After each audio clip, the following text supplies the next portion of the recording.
Ole fitu ta yala onga amata ile olua tasi tolulima fitu valu iwa fitu. Olua tasi tolulima fitu valu iwa fitu. Mose avanoa olo walo. Taraflava o David Tua le nei, olo e whaafonga mai pei le Radio Samoa, tasi lima i watolu a mo. Samoa i amanuia lau whaafonga ma lau whaasausaunga.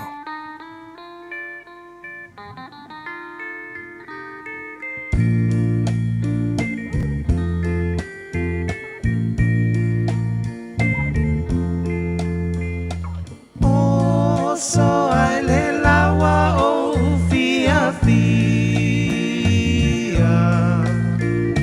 Mana tua le o tio te talia O fungala awa teu ina Sa unia le vala au ya e talia ina Uale ai se tuina nau Matala le tunga mau Lau ti ute ia longo mai Ia usa o atuai Apai ua o le lango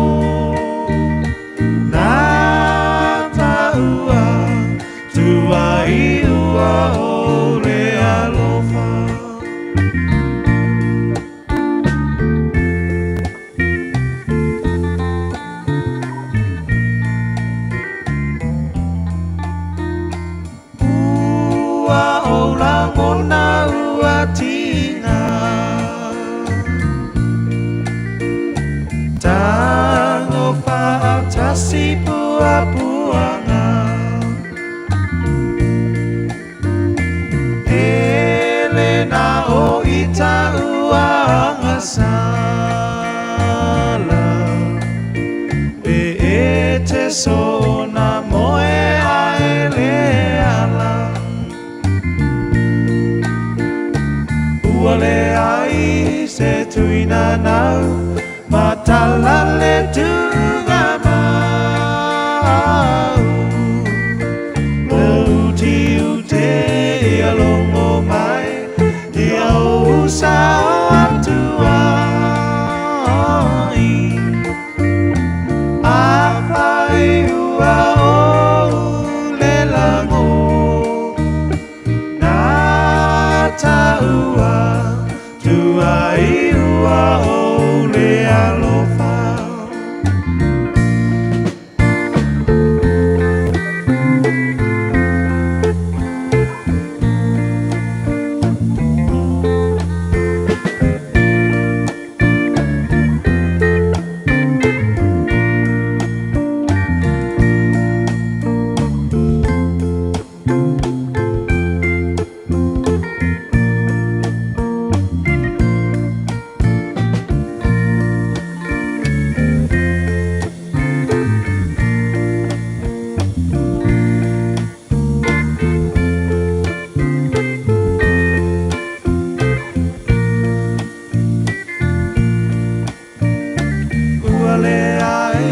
Se tuina nau Matala le tunga mau Lau ti ute ia longo mai Ia usa atuai Apai ua o le lango Na taua Tuai ua o le alofa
Ua na o le Radio Samoa se furulima iwa toru a mo e tautuaina o e ilaungangana fitu aso le vai aso.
Ori le tupu I lau malosi. E matua Fiafia la vaia I lau whaola tanga. Leli ia wha silisili oe I lau malosi. Mātou te pese, ma whai pese ngā I lau mana. Wa mātou ala usura nei Taeao sing-singi, mua na mātou pese, ma vivi ia te oe lo mātou tua. O le taulanga ma le viinga ia te oe, te tau mohona mea la valea. Mātou amata le nei Taeao fau. I le urufale ma le loto Fiafia yo lo toa. Alanga ina lou manu malo, ma mātou wifo I ulumo le nei Taeao, ma mātou whape atu e pa ia. Pa ia lava oe le tua au. O le tua malosi, o le tupu o le whavavau ma le li o le file mu. Ua mātou moni mawina lo anga le lei, wa tele tale manua I titi mana le nei Taeao. Wa mātou pepese ai mātou whawhitai lo mātou tua. Ma mātou le viinga ia te oe, o lo walofa lo whamaoni ma lo wanga le lei lo mātou tua, e tu maulawa e o ringa taanga o mea malawa. E fotu le vae ma tau lo whaiva uma ia te oe o le kiriso, le tua o le alo, o le tua soifua. O le tua soifua ma le vavau e o le whavavau. O le tua oe la e le viinga ma Malu, o le tua oe pulupulu le mātango fie.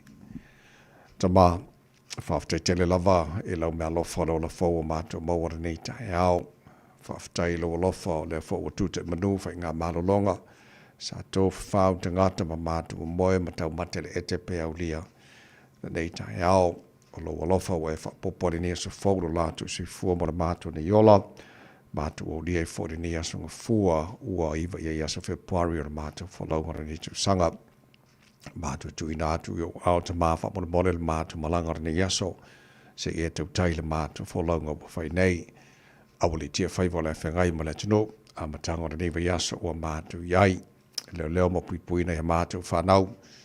Sa ili le poto e ala ia o onga whamunia fo I whaiva lo whengai ma lim tamatai whaia onga lo onga whamalea o oina ne mātou whanau. Le ma whaona ngaro Samoa le tino pede le loto le mātou talo whamunia le tino. Manuia te itai o le tino, manuia na yo mātou tangata umai Samoa. Whapena fo iso se tafo le neke lope o lala mpapa ao ai.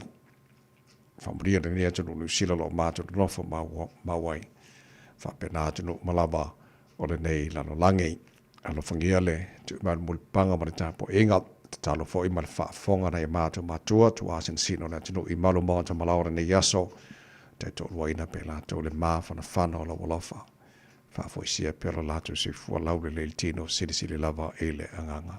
O me omala whana mātua whaira ni asa fau e mailo mātua tua, mātua whaia lava i nei fo i atu rubi inga i atu. Oe, ta mā, whaamole whaamuni maile tu tua rui Samoa ni yaso atoa o mātua wole, mātua wala au nei mea malava, ala swa whamanu malo Yesu Kiriso, lo mātua ri mara mātua whaola. Amen.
o mea o mai o wana ia whai o le vi ingo le tua la ngina la whai pese a le kalesia whaparupatonga Kirishano i Samoa le whio ango no whaali i. Tau tō maru i Samoa Svalima, iwa toru amo.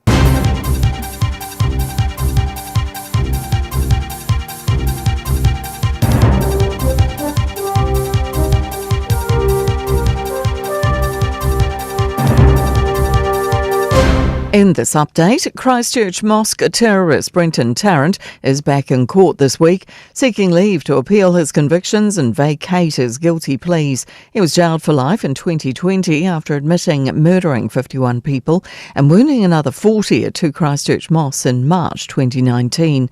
The central issue for the court will be whether, when he entered his guilty pleas, he was incapable of making rational decisions as a result of the conditions of his imprisonment. The hearing is set down for 5 days in the Court of Appeal in Wellington.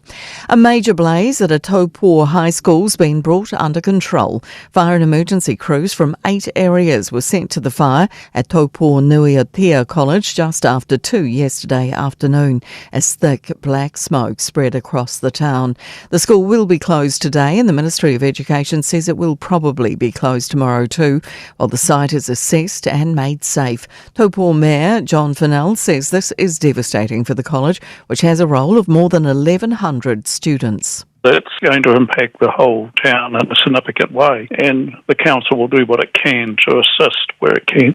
A disagreement between the Department of Conservation and its minister over who should have to pay to visit conservation land. A regulatory impact statement shows DOC wanted everyone to pay new levies for accessing certain sites, including New Zealand citizens. Conservation Minister Tama Potaka wanted the charge to only impact international visitors. Residents in Wellington's south coast will have to brace for more foul odour from Moa Point's treatment plant as wastewater continues to flow into the sea. Wellington Water says the priority is to make it as safe as possible so people can get in and determine what needs to be repaired or replaced. Wellington Mayor Andrew Little says there'll be a terrible stench in the area as crews rectify the situation. There's still quite a bit of work to do to remove solid waste that was part of the flooding. That solid waste has been lying around for a couple of 3 days, so the odour will be apparent. That's news. In sport, New Zealand's men have chased their highest total in T20 World Cup cricket, beating Afghanistan by 5 wickets with 13 balls to spare after hauling in 183 at Chennai to open Group D. Player of the match, Tim Seifert, posted a game-high 65 off 42 balls. New Zealand's women have claimed a third win from 4 events on the World Sevens Series, beating Australia 29-7 in the final at Perth. Skier Lindsay Vonn's quest to compete at the Olympics despite recently rupturing the anterior cruciate ligament in her left knee has seen her airlifted from the course in the women's downhill. The 41-year-old's run lasted just over 10 seconds. Appropriately named American Breezy Johnson took gold. That's sport. I'm Jodie Gill. Ua na o le Radio Samoa se furulima iwa toru a mo e tautuaina o e ilaungangana fitu aso le vai aso. O te whaatalafa mau whaafila e lava tele lava mani mingau te tawai le nei tai a fau sa mola tino pele pa ia mani mamalo lau whaafonga anga mahalo ho lava se fua mani wia. Whamalo fola tino le folau, bua lava vi inga le tātu tua le nei tai au, wa tele lo na lofa ua tātu o ria le nei tai a fau. Wa moni mai folo tu se fua mani mātu malosi wa tātu fsil whai manua le mala le nei tai au. Ma le whamai moina mani wia le long weekend. Sa whea ngai ma tātou, tātou whaaftaina lofa le tua. Ia, tele mea o le tupu le nei na langi ai le whai o na mse nai le lofa tūnoa le tātou matai o le leo ina ma le tio lo tūsi fo mana mātou malosi au wha wau tātou wholau mara nei fo i tausanga tātou iai. Ia, se mai alo whaafonga le porkalame maru o le tai arui le Samoa Svalima Eva Toto a Molo to ona nei tamai meni tau tua ina lo tupa ima lo tupa maru se pa ia fo le tu la sa furu le tai o neif so sa mai insinio le tātou Facebook ma le YouTube maru le Samoa. Sarah tasi patea man whenga pesta Taeao jelo sio. Ia wane tau tua rida Samoa nei fo yaso fo wa tātou. Lia whaftai le tua tātou. Lia nei yaso ngafua. Wa iwa ia yaso Februari o tātou whalau ngone rua whe lua se fulu male ono. Amtai ino nei tai au fo. Si wala mai bomala whaafonga ole lui tau mone aso.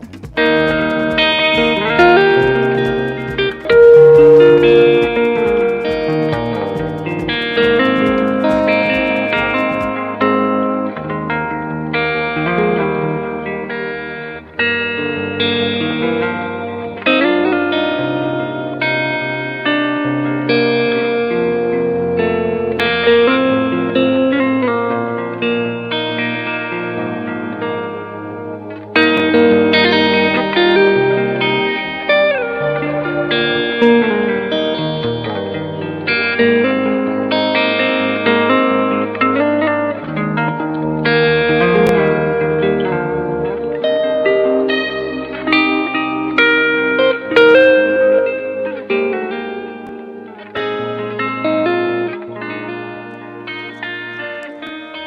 tau mō le aso. O le anga le o le fofo lea I le ola mana o tele. Generosity is the antidote of greed. Ia kopo lona mata upu e lima a olona fuai upu mua mua. Whaau tamaya. O tou e tamao ainga. Ia o tou whetangisi maui o ona o pua pua ngā. E o mai ia te o tou. O le anga le lei, o le fofo lea o le ola mana o tele. Generosity is the antidote of greed. Pe ai le valu, fast fuluma le valu tausanga. Talu ona mavaele maliu male toe tu o Yesu. Ae tu sia loa e Iakopo le uso o Yesu. Lana tusi le nei, mo so o se tangata whaatua. I le vai taimi o le tupu wae o le ulu wai e kālesia. O le autua ia o le tusi le nei a Iakopo. Ia atangia I le o langa o le tangata lotu.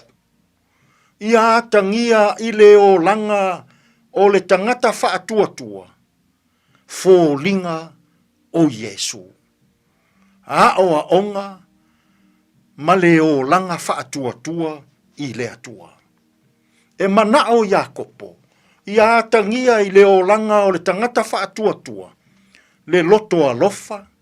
Le loto whaamangalo, le loto le lei, ma le loto mama. Ia tautala le tangata whaatua. I upu o le file mu, I upu whaale atua. Whai mai, Iakopo I lana tusi. I tangata mauoa. E le anga, le ola mana o tele. Paule au wala e fō ia ai le ola mana o tele. Ia I loa e le tangata, ona anga le lei. Ia I loa e le tangata, ona ave ese atu nisi o mea ua ia te ia. Mō le tangata mativa, mō le tangata fiaola, mō le tangata o loo fia mō o mia, lau fe soasoan. Fai mai le fi naua Iakopo. E fō ia le ola mana o tele. Pe a e I loa ina, ona anga le lei, ona loto alofa, ma fōa I atu, I e mātitiva. Samoa ai, tō tele tangata ola mana o tele I o tātou waso. I to tonu o lau whai ngā mālo, I to tonu o lau e kālesia, I lou nuu ma lou ainga. Mana ia tele sia o onga Iakopo I tangata ola mana o tele. Tangata ola whaaloloto. O le fofo le ola mana o tele. O le fofo le ola whaaloloto. Ia e I loa ina o na anga le lei. Ia e I loa ina o na ola foa. Ia e I loa ina o na ola loto fesosoan. I tangata mātitiva. Ma I lātou o fia mō o mia lau fesosoan. Whai mai Iakopo. I tangata whaatua. O le fofo lea, o le ola mana o tele, ma le ola whaaloloto. Ia e I loa ina.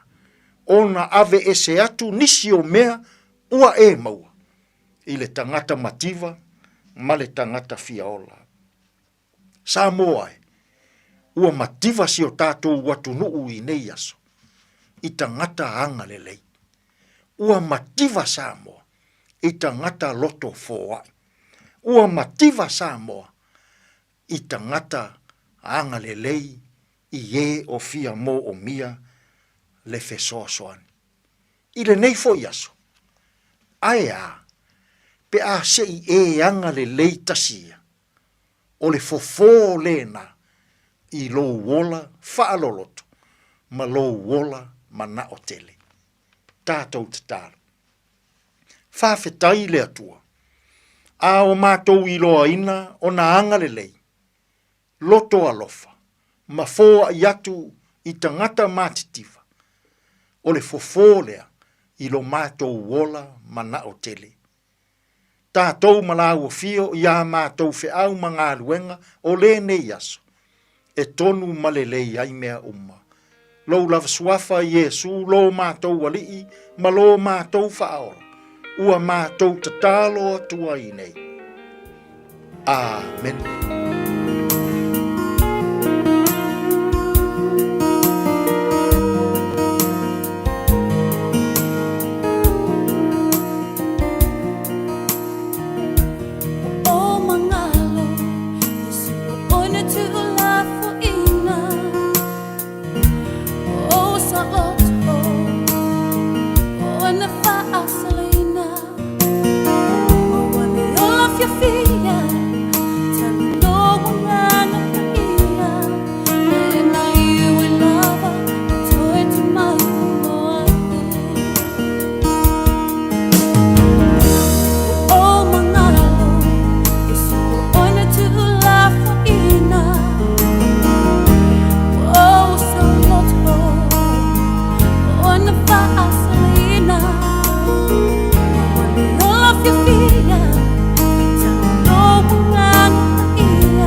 FEB mo se amazing love alofa tu no I don't want full fit la mo tani le tu la ono no fa fonga le por klame Malu le Taeao radio Samoa falima e va tolo a bola matanga ni foi ba yaso wata to yai me no weekend mo ya me long weekend ya wa umba ko le va ngo ka ko long weekend fa ko mo we si ya pedila ba kan mo le seta ndai mi lo jol fanga solo leo tar musika so i flo ne foi Taeao fo Fiafia o fa mara se fo le tino una lo su tu banga arwe ora matanga ni vaso ta tu yai tara pokalame areto oreola to kwata e le fitu i le Taeao nei la matanga ni foi pa yaso le Malu le Taeao fa le nganga na mo e mo ni foi yaso for today in history tara ba vai pare mena tupula so i mo February le telo to sanga ba vai le Taeao fitu i le Taeao nei mo fa po tar foring al Britania pa tar fitu pokalame na matai le Taeao Well, one time of my I don't want to one on if it's Taeao phone.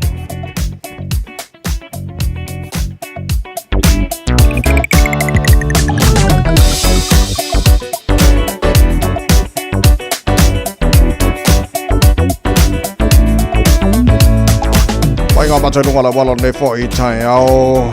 Man, I don't want to one on tell highway so long on the day. Not along my North Shore.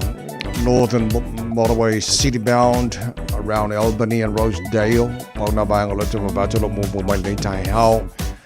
Flow the lay my lava, Fasolo my Wairo Valley, Takapuna, and then Manaya. Late time of time, what I told Malanga by North Shore. Bang a Masanian Poloka Taeao around Kumel and Fenua Pai.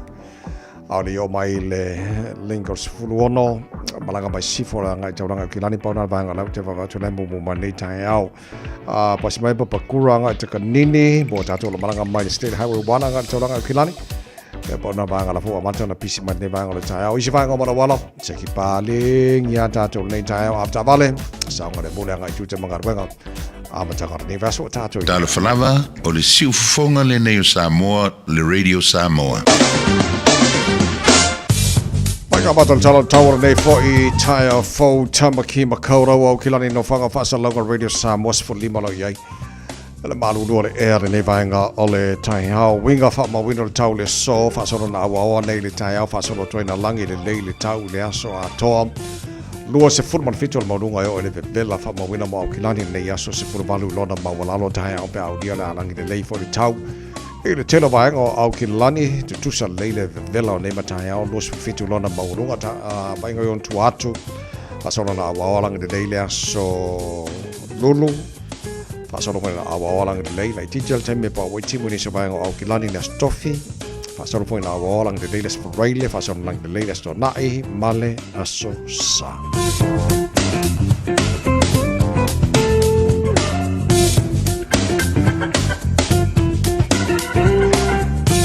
Of Monga to Nabella by Tau, Lene for a Timey Ole Taeao. For a fang, I saw a full chart of Glamel Taeao, I'm fine chart of a vile to long or Tau Jealousy vying on Silla. Papa for the Tau is Samoa Manisha vying Ole Kelope. Lewis a full man for Jelly to lie on the Martin Brothers of Bibi Inga Manono. Talena Fiafia with the Samoa and for Taeao. For that to know, I do to Mangan, I'm a tongue of my Yasa from my most amount of long on the lay. Long weekend, Maria 5 on the Yasa President.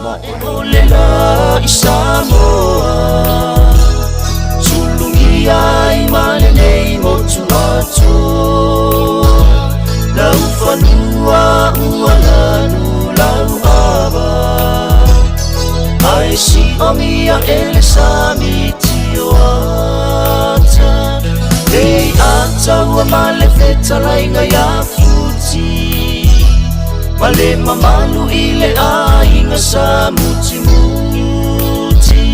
Matua usale ataua mafale manono Opa ia na eminita ilo uoto Manono lo uapele Ula wila oi atunu se uapei oi o se susana Atulo malama lama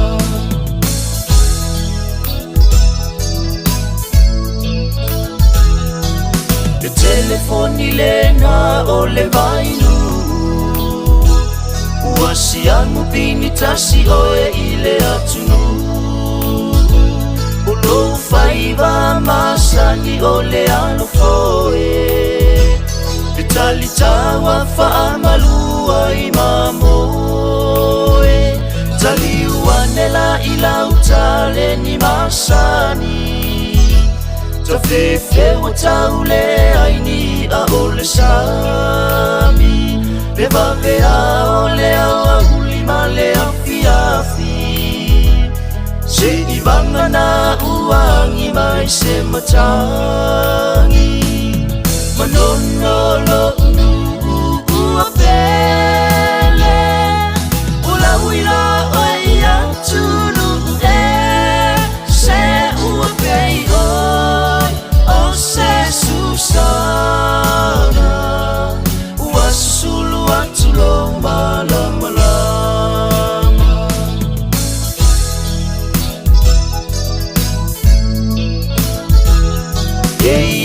Fo imalesimo tuitai Leone ete samali valiai Omea uma ualasi ila uvaai Tasilona pona uti le suavai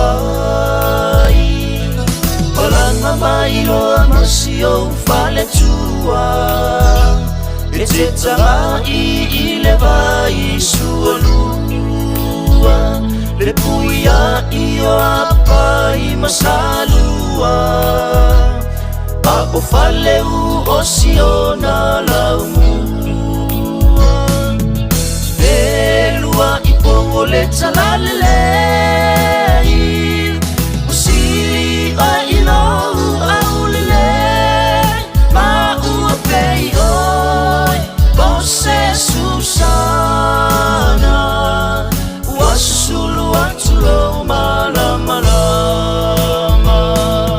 Manonolo uapele Ula wila oia tunu Se uapei oi o se Susana Wasulu atulo malama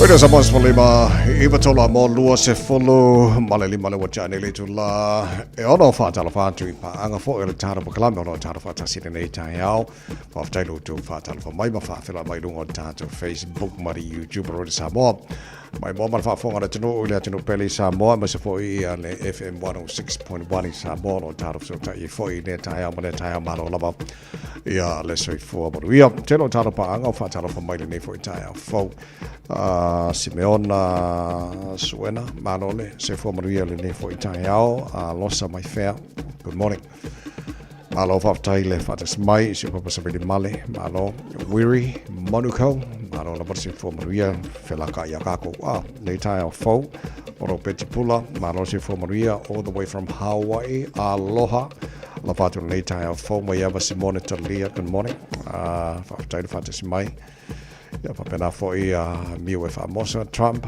a mo soli good morning ma ro si fu re nei Taeao tele na tara pa anga wa tara feloi fa fo wina tan gelu ma ro la por si fu re nei foi Taeao fo on a Saturday America Super Bowl Sunday so le bainga le o ma wa ile talanga wa o le so ino Super Bowl sem pito ne tu sanga it about New England Patriots fa bena fo male Seattle Seahawks o maua le Super Bowl o tau sanga I tolu tuana o sa silion o tele atu tangata mai moina tono Amerika malalangi atoa nailo se sia por kalame tono Amerika so jelo fo tulanga na le ai Ja, tato lo fa fo mai America le Saturday moto so Super Bowl Sunday le ona so ina foi Sempini le tu sanga New England Patriots male Seattle Seahawks Nesio fa mabongo no mau wa na fsilingia po ile au po ile favorite on talonga le fo le pe a matu talonga wa afos fulu al time ni sila le titi lot amatai ai pe fo nga mai la titi lot unisio fa momonga Seattle Seahawks ole au le pekil to telo tanga te malo but ole au New England Patriots ole au malo si tele so te loa o se Super Bowl la whengta fo i o le lua whenus fun ma le ono ka la taro ti tilo wa ko fu ma fu ka ko ma le au ta po ai so ta to o mai America ya ma rio ta po inga la au po la pa la ta po ai le fo to sang la fo long weekend sa ta to yai le waitangi long weekend o le lona lua ina o so malo lo mo ta to ile ne foi to sanga pe na tatu ya ile Auckland anniversary January so Waitangi Day not long weekend o vai tunai ya ole malo loi mo le tape fa ko mo si tatu long weekend ile amatango aprila le Easter weekend o te lola amatango aprila le pa o ile seto ne foi to sanga ya no winga la ka ko wo fa solo akwa Monday to Friday mo tato masani na whainga wenga le vaso atoa ia mo la toa la koe malasko ngai mana sara le tele o tau tato lo alala i tau po malo si fo mo le nei fo i tai o fo o titi lo atu faisi faina tele o le fale onga tono tau po ni so le poti po le te o le lua na nafi lo titi lo atu na tau lua i fire and emergency New Zealand per la to fight law ia le na fo ia fitele lava ile vaenga de ole fale onga taubo o lo titi lo sato tele ia tele fui mo mai si vaenga la ve ia Lake Taupo Morotorua Tokoroa Creaton Taurangi and Kainga Oroa o tele o a foi o tama foi mo na malanga mai vaenga ia tau foi na mo na ile fale onga i tau po pe ona ia la san nafi o lai malo lola onga nei lau titi lo atu di poti o nei malo lo mai a onga male taltununga e te fo ua fie Taeao ona o le saunga le mo fale onga mo nei fanau ia ma la to uma so tato uma e te loia onga nei o tu walo i le taubo noia Tia College ia te lo tu langa na ia o tau mo nei fo yaso o li potina na mai le tato news nei le Taeao o nei ma fa mo Taeao fo le yaso ia se longa saunga le mo te fo o tamai tile o ngana fisi tele o vai ngor fa le o le sa a final mo ele au le nafi so tato molo lala round Taupo ia ma o foi nei fanau Taupo nui a Tia College o le tulanga na pe ona iai ele aso nafi o le teno vaenga o le tato Pasifika la titi lo di poti na mawal tato fisa Cook Islands le si moto le Pasifika tele na faina tele le dengue fever por fever por aivi le telefona mai tato tala mai Samoa la faiama la te for se for mano no in Samoa il tero la to e faina fo le mo puipuinga o le fever por aivi dengue fever o titilo atu il tangata an elderly patient with underlying conditions na mono na la il solo February ona fianga ile dengue fever tonu o Cook Islands so la titilo atu tu sai ma la to por kalame factor the launch of the operation namu luos fun maleono na fa penana fio mai tele vaenga e tono Cook Islands ia mo puinga foi lea o le dengue fever tono Cook Islands ele titilo atu al fa ungo December male end of January al masina ni tatu nei o vaenga nasa si tia lunga le fa inga na to a feel dengue fever Cook Islands ama se lavaia ai tu taki a tiu mauge and mangaia so o vaenga mai Cook Islands le sa a fia i le fianga o le dengue fever o le whamtalanga lea le whaitusi o le health o Bob Williams ia pei o na iai whoringa mai o le tangata lea na maliwas tangata matua na avel whamai ia mailo na ola so ele ngatala o le afianga i le dengue fever e fo isi masingasa sa afiai ia al tulanga na iai o lau titilo atu le na matamai le so was fulu o mail to sanganta atu nei to se mat fase fulu i dengue fever patients sa fa penana abatu le mai ia ma tong fiti ai la to atu tasila tanga telen fa mane mai na so lo February le na umaia lona ola i tono ku Islands o le tasila o fa bainga lo fa TF ma fa ina le ma solo i tono ku Islands fa pela fo Pacifica to mone si fila tino e le fo faima fa manatu ia tatou ia tulanga ia ia masalava tatou e faimalanga i Samoa e polisi foi faimalanga malanga i Samoa we marato foi mai tono New Zealand ia ai langona ni sio afianga le lava manosi pe tino mai se bainga o symptoms o mai o dengue fever o fotuanga si fa malaloina o va vena vai forma e ma motino ia la sango le mo tatou nei bainga ia pe ona maua ele tatou por kalame so nei bainga namana di poti na foi ona tu na mai nei foi Taeao fo ina o to los fitu milo to lo to talo le tu la fitu por kalame manual ta radio Samoa spoli mai to la mona mtanga nei vai so golden elise fa o ta fa Fiafia nei foi Taeao good morning Emita mita lo wanga ya te oe O vai tafele mu malo samile ila De asunu ya maya le masina O atu maunga fa solo solo E la foi o na polo e vai tu loto Ai o folau lau ai mo ulangi langi pese Ma o falango i leto sangi o manule Samoa o te alofa te laia te o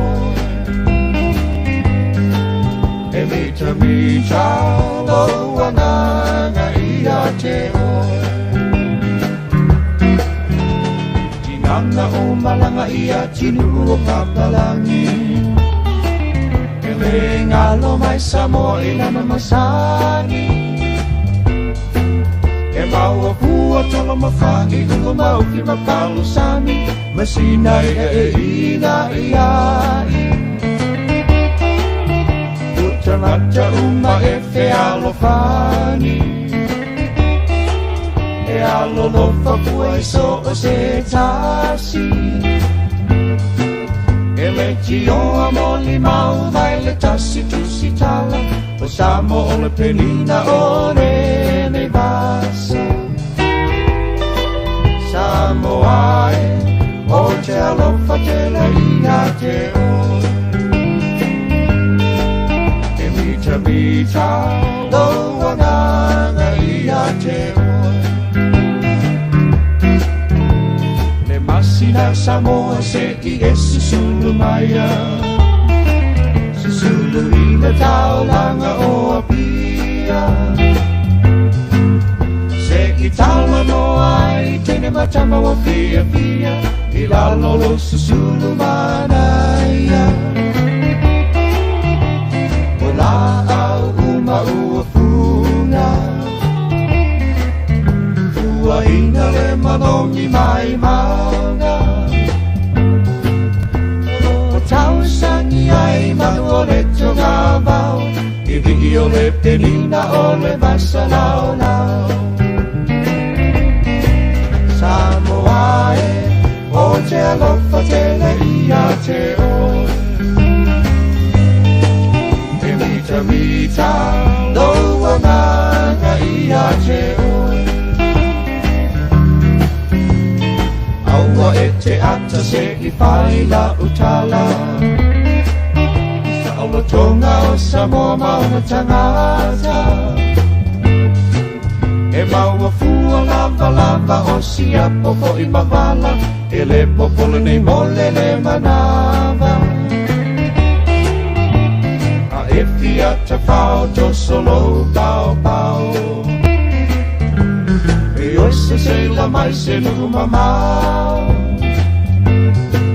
e le tio amoli mau mai le tassiri i va o Samoa tangata fola o le basa Samoa o te alofa te leia te o e mita do anganga ia te o e ese ai Samoa i sinu le lalolangi o le matai o ia e pule to atasi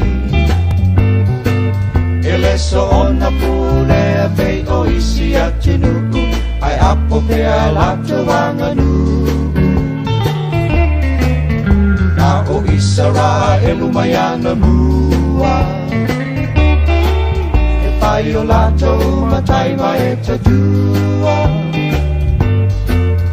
o le ala fo ilea e mamalu ai Samoa a waile ai ni whainga wha a solo ato Samoa o te alofa te leia te o e mita loa nganga ia te o Samoa o te alofa te leia te o e mita loa nganga ia te o Talofa o to finga le tau tala ma eselo Fiafia whanonga le breakfast le Radio Samoa o te mā o nai. Find your thing at Unitech. We'll give you all the support you need to succeed so you can find a career. Find a job with connections to industry. Build your skills in architecture, engineering, or social work. Get creative, learn a trade, teach our kids, or break into the business world. Choose from over 100 courses, whatever you're looking for, even if you don't know yet. Find your focus. Find your future. Enroll now and find your thing at Unitech. Visit unitech.ac.nz. Tato te mana na o umalawa ia sa ole whainga o loa tau whaonga. Ia mana tua, tau whaonga o loa umatasi, lua malilima e puipui ai le tātou pāneta. Whaonga sa o loa tau whaonga. O le nā wai o lima, sa Eliane i Auckland Council Recyclables, Tāmaki, Tūriki, o Together Auckland. Alofa lava au te roa. O le tala Fiafia, ua whaiti nei tausanga mai le ona sefulu lima sefulu wal tausanga le matua o le soifua. Ua whaatino i nai polo kalambe o siaki ma wha ato ngā aupo tau whale manawa. E le eise ngā luenga tele te whaia. E au lia lo le lima sefulu walu le lima iwa tausanga le matua o lo soifua. O le alafo fua atu i lau pusa meli, ia le pusa, mosu e suenga ma wha ato ngā au ma tau whale manawa. Ma wha amanui atu lo waso whanau. Ai o le vaenga e le leiai, o le amo fua pusa, ma mea whai ngā luenga mo le whatinei no ia wha ata ma suenga, e tailua tausanga malafu atu. Se i o ina e au lia, e fitus fulima tausanga le matua o lo soifua. Ava veiloa, ma mau e suenga, ma wha ata o ngā au po tau whale manawa le kānese le amatanga. E ma whai o na tonga whatia ma le manuia. E le aise tongi, e vave ma whai ngofia. O suenga ma wha ata o ngā au po tau whale manawa. Ma whai o na wha sao ina iola. A mau alo lau pusa, whailoa. So sa follow maleva middle to lot of talo le July feature le fa fonga le program maro le time radio samas fali mai va tora mo lo na iva nei aso February tala for long le lua fe lua se fulu male ona manato mo mai all nei Taeao fa mo mo mo for ilo long weekend or a long weekend mo mato nei New Zealand mo tanto la lampa pa au ni se vai ngor ke lope o le Waitangi day o le lua fe lua se fulu male ona le sa fa manato e fa Malu le Australian ja tu nei Malu lo mai via mako vi fa ngat wenga ya isi vai ngai le Malu lo lan tau Super Bowl Sunday mo tato i America Saturday America ya fa mo bo maria sauninga o le nei fo ia sauninga lotu yo sauninga le ka po ia le Super Bowl po le man malo po le New England Patriots ia po le Seattle Seahawks e le nei fo ia so e le fa la velote va vai atu na tu por na fi Ross Common Road te lope si fi ni so tato la lai e manurewa le fa lave va atu tu se mo li poti le hato hone ia po St. John na taunu ia por quarter te ale tolu le auli ona liberty stangata salpena le vese ta vale ona vele fal ma emil mo ele mo mai sisitala tar mai la sab na fen paunal vaanga na liberty na awa tuia ta fal mai ia por te le tolu ele Fiafia na nafi was common road ia te no pesil fieni so tanto la lampa pa au I le foi vaanga manureva sina fala lave ia pe ona liberty for in mama wel tara klame ile nei for in Taeao just full volume minuto lo tano le tu la fitu malo fa tele tu la mai mo la fa fonga nei for time mo Taeao a mai fa vi fanga 5 star so le sia tato le poti mai ngala wala ona tu na to lo tato por klame a reto lo la mtanga nei ba yaso foi na mtato malo Taeao fa na ganga tato ye nei for yaso fu malo fa la mo ria le tuno pa ten fa fonga nei for Taeao morning.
Se vai ngaba wala wala nei time Taeao lo to maun so longa le saunga de mo me o mai lunga la wala le se fa le lave o fa so lo fo na piscine se vai ngala wala la manaya la flow de le ya la pisci la flow de le ya nei time Taeao polo kala titi tato lo malanga mai le lo se folo o le lo se folo le pasi mai le tano point se belia la okay mai na le va Dominion Road anga here's bar la wa polo kala titi lava southbound pasi mai on hanga flow de leia na manaya flow ma de los fulu la fe o kel malanga balaba de los fulu to ma for flow de lei state highway 1 angal chaulanga kilani ka polo kala kikir ba pa kuranga chakanini fa pena fo ile Manu River on ramp around Mount Wellington la mangaya la pisia la flow wa ne banga de jaya fa pena fo malanga mai North Shore malanga mai Seaford highway fun mariono pai kala tamane nai lunga la wala ne fo taimi ole Taeao to jo mo de samos fonima eva total amo ina ua toise food farm no to toy ona tano le tula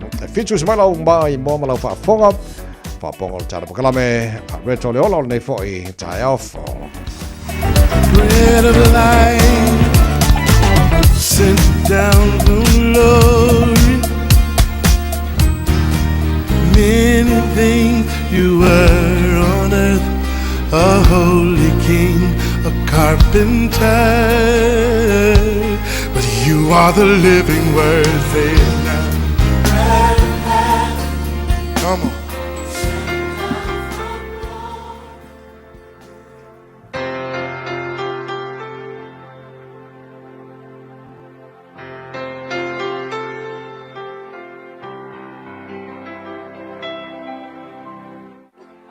Ele amatanga o le nei vai aso o te whawhiloa e te fwoi tātua tunu mai le tātua polkalame masani o le areto le ola ia ele nei whai aso a lo lava le soifua manuia.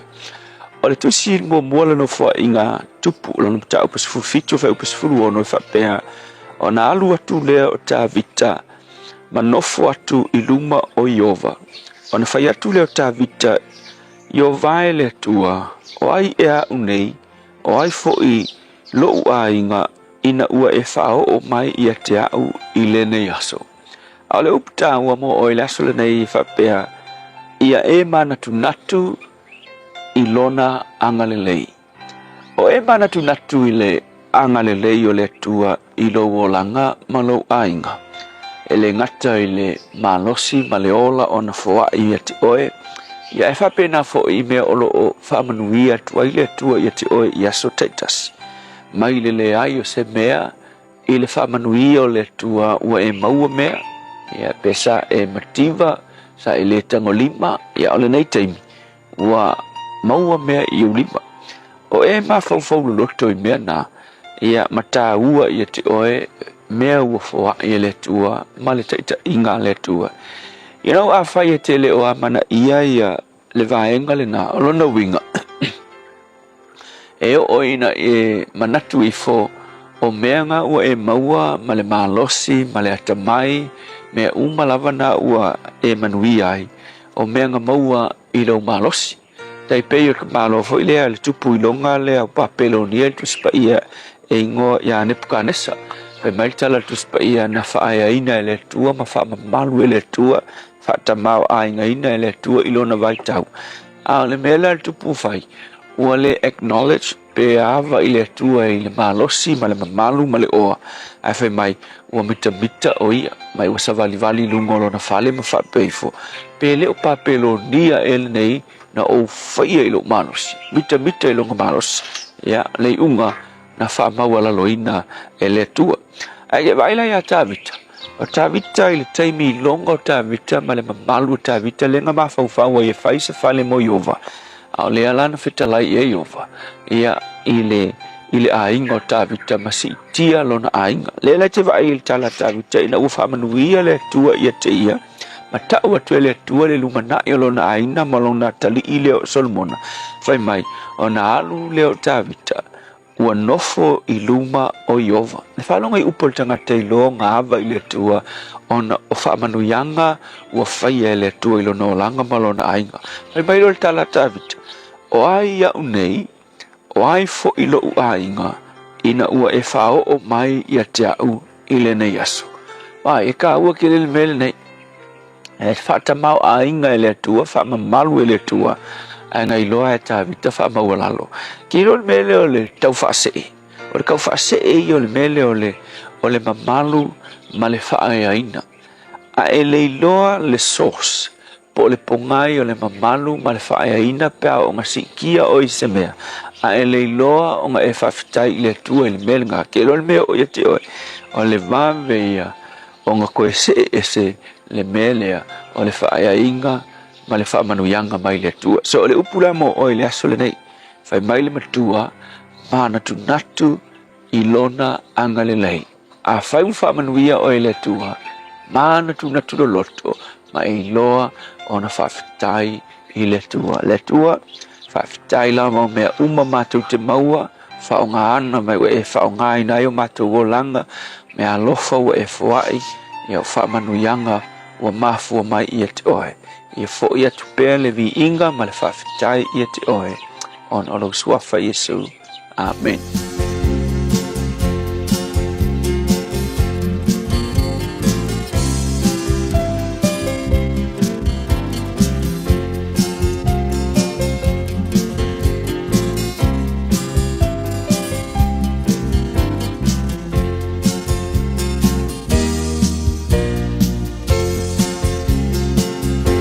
te longo longo atu te alama le ne tala lele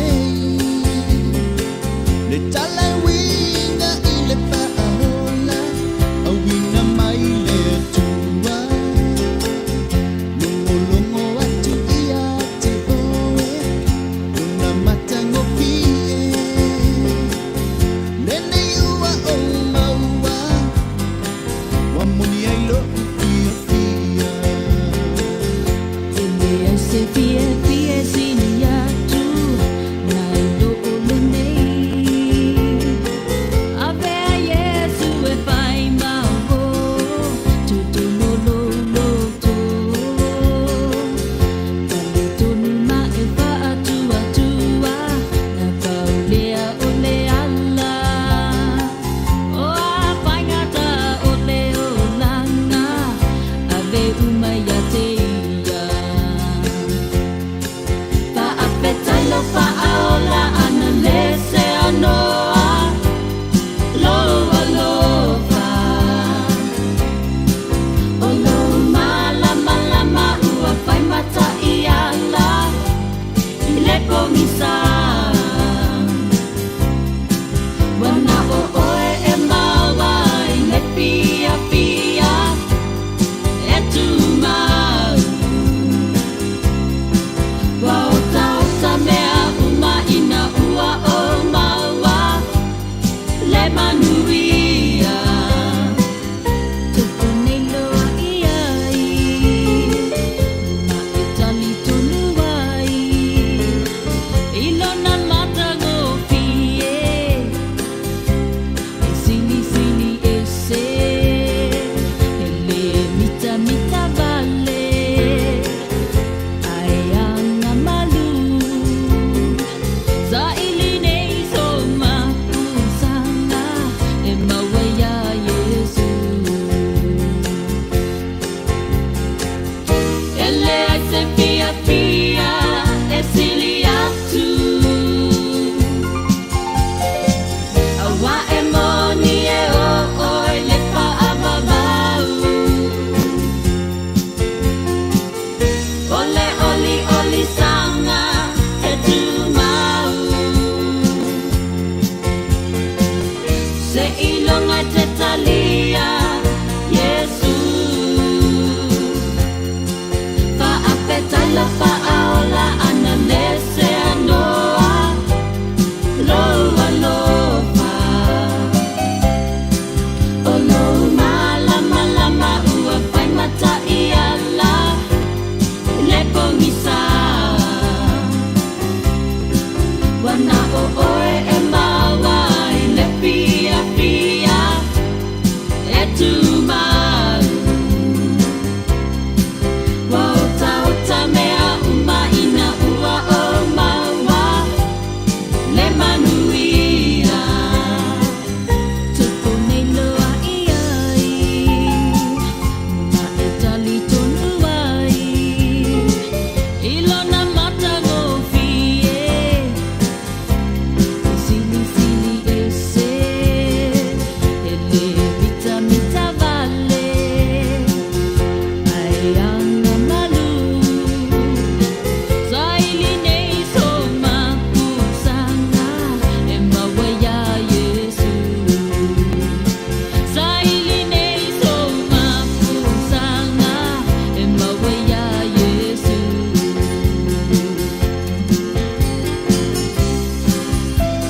Sagala sisters mato te longo longo atu whama ele porkalame a retole ola lam tangora ni vaso a tātu iei no watu e whamiro te lo tōra tāle o reitu la e fitu. Ola so iwa Februari o anamena tupuri nei aso e tausanga o mawai.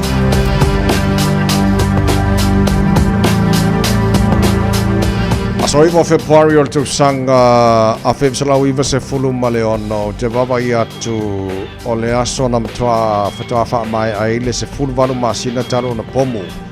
And the paramilitary organization IRA Ialani.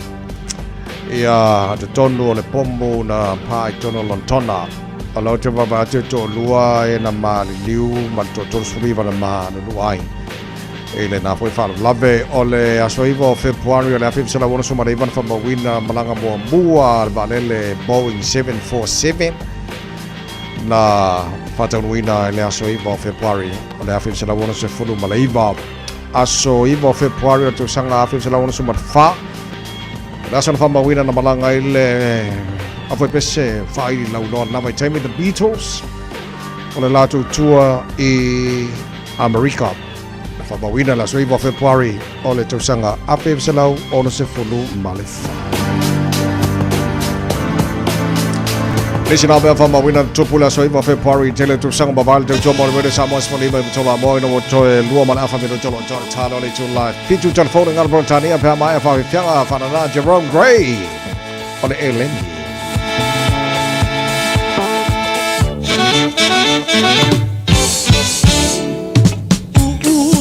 Senga te telefo Si paka o umata wa umalo upoto I tau mawhaine o na po Ta te mei a whea tawai I tau popo Eleni, Eleni A whalai whalele sili manongi Eleni, Eleni Whakale le manongi Vai tali oe Is whaingai whai ai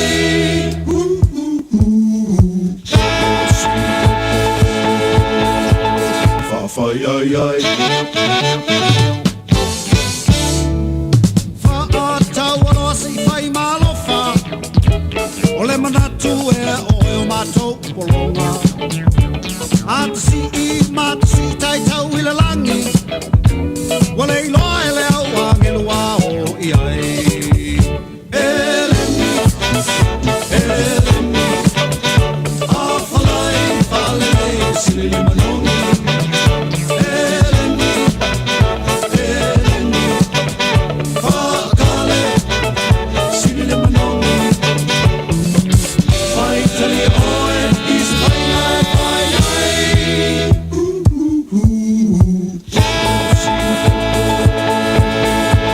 Whawhai ai ai Ori masi ma whawhea ma puaa Ele ngatai le tau ngatai Pi wasaka Tau ma whai nao leo ma mawha Ui a tata whea tato Isi a tingi hapa Eleni, Eleni A whalai whalei sili manongi Eleni, Eleni Whakale sili manongi Whai tali oe Is whaingai whai ai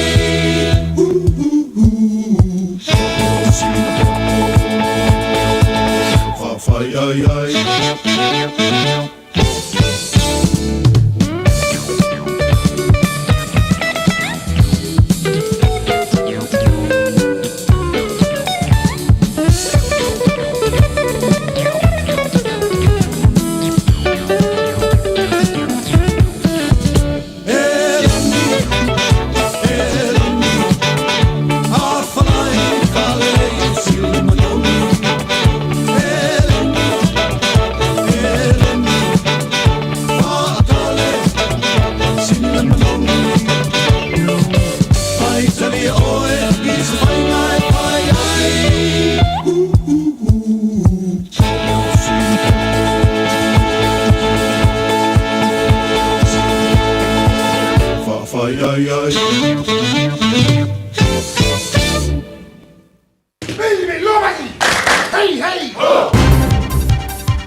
In this update, Christchurch mosque terrorist Brenton Tarrant is back in court this week, seeking leave to appeal his convictions and vacate his guilty pleas.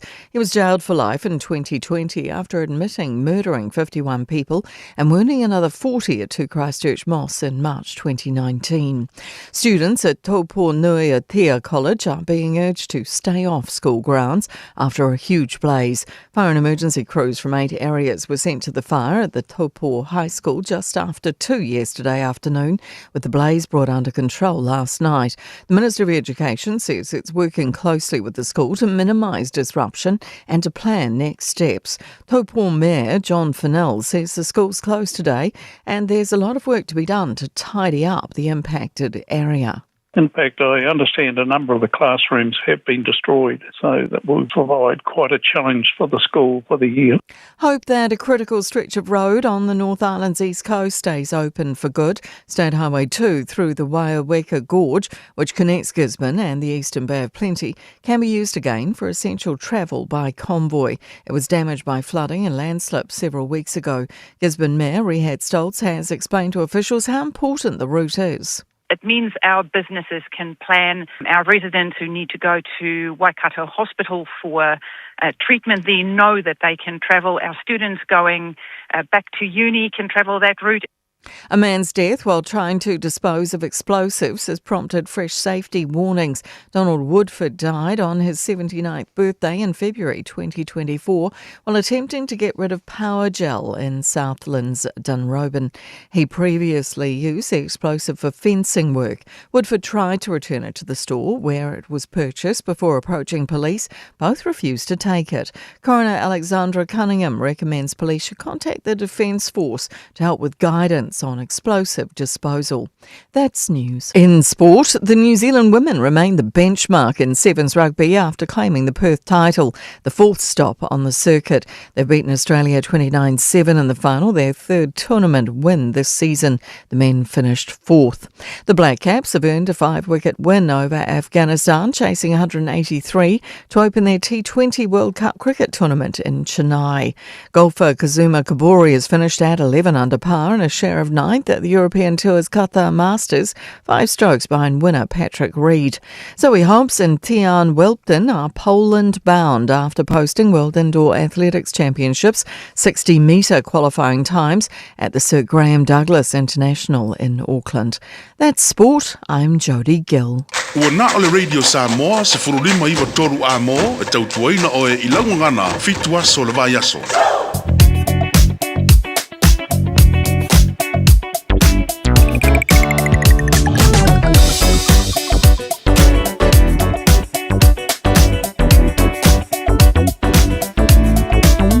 Le potin la tamai lunga la wala nei Taeao whatala whātui avata vale o malavalo o mai mom whāwhanga mai tāra pakalama nei whai te male Taeao malo lavalo na sai. Lai mana i runga la wala nei te male Taeao. O te leo vaenga o highways alo titi loato lai pisi a lai flow le leia te mangana le Bao Mayora Road anga i Dominion Road ili malanga mai lea i le highway lo se fulu pasi mai lea le tano Paunar vanga lo titi loato le poloka mane ne vanga le Taeao pasi mai on hanga flow le leia le lo se fulu se i ola vola linko lo se fulu anga southbound State Highway 1 papena fo le malanga malai valele ili nei foi taimi o le Taeao Malanga mai Southern State Highway 1 city bound. Poloka like titi lawan pasi mai Drury. Leo mai Papakura on ramp face poloka for nevanga the Taeao flow di leia. Pasi mai Takanini, Manurewa, lafu Manaya lava, Malu Kau, Mount Wellington le Mangaya lava. Le Malanga le Taulanga Kilani. City bound North Shore. La PC le poloka around Rosedale, Wairau Valley, Glenfield, Northcote. Ni vaenga o le Taeao. Lunga na la wala, Fiafia. Le se wha lava tu na mai lo leo nei teimi o le Taeao. Ia, o le tala la tamai nai lunga la wala apta bale. Ma lola ban foi ma lola on sai. Tu maon sanga le mule anga i tute mga duenga na matanga o nei foi vai aso tātou iai.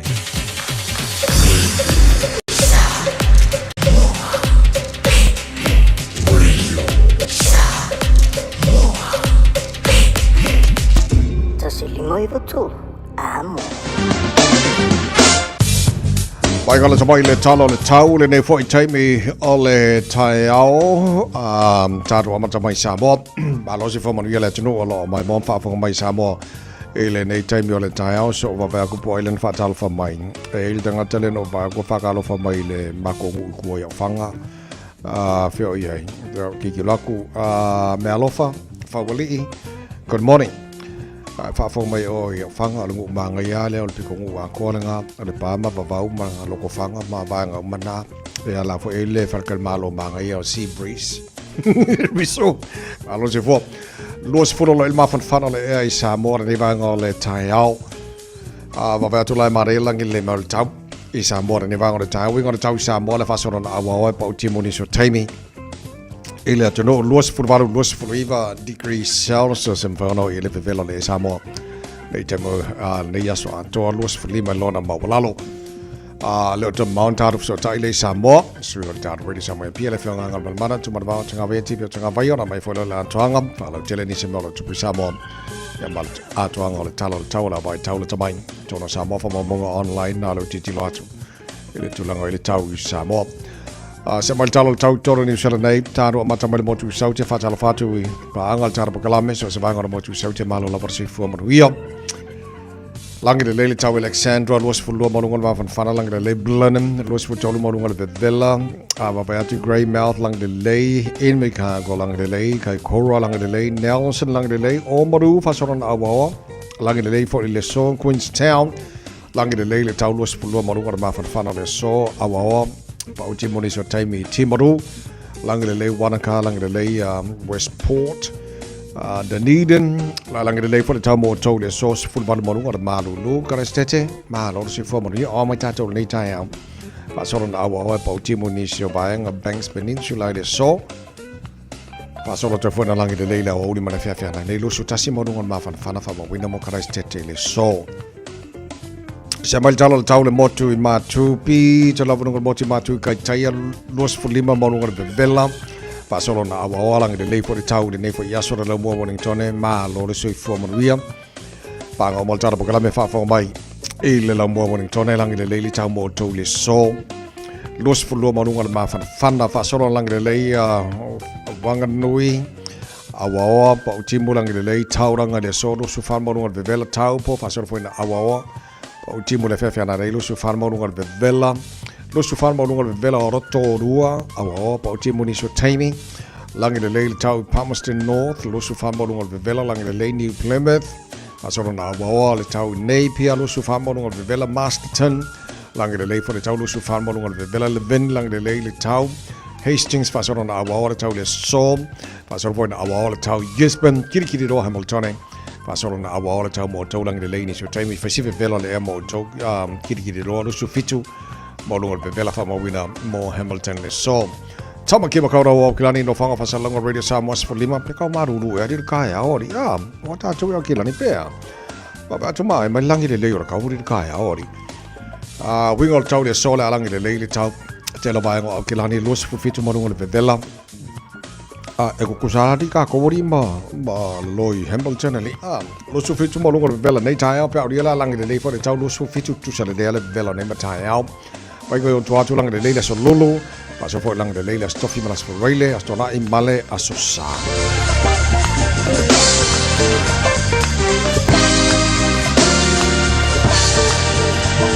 Fa mo mana o tuna mai lava tau nei vaenga o le Taeao ma fa mo le tunu o la lampa pa au ni se vaenga o ke lope mana tu manuia mai tau mo tau ile nei fo ya se fo o tatu o ria se fulma la follow o nei le tula fitu tau to mo le Samoa Sfalima I batolu a mo mana to manuia Taeao le lo fo mana le le o tala matai le langi a lo so la tunu I tu ma favor le amatanga nei vaso tatu ye mai a long weekend ma fa mo bona mo se malo longa le le ta fa fo tatu ma relax Ya na yaso malo lona pe ona yai ele fai unga ole. Yaso ya lo ko back to reality foi ka ko.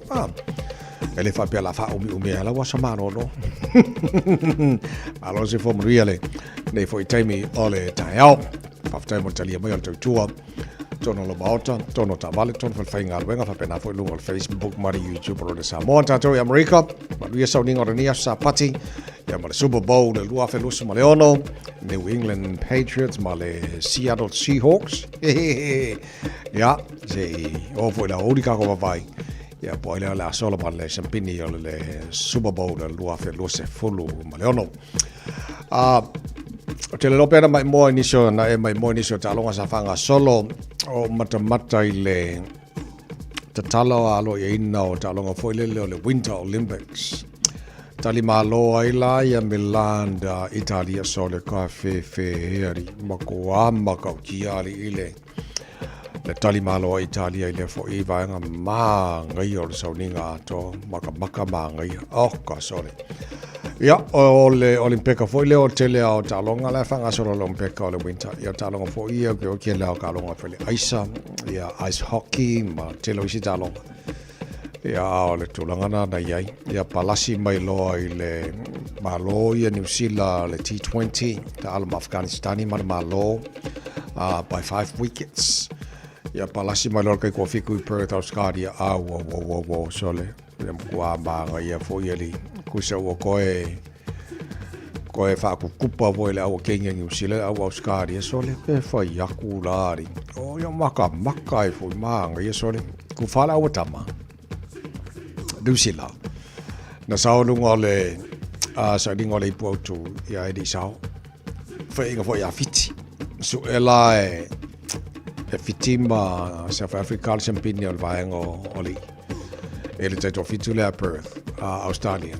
Sampinga ile o South Africa, lo su tasi sufuriva, hanga ia kere ka longa. O kikilo e, na le valua au na piki ile tamasanga le Perth, Australia, e lua pools vaengori, lua hoi pools vaengo te maitai. Ia palasi ang e lor su nga sampinga e vaengo kamakai, le ka fe, makua i wha aku, kupa whale le foi au teine Australia, le aua, o ia le aua New Zealand.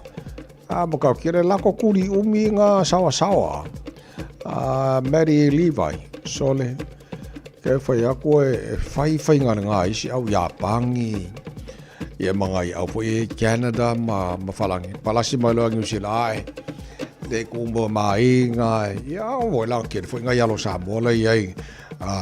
Kolose, sa ili, mafoe. Ia mai kengi le lei uma.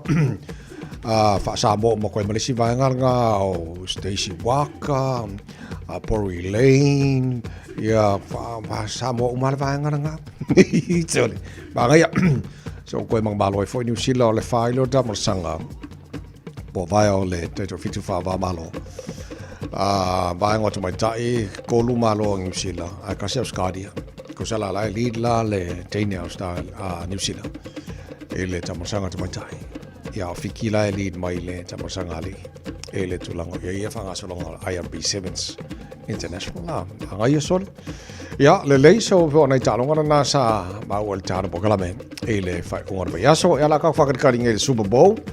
O le lua felusu ma le ona po. Ia le aswala marsempini Super Bowl le lua felusu ma le ona. Fe sole. Aswa o le tanga bo felise me kaile. Ti amalie.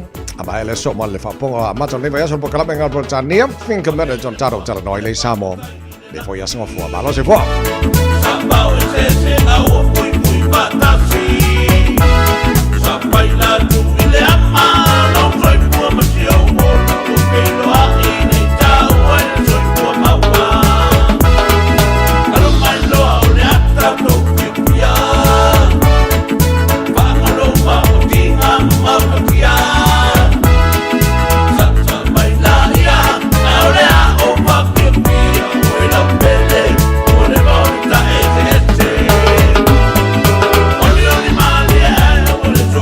Yeah.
Talo falava o aola pimerana, mau belo li tio. Ile Radio Samoa tasi lima iwa tolu amo. Just think a minute. It could change everything.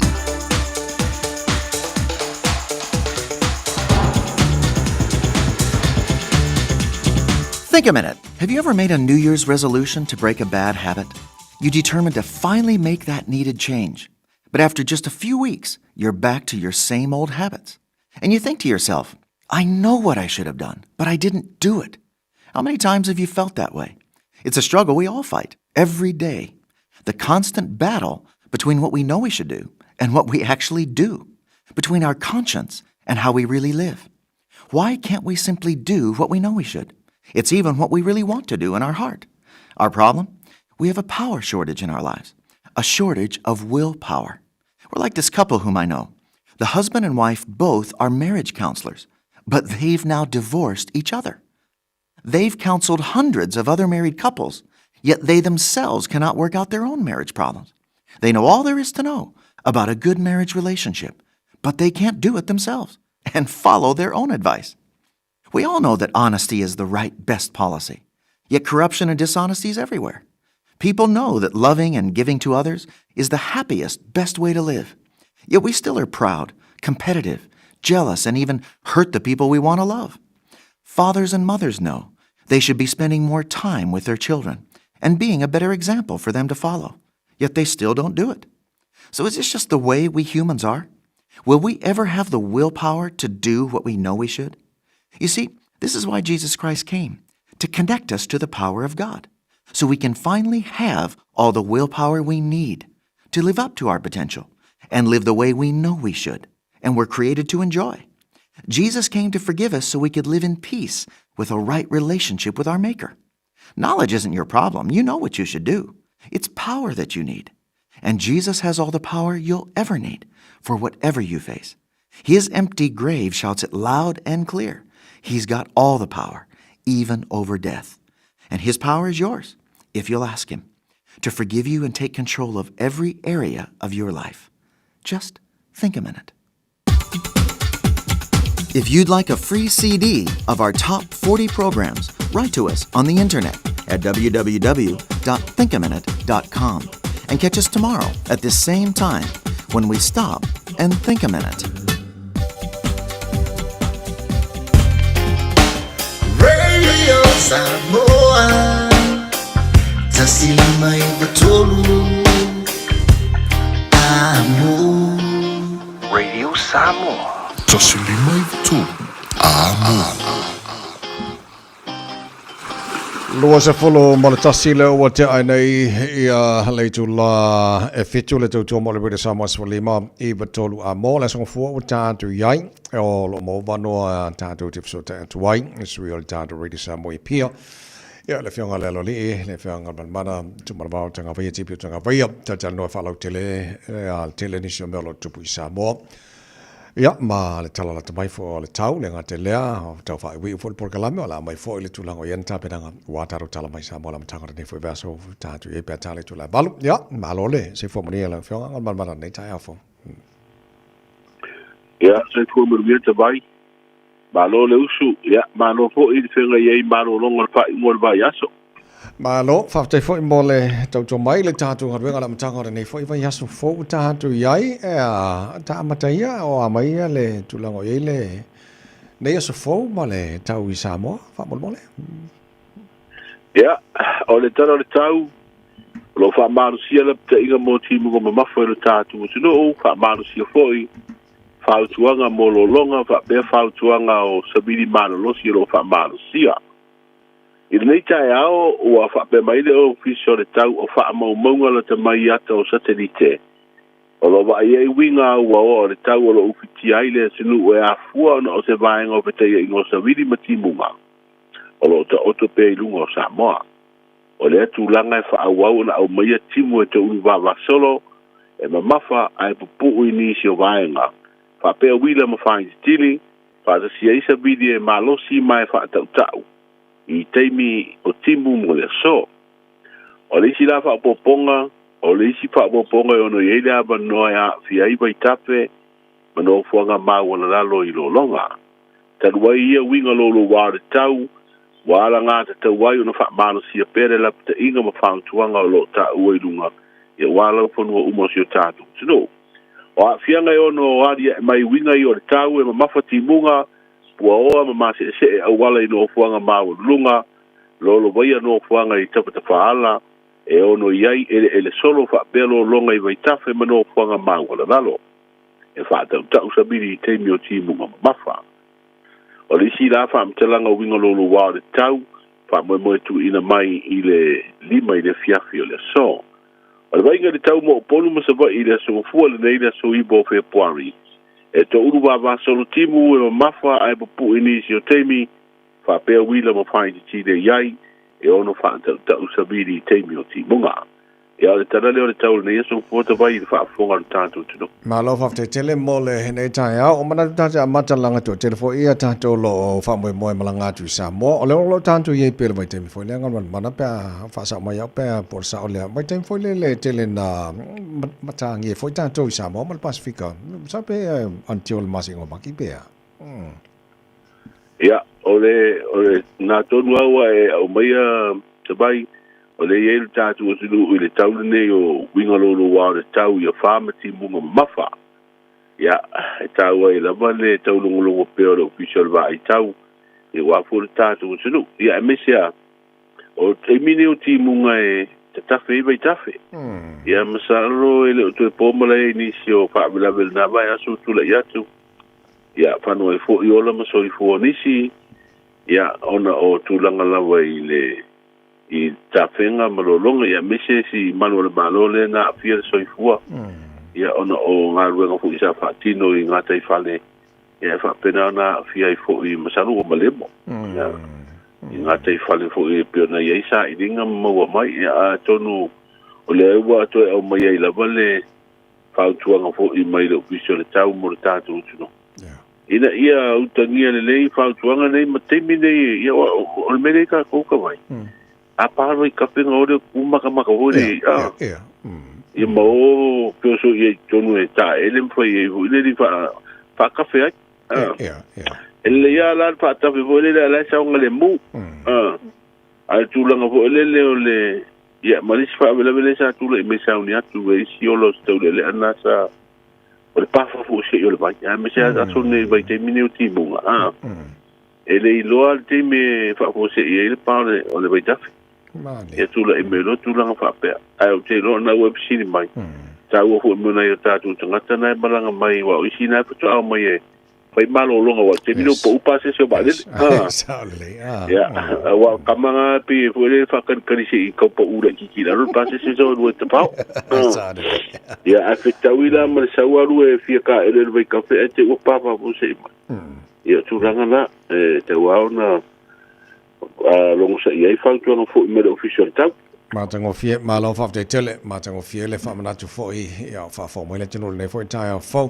Na ta ua le tā pokalamba nei le Taeao, whamanatu le tino el tangata na maliu, le dengi fiwa i tono Rarotonga, me baso le tātu nei, o le fo te mau atu. O le fo wasi tia lunga le au wha inga lato mani, ono le wha mai tono Samoa. Gamamana. Ia, tira fia fo i o le wha mai neo fiwa pona iwi pol tenki fiwa na amatana la pata i ai tātou ma fia le pepesi mai a apelilo le tausanga le nte nei. Ia, ai o le vaso la le nte nei, na amatanga fo le vaso nte nei na whanoele o lo se pepe fato apitu masina le matua. Ai, na mafua ono o a ungo le fiwa pona iwi. Ia, ne la ua toa valu, i tangata o le toa valu la lea. E amata whaitau mai ai na ua pesi fa ma ile ya apelilo to sanga o vai o mai le so to balula ia o lo foi so i fu le o ma mo wai ile fa ma ia mai o fa ma ia le o mai le so i fu ma lo ina to vai le se ele se tu ye pui ai a pe to fi jai pa wa le to tinga o fa ma ine o fi bo pona i o pui nga vo le ma fa ma mano fu nga vo tu fu ai mo in setel nam fe ave ia le vai rush pa wana tong fiti ia mapui malu tino ho ele ai ila ei malava ho ele mai de uona pa fa tuanga na de au mai e pui ai mai da fia ngore bai vusi de ma foi de figo ponai o te lo tasi fole fam natu ta o te lenga mana ia mo le man fo la te no lo sauni fo malanga tu i tono samo sa o le te bai ia wa sa amata ko anta tu tel no mo e pui ngane la tu sanga male ia ma faltuanga la fo ma fa manatu o tatu tanga tai ele ngata ila to malanga mai ni sila o i ko ia tino pe Australia ma Amerika e malanga mai ia fa te ala ngai o le pisi de vivo ia e ko inai so i fo i la to sanga o ma vai ta si ko fa nau e malanga mai fo i nei ia te wa fia i mo meu o mei nei o fa mai o ngore vivo ponai e ko ina fa na tina tia tu se i to fitia tu ni sila ia ele i Malu ia fo isa idinga ona o tulanga o ngala pole fia ngal fa ba e ta wai lai ro ta tu se lu malanga mai me se nei fa na male ina ia pui malu la tu tino mai tulanga i le namu ia wai le mfaiana alo fio ta tu wa ia nam e namu asa mo ia a tulanga la ia wangi malo mai nga mu ia malo pui nga tau na pui ai ora man soifu mana ia sala pesene fa na tu nei ta fo Maru tala no manisio wo fo sa malanga tu sa mo ola la tu tala le se yo tau o loa elemena no foi mai si vaanga fo o pia mai si vaanga lo langi ola le tau le to fiel malo committee fo le si tau fa tun tolu tau lo tu na sa mo amana ia ti le fio fo el committee le sa ia tau sanga o tele wo mai o committee la le e o la o mai le la tau li si fo le tau o lo o le wo umana pasi e la me lo le fa pi fo lo a wala e whawesenga mai tau nā so le a o so le pi o so le a te le a o i loto i whare on tau langa ia aru le i whaisone ia e o atua i le sone i savai e se a tiu tiro la ia i tau o suka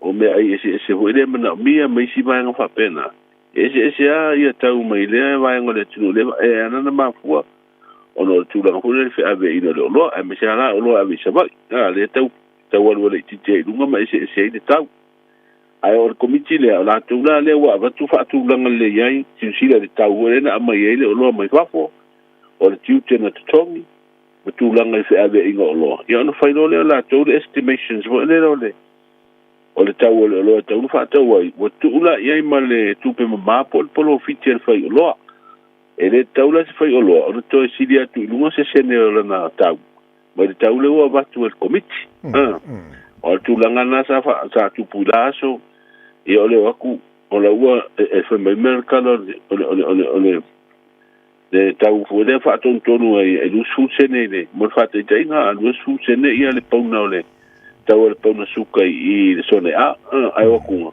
o lu su lu sene na fa ku e fia me lu su lu sene e o fa popo lu sene e la lo wa ya tau tanga te fata e fa tau a mai le malau li siti le we ele tau asi le re ave kai le official komiki le fa tontu lo ala tu la mai pe so el fa lo pola mo le usta ye tau le na mai o tu la ngala le lo mai ele tu fa tu el komiti le ina ye fa tontu le tau lo ina ye la ngata sia ma ia tu el mele a mi sa tim ho le wo sioki le lo po fa ti tu la mo lo pe le suka ani le si lo ma sa ni na lu tuai mai va ia a ora que mi usio quiere o lorna ia na vai le wale alu lo tau sa masani ai o makua pule alfa o lo ia tau la no a tu langa la a ora te mi usio quiere o lo a wale u fa tonu mai le tau le al komiti ele foi ana no sono si ele tau lo e tau ana usta ele tau ra mai Malo faftai ole tasha vaenga tele soani tautupele UNESCO vamatu mo ia moa onga mata onga tulanga lunga onga mo lunga ma onga mtata ese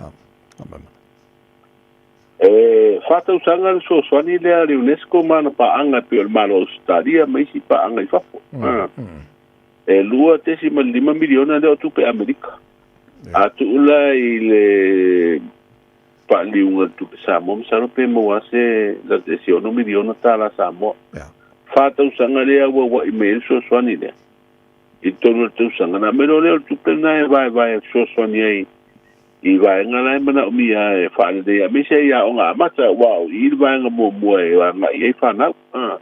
Wa o ngā mata e o le iuru whale lea o ngatūranga lua. Ma tau no hui lama le whatua fui ono o Mpelestene wa o ngā mata I Samoa. Mana umia so swan. Ai whaapatai o leo mua sia lawe ai. E tau mati ai ia tūlanga hui I tapena ino le loto I pale o lea o wino whanau tono o ngā mata.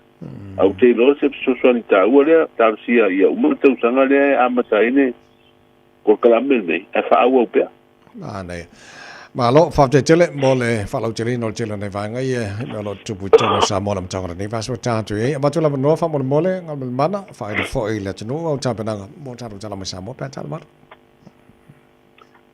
o fa leo atu ngalunga o le pule o maliu I le fa sala lau o le tau unga po e su nga amata o lo sa idea I ponga I o le maliu o tasi po tama ta I tu tana tarafatu sunga ya pari sia fikao le o mai ato tonga fa to ni si o tino mali liu sa fa pena no fa to nuina le pule o maliu e faita tonga sa idea ma puanga wa fa le nga mo ria ngol fo yo se nga yo inga na sai ni fa malo si ele suwa fo se ri le si ni I pepa fa mau ni ai se no nga tupe ya ole wa fa ilo mai ya suwa fo yo sui to ba ya wa fa inga pano tala I te ri tu malo sa fa ta tasi ya fa pena ma vai singa no lua ole a fa lo te le tanto tana I te mi masani fo o te tu ma le o nga ma ta tu tu ma lo fa te tele mo le tau tu mai ta tu ngal ngala mtanga nei va so lo fa ngal mana ta tu filo ia ti fo ile sa lu pa oli ya manu fo ile nga ngala am tanga nei va ya so filo be ta vai tai le so fo ia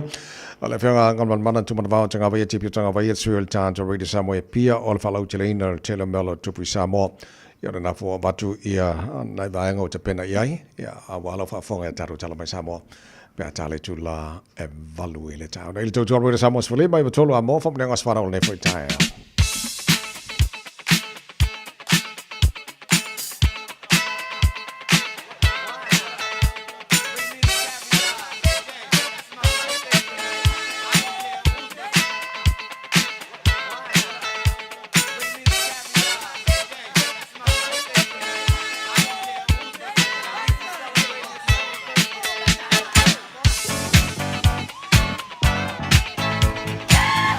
Pamenga swa nau la songa fuara nei wa iwa ia so February matala telefoni pe amfana fa ngai nel telefoni mo le se family ngo sa so fa nau se tasi o lo fa na tuno na so fa nau de nei so tolu fitu tasi liba iwa tolo lo mo fa no lunga tatu email on air radiosamoa.co.nz lunga tatu Facebook mari YouTube Radio Samoa awalo mana ba ve no mai la family ngo fa nau de nei foi tai o fo le tatu telefoni ma lo se fuwa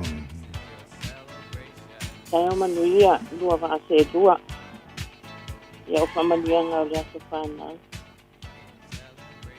Ia, lava no le moe. Lea se whanau se o mātou ta mātere. Nā ngene o papali I taito. O nei ato I eirana fitu sfulua tau sanga. I ia lea tua lana tau singa mana pui puinga se o mātou ta mā.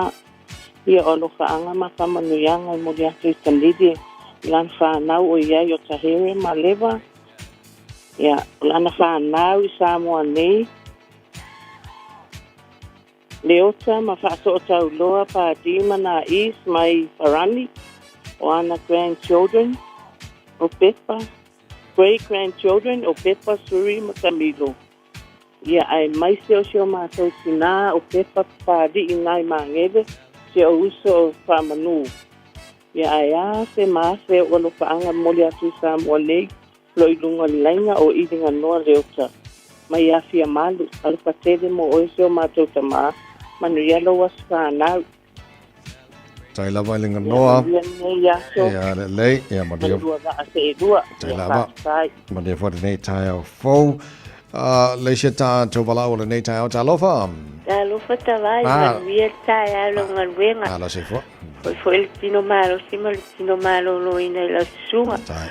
Ia o le ase o iwane o Februari o ato le sefulu ma le lima tau sanga se tasi foi o la san ma tai leo ni se ana mo te fau ia whawhitai nei tau sanga te leo ana ia fua I lunga fonga le ele ai ma se foi leo sua tia o aonga I le nei Taeao ma se foi o a inga o uso o mātua e mai se folitina lo tasi a teia whamanianga ngatunga e wasilo na ngana nana leilunga le telefoni whaftaitele la watawai e manuia launga luenga le ne yato. Tai lava, moni e fōle nei Taeao fōu lau mata, maalo se fuam.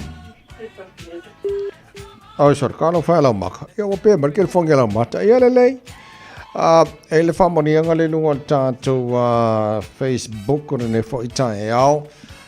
O le whamonianga le mai Jasmine lau mata ma mea. Whamonianga o le asa whanau mo le waupolo, a wala, whengai ma lii, whanati ma mea. Vi ele lo whamaleanga le lei o le tua.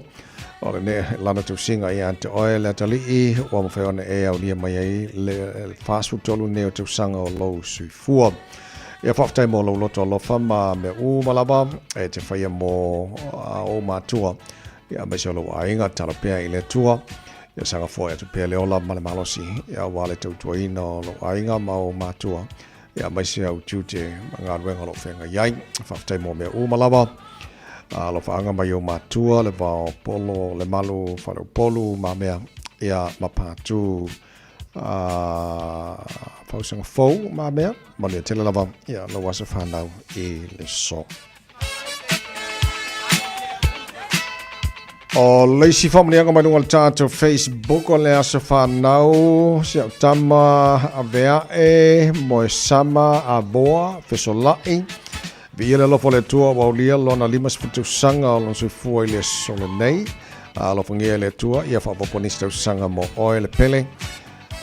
Maua le malosi a wale whenga iai mga ruenga ia matuti o le tala le lei alo whaanga e watu i lautina ia maise show to lua ia to sulu George malama e tuale a lau wo fesolai ia whapea tu angane ia tangaloa la waki Philip ia maui ala tea la waki tuli ia malwhanau monu ia tele lava ia lau wasa sui fua i le so.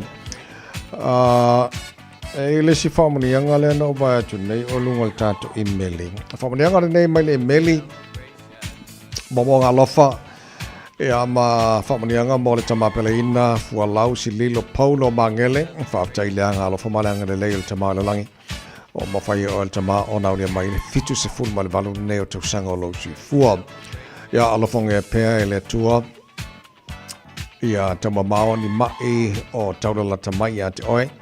Mai e mau pia oe papa le malosi whaafo wina i le tele o aso te toi o lau sui fua. Alo whaanga mo oe le mawai. Mai lau mana mea i a Ruby. Whapea i a lau whanau i a Lua Toloa, Waiafu.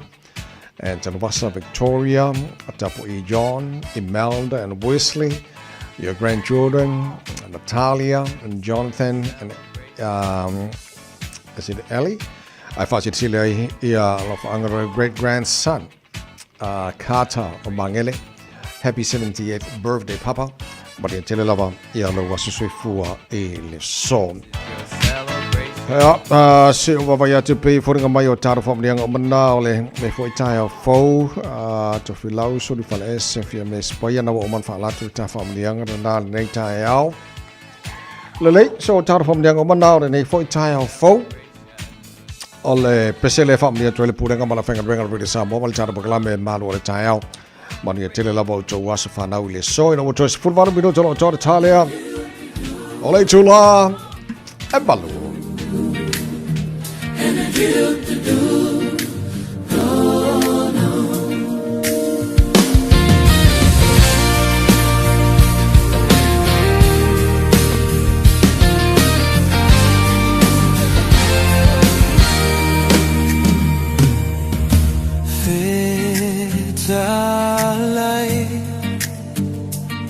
Lo uali ie o te mapuai Lo nei vai vai I mea e tinga ai Uana o oe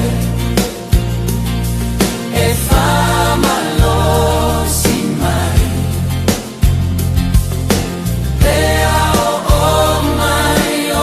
Puanga ilo unei oh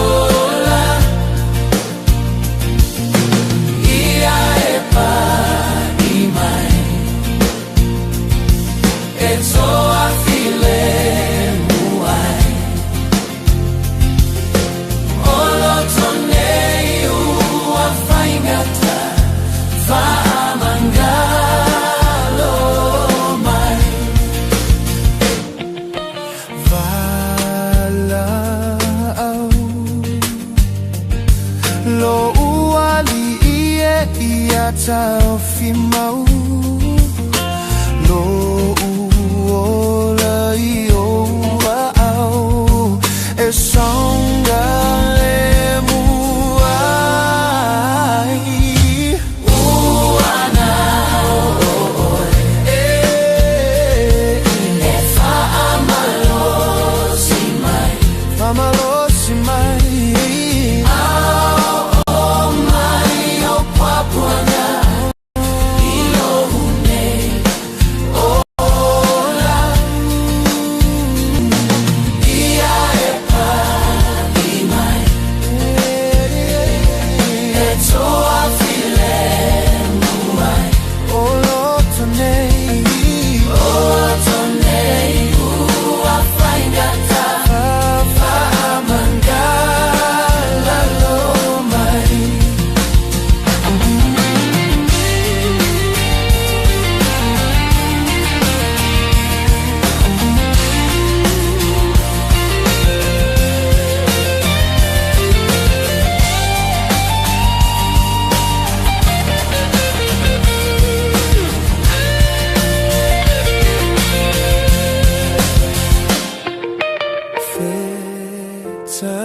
Fetalai lo uali ia mangalo ai fea lo fani ai I lo fa atasi mai uana oi e fa amalosi mai pea o mai o puapuanga ilo unei ola ia e pa i mai e toa file muai olotonei ua faingata fa amangalo lo mai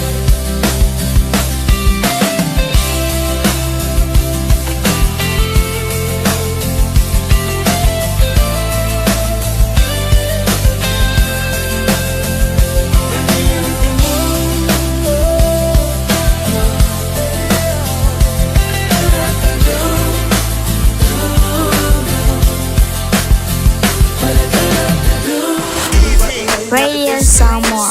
Taslima ivatolu. Amo.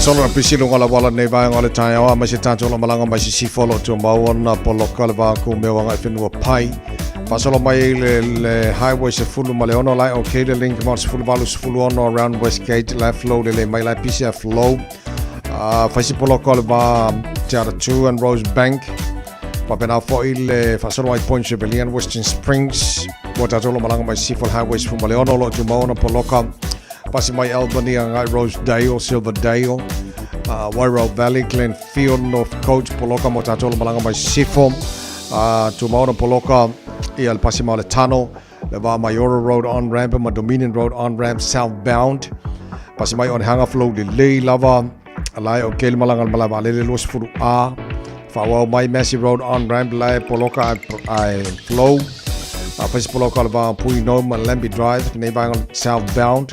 State Highway Lucy Fulu, Fiafia Poloka le Highway 1, State Highway 1, Pasimai Papakura, Papenafo Imanurewa on ramp, southbound, flow Lelea, Manukau, La PCLF flow, Angai Te Irirangi, Istamaki Road on ramp, Angai High Brook and Mount Wellington, Fiafia Poloka le Nevang le Taeao, Fiafia le Sifal Level, Juna Mailo no more time to Nevang le Taeao, Fo up Tavalin, Malon on Sai, Malon foil late time le Taeao.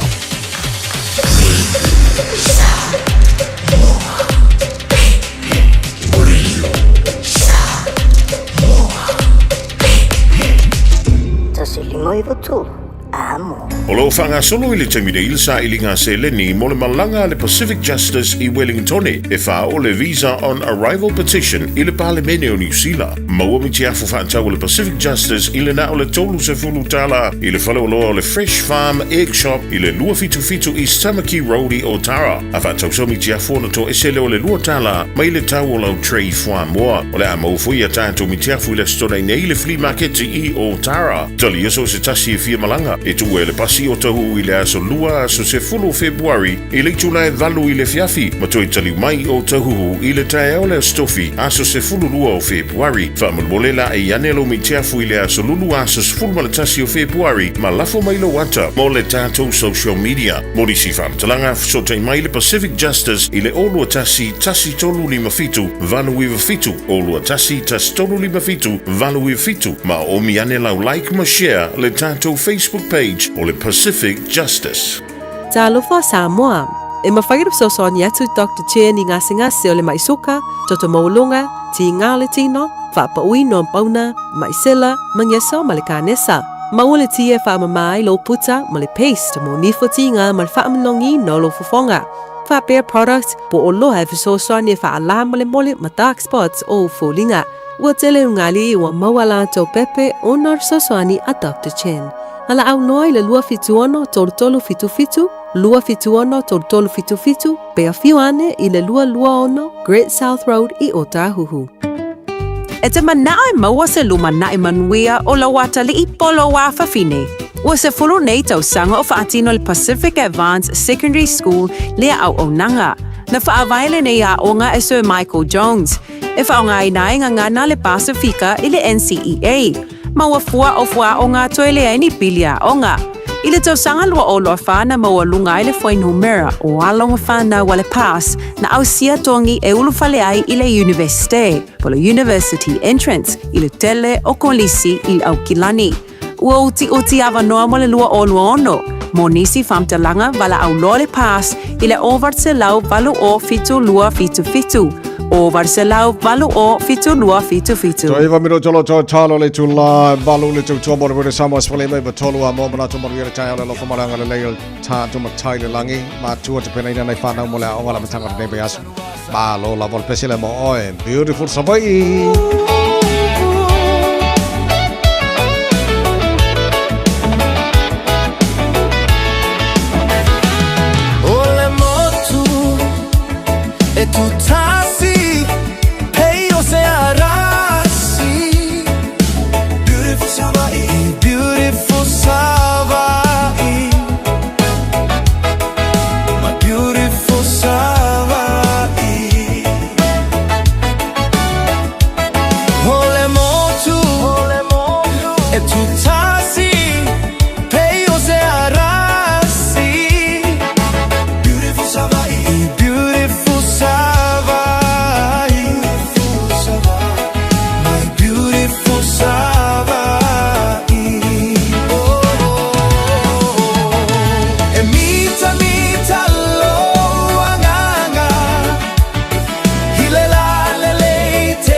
Beautiful Savai.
Samoa suli mai batolo mo taru tala mai Samoa pe mai afa fengan pe nino tia fau tato mai mo tu tele sala fai au de le ya sa mai ya malo si fo mo le Taeao sala fai no mo te pai la tua sibio polu feo te no at elo na au ne au le do le la au su amare eo le su mai silie o te tua nei a pia i tatan o le fare mai stay my darling to far tini leo ti ele hanoi le halo na wa mi pa filo tu ala umasa tele le pama tanita ito pa te ala bele tota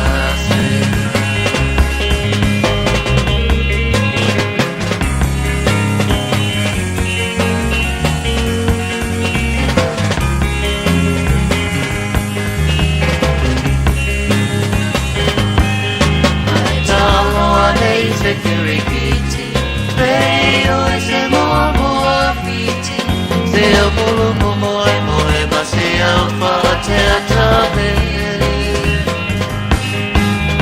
ai si mai se mose ei se mobilito si manu mai vai peone vai au se telefone say my darling to far tini leo ti ele nanoi e ngalo na wa mi pa mi lo te mana tu ala masani te le pa ma te mi ta ke to pa te ala pele chota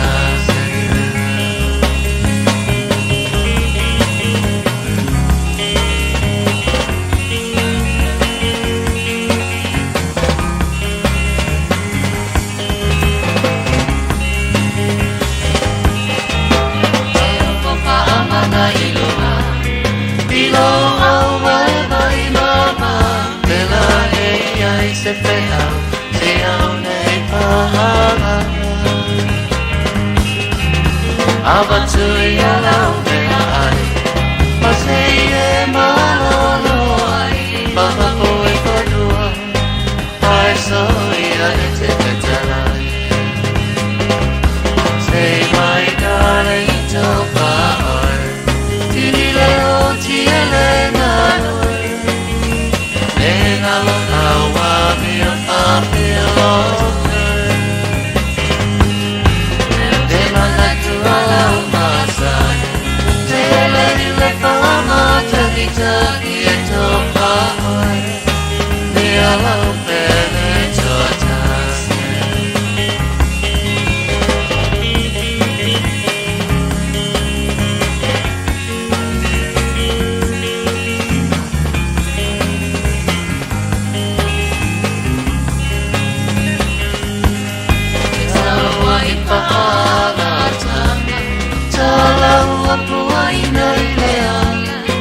Vai vai solo vuoi le teine le mani le tana ai ui le aute le kia Malu te peko a te le sia kisa pala mega beni mana say my darling to far tini le oti ele naloi Nengalo na wa mi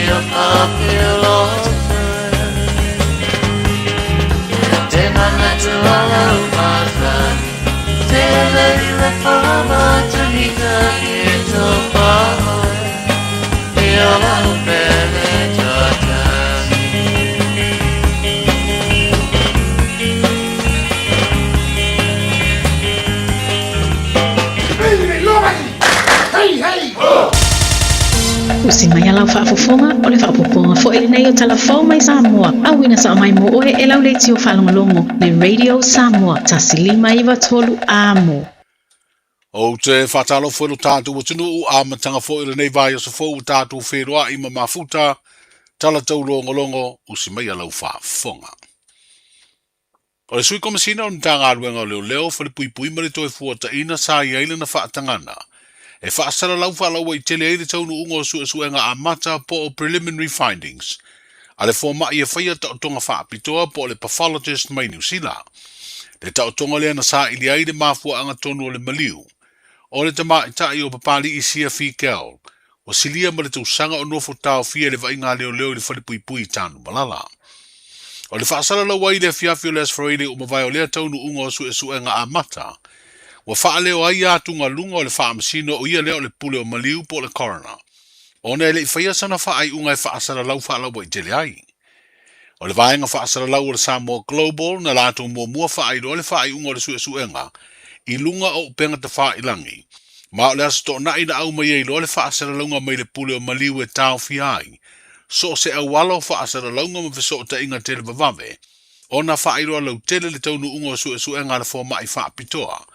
Lea na whaasara lau le upenga ta wha ilangi. Ale mtanga luenga o leo whale pui mare toe fua ta ina. O lo talia nei le isi la sanga pe a mautu suenga o le mafua anga o le maliu. O le suenga leo le maliu lilo po le inquest. E fafonga inai mo li mau ilumo le wha amsinonga.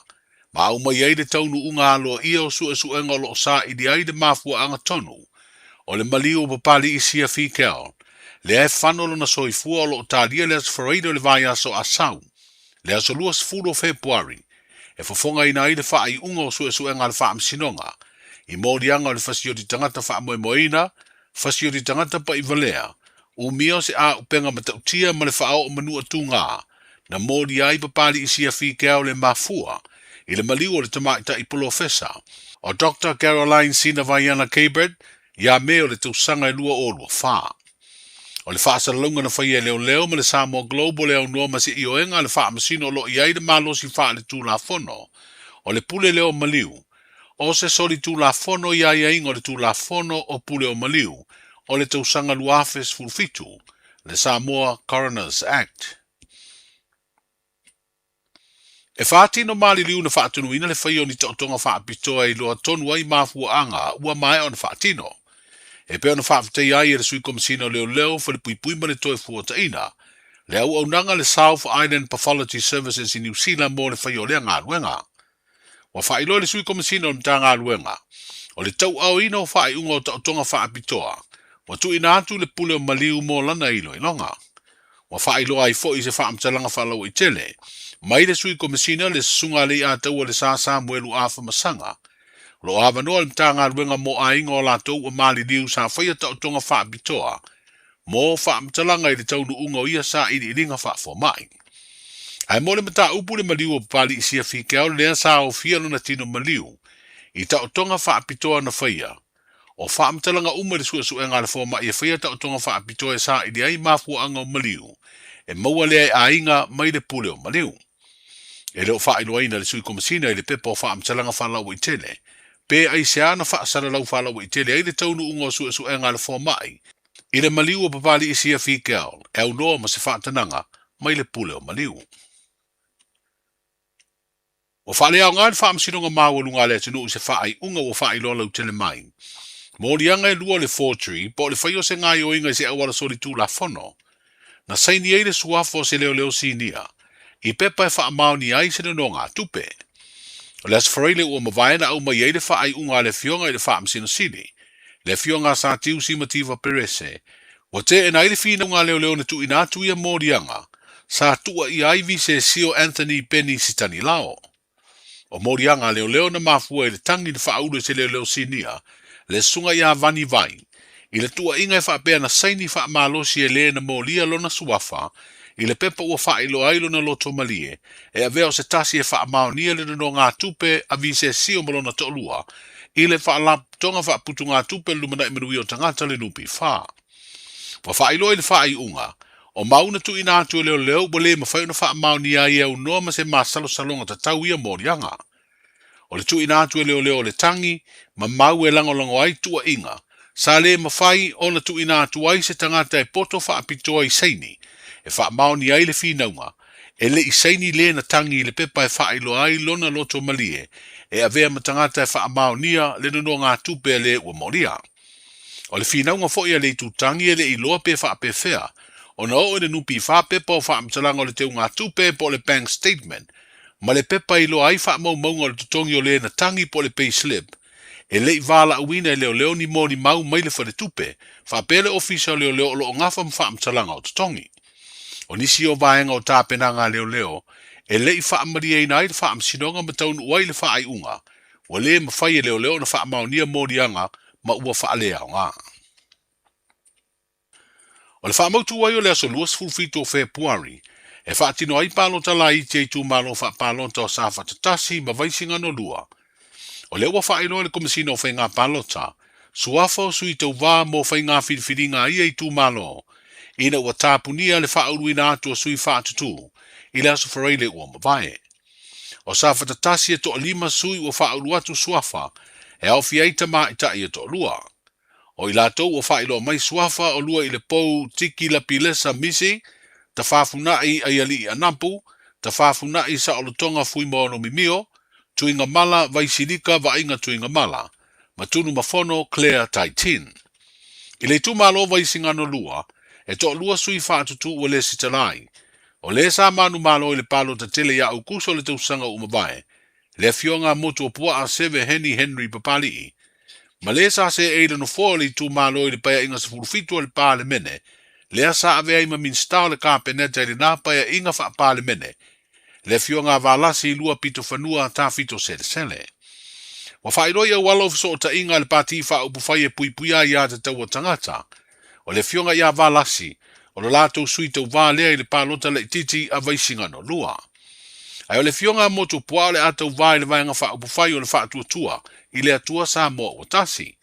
Wha pena fo inisio sui o wha tu mai, mo le whainga whiriwhiringa sa whatatasi. O le palota tele whanati nati a ukuso le tausanga de tenei, e to lima sui sa tau vā mo le no fo vaisinga no lua. Le to lua sui sa tau vā I le wha tua I le atua Samoa o tasi. To tasi le sui o le pati o le Samoa o poto. Tasi le sui sa tau vā mo le vaenga e puipuia I a te tau tangata. Ma le sui sa tau vā whaatutu o tasi. Le ana manu malo. I sa whatatasi e to o tolu na tau vā I le palo ta tele whaanatinati. Le tasi le sui sa tau vā I le fua le Samoa o poto. Tasi le sui sa tau vā o le vaenga whaupufai e puipuia I a te tau tangata. Ma le sui na tau vā mo le whaatutu I le atua Samoa o tasi. Le ana manu malo. O morianga o whainga wha ala tua, wa wha maonia I le tangi tau palota sa whatatasi. Wa solo I aile no fuama toi whai aila na whainga whiriwhiringa e ala I le palota le titi. O vaisinga no lua wa avanua le no fuama toi whai aila na palota le titi sa ilieso na tofi le pale mene. Ena wa wha mawai le sui sa ave ma whai pule tuto tasi le paya inga sfurvalu o iei nei le pale mene. E mafua ina ua momoli le patia le wha tua I le atua Samoa o tasi. Ma solia ai inga. O tu la fono tu mauma le tu la fono whainga palota. Lea e noa tia ai se sui whaipule na toi e vea masui o se isi vaenga wha upu whai. Pe a mae au na wha tautoa tofi o I tu malo. Ina ua mae a se whainga palota e whiriwhiri ai sui ma malu o I tu malo mo no foa o le pare mene. O le stofi al vaya sonei e wha amutai na avanoa e toi wha solo muri ai tua. Se suafa o se sui tau vā, a wā whainga whiriwhiringa ia I tu malo e lua. O tala amatai o le nei vai o sa fau. Soifua. Talofa, we're the Katinas. Talofa, this is Pat Lam. Talofa lava, oa o lapi marina. Mau pelo li tio. Ile radio Samoa, tasi lima iwa tolu amo. Anatura lele, tio, tasi lima iwa tolu amo.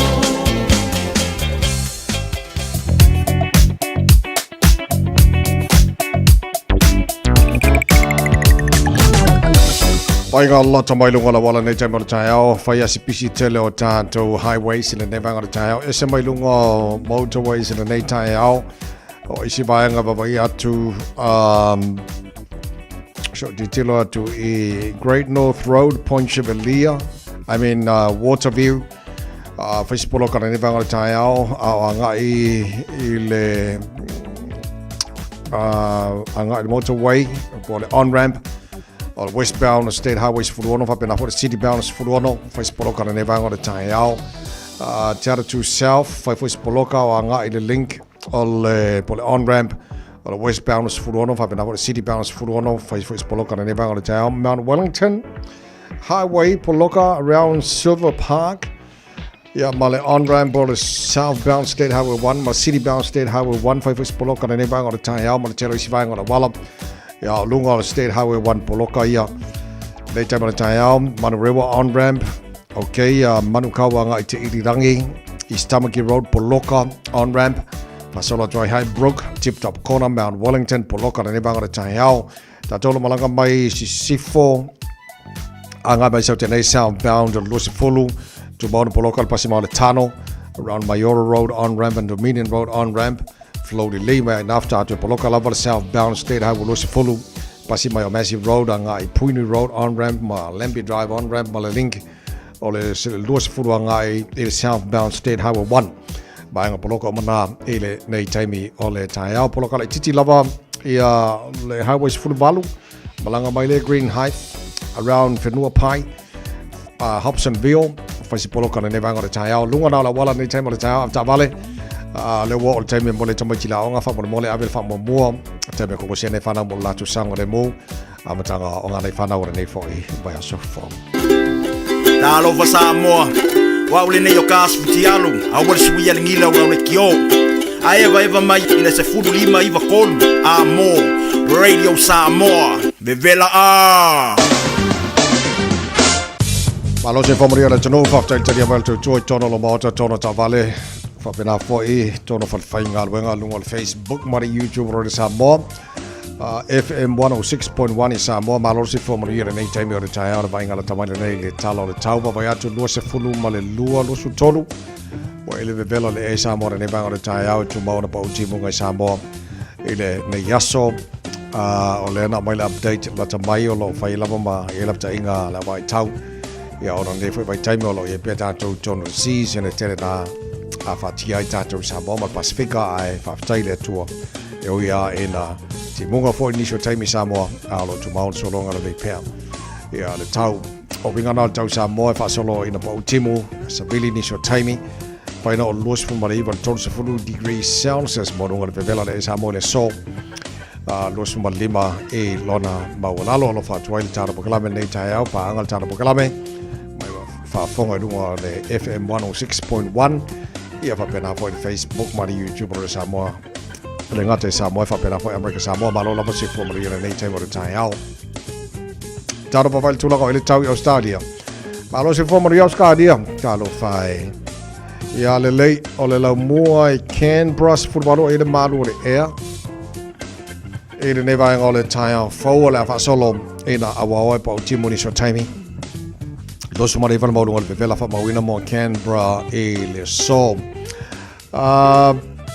bel pone malo si fo mo US football e le malo e ne va ngore Taeao lo te va ya to la fa solo foi in awa le tau mo to ne ya so los futolu o le mo ngana le vela fa mawina mo bel pone football lo na mawalalo senior stadia good morning mai tatou nei Taeao lo sutasio le mafana fana fa si vela o kai fa solo ina awa pa utimo ni so time le so lo su fitu mo ngol vela fa mawina mo senior stadia lo sutasi lona mawalalo Brisbane malo se fomo ni nei Taeao fa si vela o Taeao lo su lo yai ele nei va ngol Taeao fo wala fa solo fo ina awa le tamo to le so vela ia to su lo lona mawalunga lo su lo lona mawalalo yep ni so tato fa ima fa talo fa mai oi Perth Australia malo se fomo ni nei va ngol Taeao fo Perth Western Australia le nga host le ka ko fiku le fai kas ko nga I mangafi le ko champagne foi Kenya New Zealand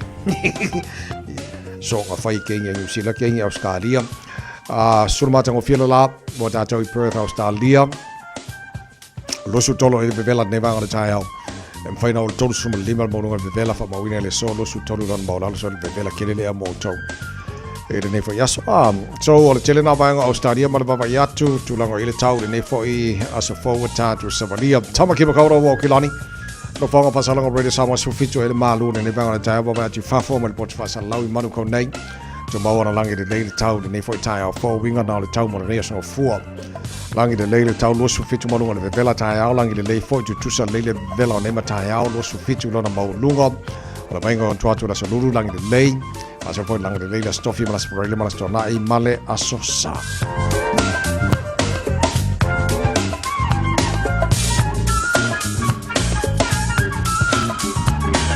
fa mabongo mana tu na mala ba chau nei chai mo Taeao ina o se fulu mo le ono le o cha nei le tu la evalu a fa ne msia taro tala me Samoa le ta le valu le Taeao nei te fa sala wina mo e pe tale tu la se fulu mo le lo le so ma le fitu po ana nei o taro tala na me Samoa wa mo le amtanga nei ba so ta tu yai mana tu na o menino ia le tu la o ia fenga palo tala iti mo sa fa tasi ma vai singa no lua o le so sumar fitu o le masina de nei o na o manino lau fa fonga ma fa longo suita va la tau fina wina fo ia na fo tu malona I lua ia mo le parlamento Samoa e by election CL so sumar fitu o masina o February ia ma le telo nei vai ngana na fa fonga tu le tunu o lo tu na mai Samoa ia ma fa mo fa mo ina la mai mo la fa fonga tu la o ia taru tala mai Samoa ole nei fo Taeao ma la tanga nei mai aso tato ia tu mo le Samoa so lima even total amo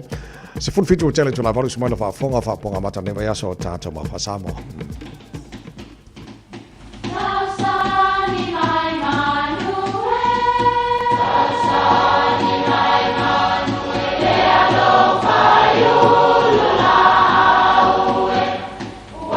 E o fanga manu I ululu o la au, awa e fafanga I funga o la au. A o le tangata, e fafanga I upu matala. O le mafileo o alanga upu mamuanga ngana Samoa maona whaapongai, e a fua I lona sio mianga. O lona lea sao I le whaatufunganga o le iloa whaale aso, mai le tautua se ia o ina pule. O alanga upu mamuanga ngana, ua lanto mamanuina le tō whamanino a Samoa, mana tua fo'i, e tāo fitau muli le atunu. Ua longo le fua ma le pa'o. E masani o na tātou whaalongo I le lafonga o le muanga ngana lea. Ua longo le fua ma le pa'o. E ese fo'i lona mafuanga. Ae ua whapea mai le muanga ngana lea. Ua longo le fua ma le pa'o. E whapea le tala o le tama o sa le vao malona tina o fulu ula le whanua. Na susunu ola e lea itu o uli a moa. O na vala awa I lea o le tina, pe iaini a itu o Samoa e alolo whaatu e la vea isi ana tama. Whai mai a o seua itu nei o vave maseli tu I ngā uta o sasina. Na langona mai le leo fulu ula le whanua. Ma whaana nati mai loa, ma sei ese mai le tamaititi mai le afi, ai wauti ai lava lontina. O le tangi tele ma le wha umi o sa le vao, na ave ai e itu nei o vave ma se li itu I samana, I tufu ngata I vai. Ma whai ai se fia ngatele e tau whaana ai sa le vao. Whai mai na matua whaatumulia I tangata, e o lava I manufelelei, na lofi ane I le malai.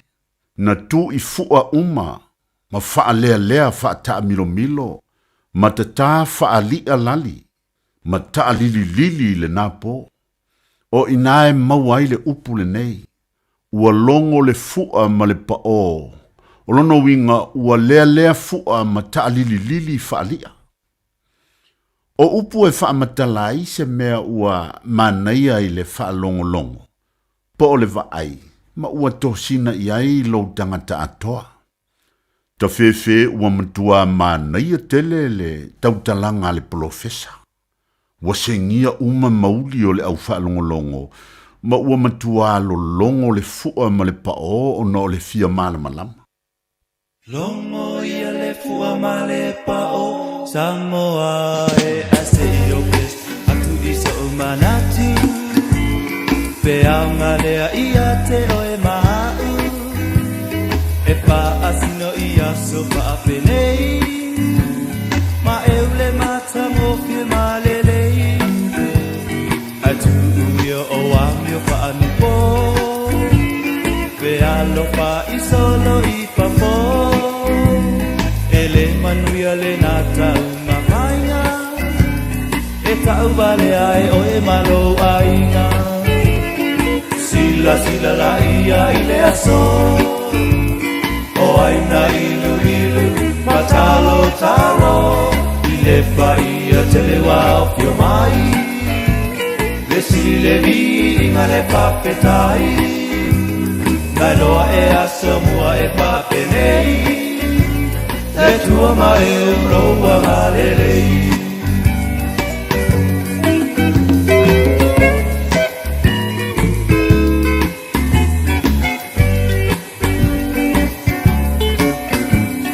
Alofa anga nei moli po Ia o tau tona ne mauso Lo mahalo si waso o na pai E iu i le pala le pongai Te sui sui a i solo na iau whainga Te pelo pai mai le pai a so aina Te yang e lo pia no po ini usila Awa poina e saule tolu masina Sila sila la ia i le aso O aina ilu ilu matalo talo I le paia te le wafio mai E sili le vi inga le papetai Nai loa e aso mua e papenei Le tua ma e roa alelei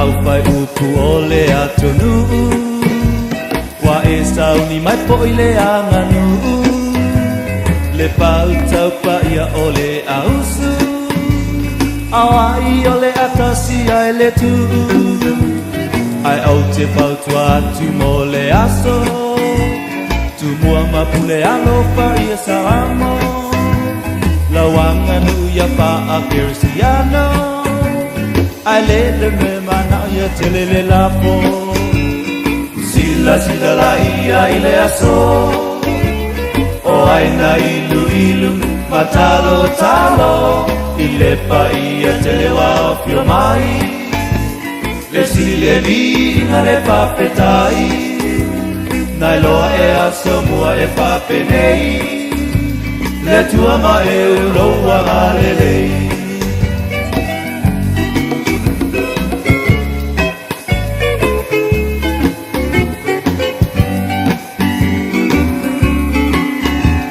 Whaafofonga pale tua matausi O lau paa lupenga le kasi ali O lona lua o le pau fatua Tangai le lei me ai tali ai le sua Tau lele a foi matai torua Punau paa mauni i lau tatua Ele sala ukuma yana mua La lava o le pule o le tatua Sila sila la ia i le aso O aina ilu ilu matalo talo I le paia te le wafio mai Le sili le vinga le papetai Nai loa e aso mua e papenei Le tua ma e roa galelei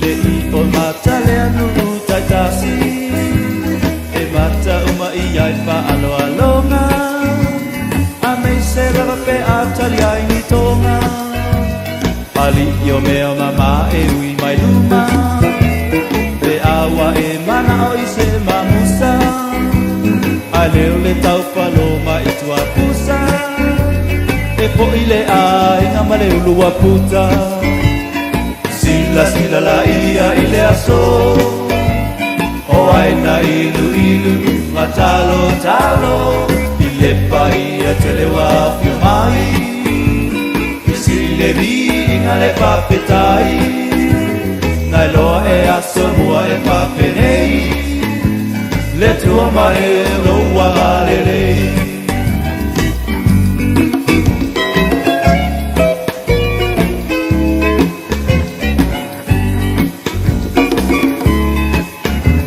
Le apai ulau pese I pai pe au Olo ala na mai matawa nau Talopa isio lato nau nau Ia tato mawale ona le pavavau Ai amu ia po I lato ia Wasau tua lasio lato manu ia Le ngatai lalo nei a olunga Pe ale langi le soifua Sila sila la ia I le aso O aina ilu ilu matalo talo I le pa ia te lewa tio mai E si le vinga e papetai Nai loa e a Samoa e papenei Le tua mai e uloa halelei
Mai pea I the radio kasi lima I vakolu amo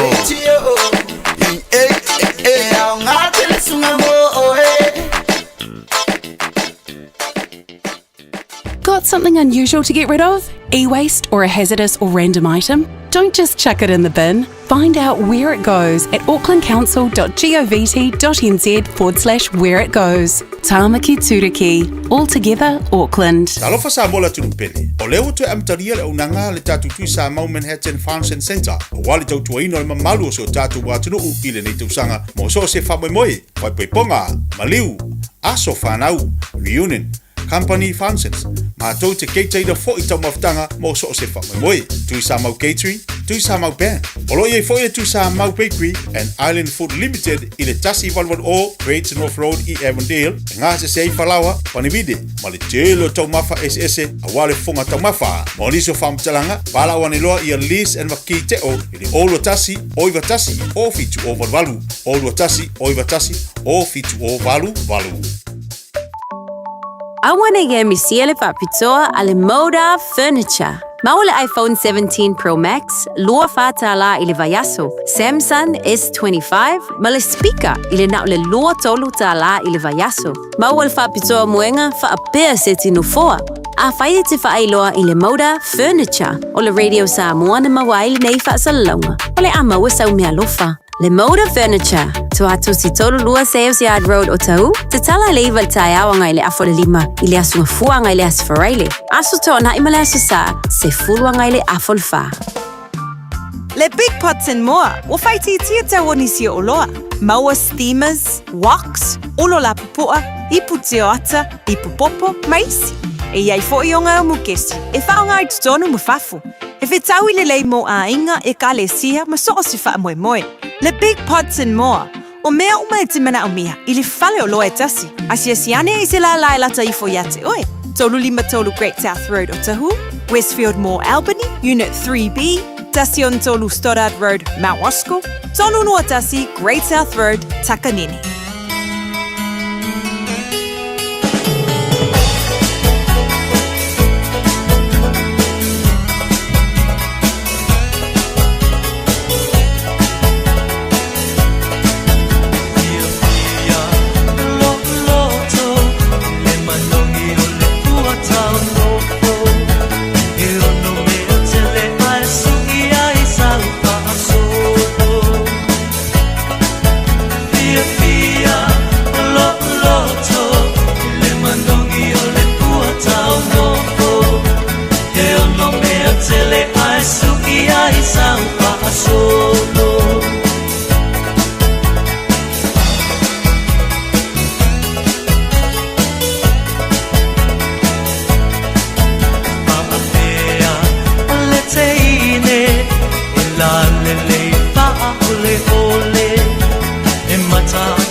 Samoa iwa tolu amo male tu tuare nei tai tu luas fulfitu minu tolo tore tale ole tu la Eva.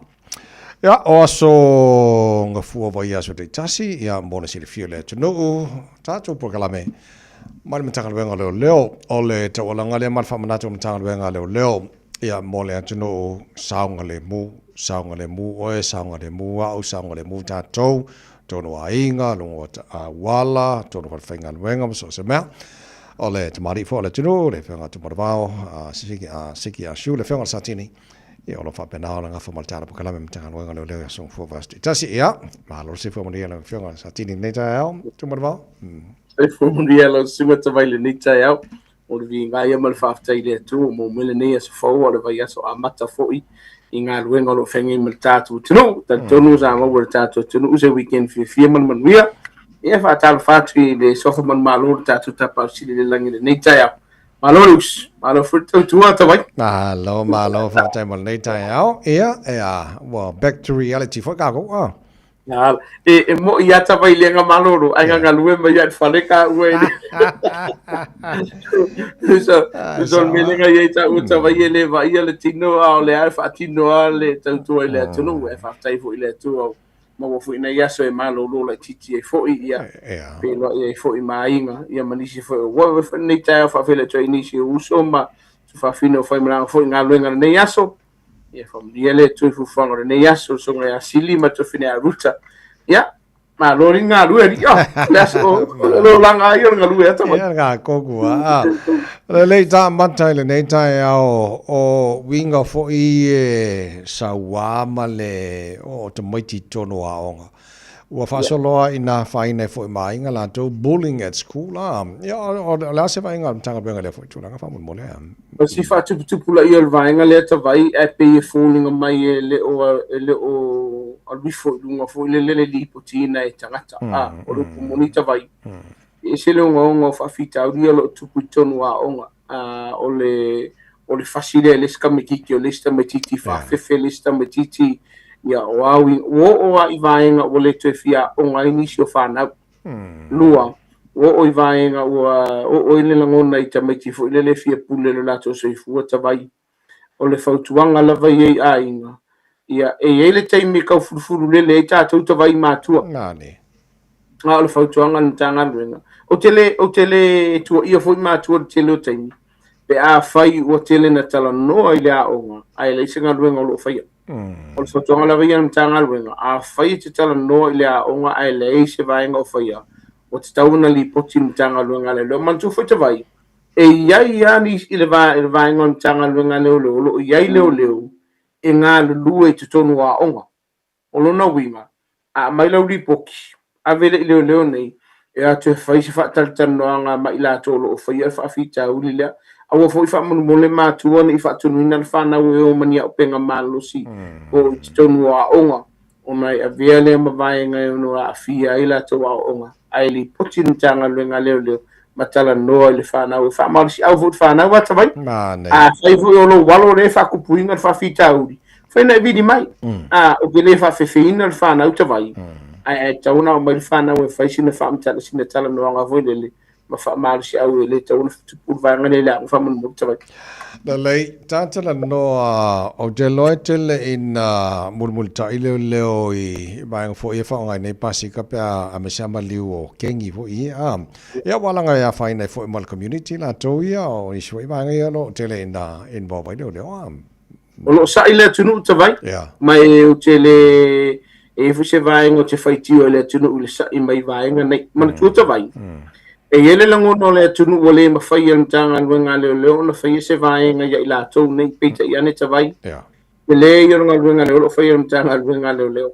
o vaenga na vai o tu la fono ua puni tia ai matao fia al mtanga luenga leo leo mai le tuli ina o pasika nei ta vai ai se a o le kulinga o le pasika le tuli le sa o mtanga luenga leo le tu la fono ai a fia i saunga le mua le lau tele ta vai e me se fo i la tau lo wha ngai na pasika nei e iai fo le langono la tunu wa tua vanua le mtanga luenga leo leo e aver wha mumu e kengi nei pe a whaia la tau maliu fo i e ta vai e ala no poloka mtanga luenga leo leo ia mga ala nei mo lo saunga le mu Samoa ngā wha pasi ar vaenga le iluma e o le profeo wai ia saunga le mu le tunu o nisi o sori ngā tū la fono la tau te whai e lungo la awala te le vaenga mua wha i pau wha asisi pau o se ona o ia po le feo soi me fa fotavale o lai fainga luenga mtanga luenga le te pu ina ia to le sene o pasika nei ia ma avea la kusala lua e tele na faatali le mtanga luenga le te tonu o fanua tanu nei o mai fafola o fare polo kale lo fa foka ko wala voile ma mai la to o foi la tato pasika fo ia te pa kle fa so sa te lenga luenga lo foi mtanga luenga le o tele o pasika yo umana ave maloka ma ave se ina mtanga luenga le mai lo tam fine mtanga luenga le se vai nga file mo fo ia fa fita o woni la matia so fo la tunu a fa la o fa se wika vo le pasika nei o ke so asta me titi tu lo ta vai a o fo tu lina lo sa ku le avongo yo wai a walo fa pa wana lo vai nga lo li putin tanga luenga le e tato numero umon abatule ele umertato por kalami ai sila mo wa lo sa ngale mo mar sa ngale mo lo vai le se vai ngon telen pisem tanga luenga le mo au nga oi iam fa lo ko mana fa o di malanto ya fa o lima o fa kasia mangoi ta fe nga oi tono tato fa le lo o nga oi fo ni o lo fa nga ina ma penga malos e fa o lima ia la to fa ta o lo o le fa tuanga a fa o e fa fonga me Taeao nei ku pela nga oi fa le la ko nga oi au ti ta mo fa fo le Taeao fi pe a fe te sila fia le o ia te o se to mai ma se malos im fa na fa tina ina vai nga le wai no a fi lo sa nga le mo pa wa lo vai nga fai Wilin tanga bunga leo waipo saunga le mu fo ila tolo afa ina fa mun mole tabai e no umele tatu tabali faisi fa no ele o ma wo mai la tatu tu tabai ia le tatu tu walalo e tatau ona loka tatu tabali Aia. o orki kilo ngoi tono lo sata vai o le mau ka mai ba fu le lo tatu fa mala mama ba no o le tene fa tino i so na tu la fono lua vai tatu wa o lua o lo ia tono ta vale manisio vai o ka ko ako ke le fongi e tatau ona va ai se vai ngai ia malutia ai ina ia awana i tiro le nga o ia ma fa so na tu la fono e se la le tau o vai ngalia sila fa tau loa e sili le tau o lo soifua na le lo ngai fa ka winga tono lo falo lo e to e mo le lo na le insurance pe afa ngai fa insurance lo falo lo a lo soifua le lo ma sa ngale mu fa nga tai on fa se ngai nai ai ngai la to ma lo soifua ma o ma no fo ono kam fa ile se fel o lo ali aber fa mo se fe ia ma fa nga no fa mo boli on tua ma ba tu ta to no ma la awul mtanga lo ngale lo mo se so ni tu langa fa pe fa mo ya fa fo ma tunu na minuto na batu leo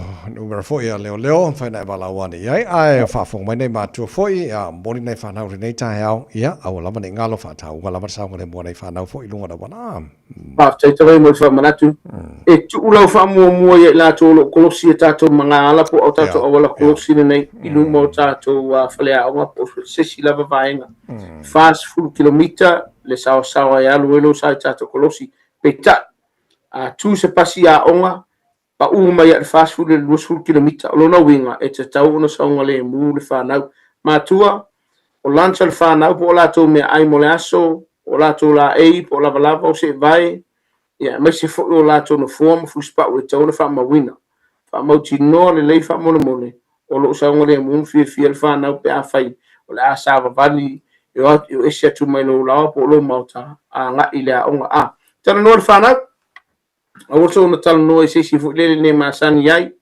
se fulu pe lima fo minuto le tu wala ona wa ta no i se fa tali na fa na ma vai la por nga uma lua fe du su fa la por nga le ko fa ya ta vai amon mole ma tu averta to fa mo sa ngale mo le fa na ne yaso tana no le fa na a fa ni fa fita u la ona pa so ta ile pula ngom fa ya ina ia fo ia vai nga ia ma vai pe pa ta to ta vale ta vai fa mole e tauna le leile warrant of fitness malaka ko registration ele ai uma se anga vaenga ia pe a fa wa batu fa tunu ngan tanga lu ngale le te awe ko fer wa nga ke fer wa ia mo ki ngoa yo no sa pa li fa na la nga ai ru e ku ka ko fam sino lo na winga fa mo ti noa o lo yeso la sene avita vale ai te le ia lu ave ma mo muli fa na ni Taeao te vai ma lo fa sa tini ma lo fa te tele ya mo tau longo foi le tunu le va yaso ma le va yaso ya le lei ya le tunu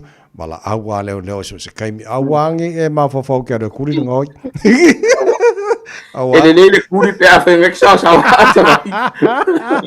ma tua tatu numero ma sani te vai ma tatu tunu fa mo mole o le tas no numero le fatua evelina le numero le pe a fai e se fa la fa fo se lo tu le time le nei o le ala se time tu se fa la fa fo se o e si la fia o fa la ngaina ia metotino la matia sa ngale mu mal so fu o e malo ai nga mala tunu tasi o lima tatu numero le ma fa na fa le penga te fa langi o le telefoni fo e le potia i so la se vaenga e le o se fa la fa fo se o lo tasi o valu fa iva ka ko numera ele mau ai se pangi popo i va mo le na o tie mo wer vai ngale fa mo le ta vai alo ia ka ko la mori ata vai seki ai marka pangi ke po fela vai te fita no ia mau ele so sani mo oi i lau la vanga ngana ile ngata na fa mama la ma vai ngor tu la o vai ngale ta vai awa e ke aru ka waso tu lo fa fonga la tunu mala ngana wo fonga aina a faite si la fia te le mala malamba le tu la fonga wala au mai lo fata wa alta tu numero na fa mama lamba na le vai ngor tu la fonga ele se tongi ta vai ele fo se ka fa se e na vai ngor tu la fonga te si la fia ai ia vai nga te tauna na saunga le mo e malo ai ia malo wa ya tau fa mautino o le fatina no ngaluenga ali matama ta yo tanga luenga leo nei Taeao from ni le tu yo foi valo finima nei Taeao nei vai aso fa malosi mai ko se fulua ya masi or kau sanga kau ya fe poli le akan lu ya tavai ni le tu tatu tinu ore se vai aso Fiafia ya file mu marsaunga le mu le lo fole tua o per tatu no merana mo isa mo sustemi fa mangalo fo ila ona se upule te tamadi ila fa fonga ya o se anga fo ule te tamadi ila silsila o le manato tuta vai vai malima mo isa mo fa miele tu ne yaso fa temo mato vano so fu ta fionga sa tini mano fa te tele molta po klama nei ta foi mo ni foi fa mata ne so so lo fatu ela ta ilo fatila so fu le fionga sa tini tu mo va se ki a shu male po klama mai mata ngaro ngaro le open masania so fu mo yaste tasi Tau tō Samoa fully ma tola mo tō fully ma mino tola tō talo le tu la eiva. Sauya oya lau penina, nilu maya hoforinga, ia e pito mai tuole masina, se isulungi orita, le fetu planeta, ofea oyai. Maya Santana Pena etawane ai Oi uasenga noe fati Loa lofa ya oi hani Oi ni fuos loa lofa Failea mamai o no uola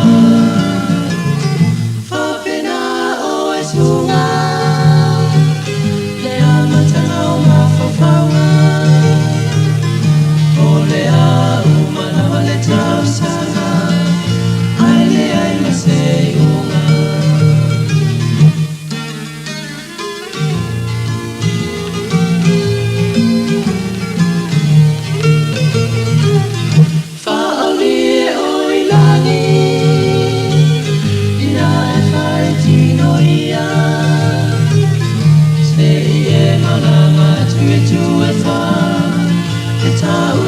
Fiafia Wow, uai maua Rapena o esunga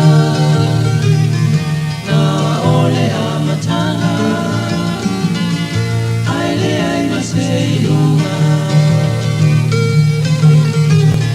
Oi, ua senga nua fati Noa lofa ya oi hani no alofa Failea mamaya no uola Fapena o esunga Le amatanga o mafaufauna O le a umana wale tausana Aile ai maseiunga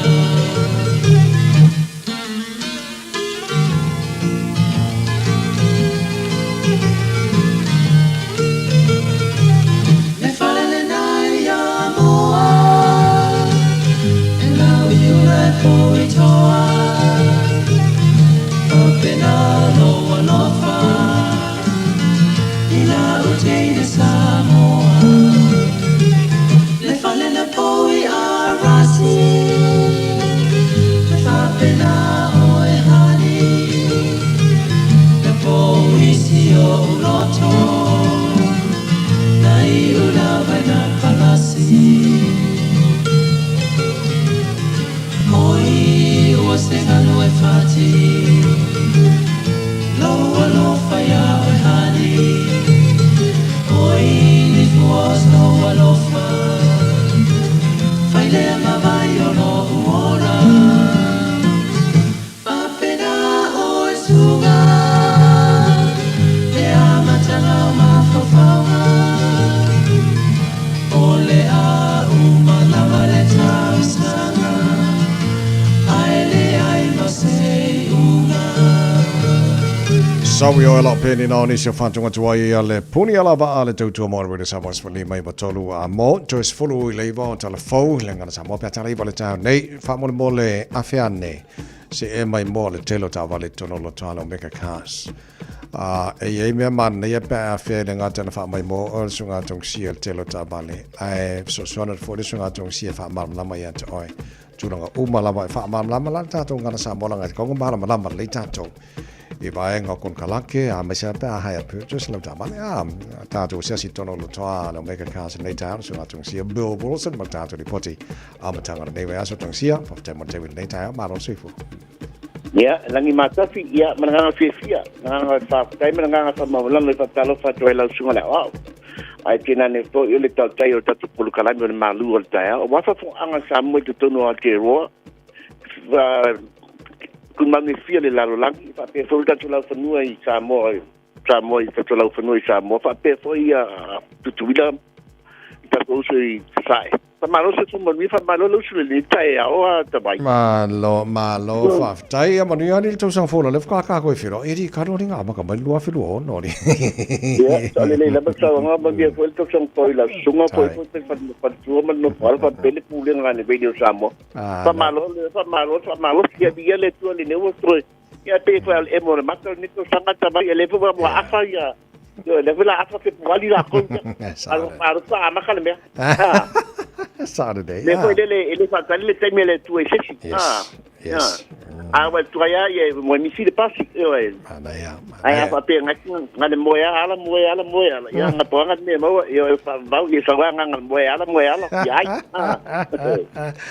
le malo ni ta malo va tai ya mai li po chane tai ma tang al verso fa mo ne ya fa ka tela bala sona ta bai mo ma to ba no ya mo ala ba mo level bi inga la fa fo ya te ya yo na pule lo fumana na pule fa so te ina mai lo so fu lo so la wa o fa pe fo le fu so ta to ti fa pe so ma to bola ya le ni wo ta to felo I la ni mai lo ta to pa pe u po ta to a no fa ma ro se fu mo lia pa ta lo ta to la fa fon a Samoa po fe la bo ma o me ni fa sa la yo ta to la nui Samoa mo mai le fo ile ta si o no Samoa o ta to radio Samoa ya ta lo pa to si ma la mi ka ile ava ke la ma fa ma lo fo mo ni Samoa ia na te tamatu atu sia o le ua pa tina ino le tatu tau tua o tatu tabale abisa o atu tongi ngeili tabale yoe ale ai ina lama te ina tau e te ia le leilo swafa tongi e tala yoe malaba lau fasoa malaba tsegi ni mo e tongi e tala pinei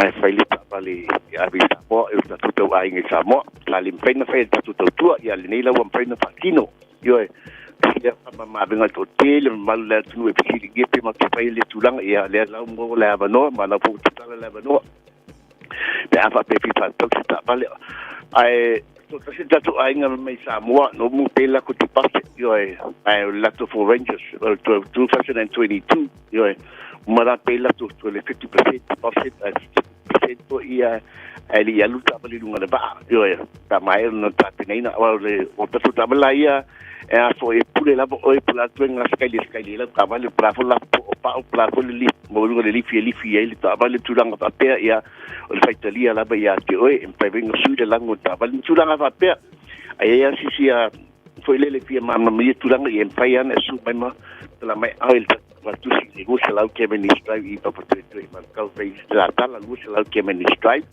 yo ni si tulanga na to ta su ta ni sila ya le tu ma la ta to to sanga na to te vai lo sa yo e sta la ino la vale fai fua le fo ile o fenga de bon fitness fai fua service no ta vale fai fua mo to sanga mo la con kalaki e fai no fa ma mi ti o tulanga la con kalaki me ta finance ina ye se fia me ma ale o le temi sai ni la con kalaki ni si tulanga ya le fai ta to be fair fee le ma fai tu wala fair fee la to ya wala fair fee ta to falta vale ya tu pele fa tai ai o e fa ngingo tu ma fa ta ngingo la sai to no to ni si tulanga ta vale fai lo feeling family bands commercial bands mini bands ka vale piki abu mai on the tuina filang lang wai tulanga ye man tu specialized falta vale e customize ma ta tu vale o la meta vale la IT bands e ma fai no ma pa tu mo sta to mo fi al na foi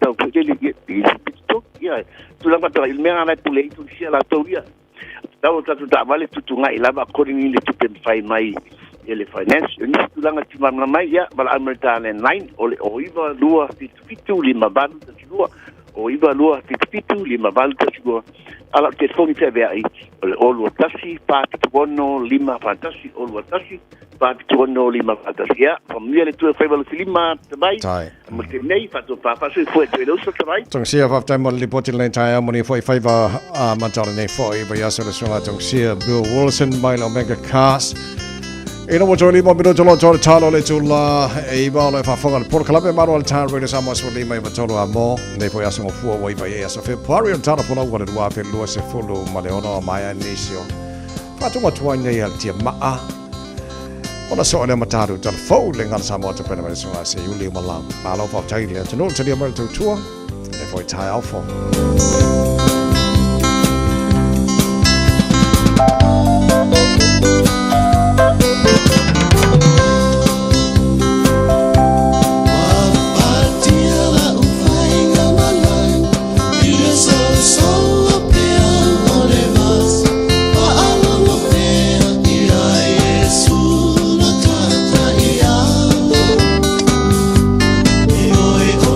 You are in my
Talofa lava o au la Pimerana, mau pelo li tio, i le Radio Samoa tasi lima iwa tolu amo.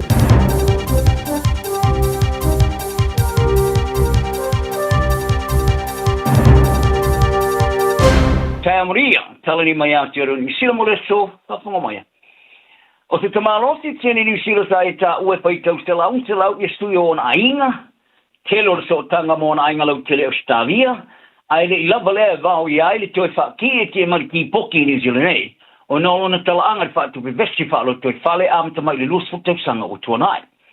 O le iai o lon so tanga mta ngata e Australia, o se tasi o mafu anga sa tilo iai, le toi loi longa ma le wha amasnonga, a o whaia sana whai unga, pe o le a whai unga e toi wha apoi wha amarosi mai New Zealand i lalo le vaenga e lima salau mai tasi, o le tūla whono whamalanga inga Australia, e te tauana wha lea o ngaina.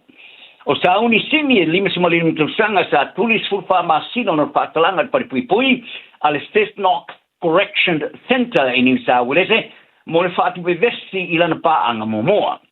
Sa longo ia mate o le roa whemariru furima, o luna vista e wha awa wai o na nofo i Australia o Thoria. Muriane, au inatu le nofoanga e Fiafia tangata whemalangai. O sini, sa nofo i Australia talu mai November le roafi. Ai le i pāsia su ngai whai ala nā mia po le character test. I lalo vai ngai lima se lau mare tasto tūla whono whemalanga inga Australia. Te luai o le tele o wha monga i ona sol tūla whono. O tangata le pasi su ngai whai i alatu wa mio. E solo ia o lātou visa e wha mautua i Australia, ma mawhai ona tue tipot ese. E whai to wafe mafi siksiari New Zealand sa wha marosi ona tue wha fo ma wha marosi mai. Lea e māstani ai ona iloa ai o tangato le lima sela o martasi. Sa tāusanga i e sini pūlenga o whemaranga inga, e toe whaia te rui longa i le whaai unga e solo i ona visa petai. Sa te ena, ma i e tuina atua i loa lana mta upur whaamsinonga o pūlenga o toi longa a Australia.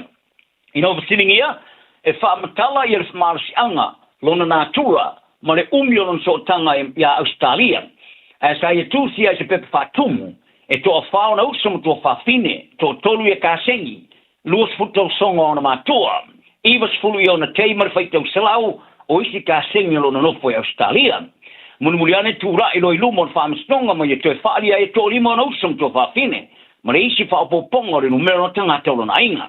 A peitai, sa whaiar wha unga le sui o whaamistonga, si Taeao manging i le vaso mawai, e ulawa le tōsela o le whasela o sui o na inga sa i ta watu, ai le o lava le e tau fia le solo i o na visa, te o le aipo i se isi lava mafu anga i whatangai o na nofo i pe Australia. O tangata tā po e raka koriko e tūtū mauri tuntununga ia o onga tuwaia le kālesia, o sa unione te ia pope lio le sumatwaa, i le whaawina leo epiku po fowe o noa mana no ioenga, ma ua langa i nesi tūlanga fowe pe se inga po tēna inga le ti tono le tā po inga, e pisai ma le li poti al vāenga tala ale AFP. O te oi langaranga ai se fitena inga umio tula i mai o le pao e le wā Roma, ma te ngate tā puai, e muri whātinonga o tā puai inga tuai. E peona whiike i wha amatau i whātinonga tuai o sauninga, e peona i ere wha o ngai no ringa ngana wha latina i tu tonu o Malu. O le vaenga le ka le si e wha amautu i Suestalani le Society Saint PS X, po le SSPX, e tu sama le onu sela wana soi, au tā poa i le rangi, sa lato whaari le vaso turuai, o le a whaawawa na lato whaawina i epikopo, i lalo mo, i ale laso mo i ulai, ina ua mahe ona apatu moni tananoanga ai le manuia. Whaari e lea vaenga o le kālesia, sa lato tā paina se whilo inga mapope o Amerika, sa whilwhilia ia me, ai lato tele i mōsi tali whaamalia nai. O le whaapaieino epikopo e au noa ma se whaamauringa le Vatikana, o lulunginga, o le amatua i solo ia este ai mara e kālesia kā koriko. E lo skei mō mōne nei leso se e te sa whaavaina le FEB se lau Fitzfulu, e le aki e piko po Ferrani Marcel le Heiba, ai le pine murmuriane fetena i Roma. Sa te enai e toi whaatulangana sa amteina i lalo le fon whaapoelo na lua le Vatikana i le FEB se lau on fulu. Le sa tā paile au ina mai whaatinonga le kālesia i vai tau fau o ye nei, e au fiai man whaatapura ino i tu aingo Mississippi o le Tridentin Mass. Sa te ena i le vaengo le kālesia le SSPX o na tau fia le whaatino ngoia Mississippi, e pero whaatino ina i le ngangana Latina e fai se au e fulio la tu i au tapuai. O le afe se lau fits malilima, sa ave se ai le Vatikana ia purenga uma mai fai te au le vai ngore kalistia, ai le ianu iai ia FEB, ai ona whaapa ia i nalaba, ia e pikopo ia fe se lau varsfurvalu, mai ua nei i le solo ia ese, ma le kalistia. O le iputia le moto le tikuki e se ua i soifua o whano mai le so tanga ma le fever pona iwi po le dengue fever, a whaapeona whaatupla ia le numero tangata e afiai. O whaamanatu ai fo i tangata turise wa ia rola atu saunga le mou. Whaaliera matanga luanga le soifua malo loina o le motu. O se tangata ngasi se matua e iai nisio a fianga tu mau, sa taunu atu whale mai au tuai, ma mariwai la sulua le masina ni o February. O fole nei e pūlenga i a whaatinonga uailo ai o le Operation Namu Rufuwono, mo le sila fia tangata ma le whaalau loina o le puipuinga. O le nei whaamai e whaapisinatu i tangata le namu. O melu a whema le rufurulima, sa fole e le tukuki a le pipisa le tengi fiva, i le sivia ma le limita lau tangata o whaamawina le awhiai tanu mai le vai taming. I ni sila nei, e varis furuono tangata sari potia le awhia le fiva o pona iwi, fitu ma le nimo i la tou, sa yeso o tanga mwhainga mlanga i le kuki. E le tamai nei sa whaari ai le tamai whaapito o ngasi. Mai whai a o ngai University o Kilani, Dr. Marianne Heather, ina le Johnny Sheila, e to tosi mai to whao tanga te PC el siamo le fiva, e mwhai ona mai ai. Mai e tā wai, e tā wotele i ale a o oina malapta i a tanga te toi malanga atu i o la tu o tunu o le Pasifika, ina i e loina o le tenki fiva, o lo o iai lava, ai whaapito lea i le vai teimo le pipisi ai. O le vai fita le samia ni sila ale HMNCDS, Canterbury, o le awhea i le motu tōke rau le vas nei, i le whaelunga ino le selauto sang o pulenga ni sila o le motu, i le Pasifika la sutasio February. O le whaeunga le vas sa whata oto e taunu o tuaile nei vai Samoa mo le utuino le swau, au a mataina i ala na uai fōlaunga mo ngā luenga whaatino le Pasifika i sauke, i si sifo le luafe mare no fuwono. O le ngā luang whaatino uailo ai o le Operations Calypso, e pe ona taula i ai whai ngā whaiva whasori tūla whono. O le tamaatai governor sino ni sila Governor General Damon Sintikiro, malona ali Dr. Richard Davis, o lo i ai lungo le vaa mo le fōlaunga i motu a tafu nukunono ma whakaofo. O le a whaatasi atu le sauninga o le whaafeilo inga i motu a te tasi, ma whaia tala noanga ma le fon whaatonu o te iulo le motu uailo ai o le tau pulenga. Whaapea ma whatu pae ia po kulupu i o tinam tamaatai. O le alasi a fwoi a polo kete o ngā runga te tele le motu e awhia ia onga whane mai, ma no whanga e maua e marosi whapa wino le tite. O au whai ngā runga mai o fista o le maloni stila o le a ie whaatasi lungo le waa. A mai a le malanga se te le motu o na toi te liu atu le Canterbury Samoa, mo niso le pasese tu uwa e te ai. Ai wha wa watu le wholaunga le motu Raoul Island. Leo la whilo i ai mse vaenga o fita ni stila ma leo whai ngā runga mo sa e nisi, mo ngā luenga tue whafou. Ma le tue whaalelei o le no whanga, ma mea whai ngā luenga mo le mate tuino le tau, tsunami, ma maunga mo. Ia tāro tālo ngai le ono manu malo e au fiai manu malo le Hurricanes, Highlanders, Blues, ma le Crusaders. O le aula kapia ma na Pasifika sa whai uina le tāmarusanga le super la kapia Pasifika o le teo sana tu wai, i le tūlanga thitu, toi titi lava a sao atu o le tāmarusanga o le pa umanofo. O se tei mua le wa ausi ai le tūlanga maurunga tanu mai, o na a wai le tāmarusanga, whaafte ai le te inga le kapteni wha marusi au a li savea. O le astona e le vaso nei, i ala na ulai tālonga mua le tāmarusanga mo rua wha marilu furono, i le tālonga le tawinga le po le taua a le Pasifika ma le Fiji and Drua i lau toka. I lalo le te inga le kapteni fau, Miracle Whailangi. After vea wa whaase ea tu nei e te alfa avai te miei po le sabbatical, i le kalapo le kou Belgo, kou vi Steelers i apani i le rua whi marilu furono. Ai o le atu e te liu mai le moana Pasifika i le rua whi marilu fufitu. Sa longo ia le whaia o ngā whaurulu le moana Pasifika whaalongo tana umanga i le leitio le News Talk FEB. Ia lato fuafuanga mo le whaawa wai o le whaataavirino le tūranga le leita ia le teusanga o mawai, ma le tūranga whainga tā telo le lusi o lato tamata aro i le taimi o malo longa. Ma whaari ai umanga, e le ima se ise mawhaina whaatumuina le wanoa tātu ua savea pe tai, o tai o le au o le astepu ne ilunga. Whaare umanga, e tu mau lava o na avea ma se atata tele wha o peo peo la tolunga, ai o na tama o le au pongina le atata. O le tālonga whaavevela mo na Pasifika les Friday tolu nei, sa whaia ina le Highlanders I Queenstown, fasu tasi tosu tasi.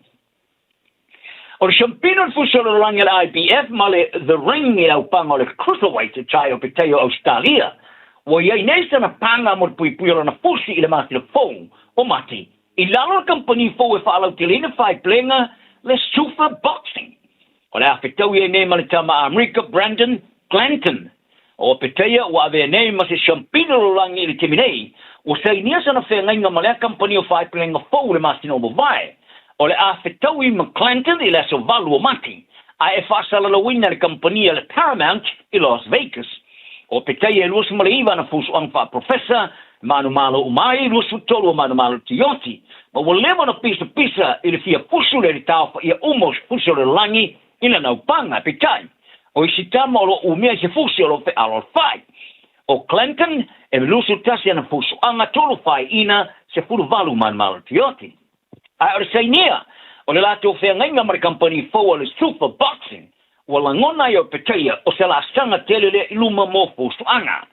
O le company o whai plenga le Super Boxing, ta whaavaina to olua le lisa I whaavaina ta amasanga o fusu anga pekilo I whai tono pa waya le UFC, Dana White, ma Turkey, ala Shiki, o Saudi Arabia.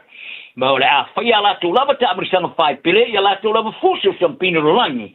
E un uomo le anno I Champini Massagno tino whai plenga Rolangi, le I le WBC, WBA, IBF, ma le WBO.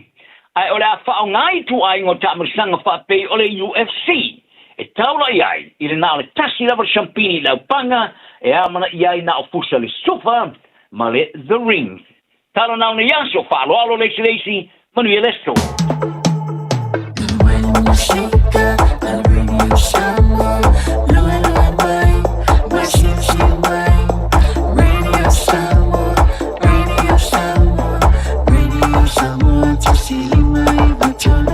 Radio Samoa.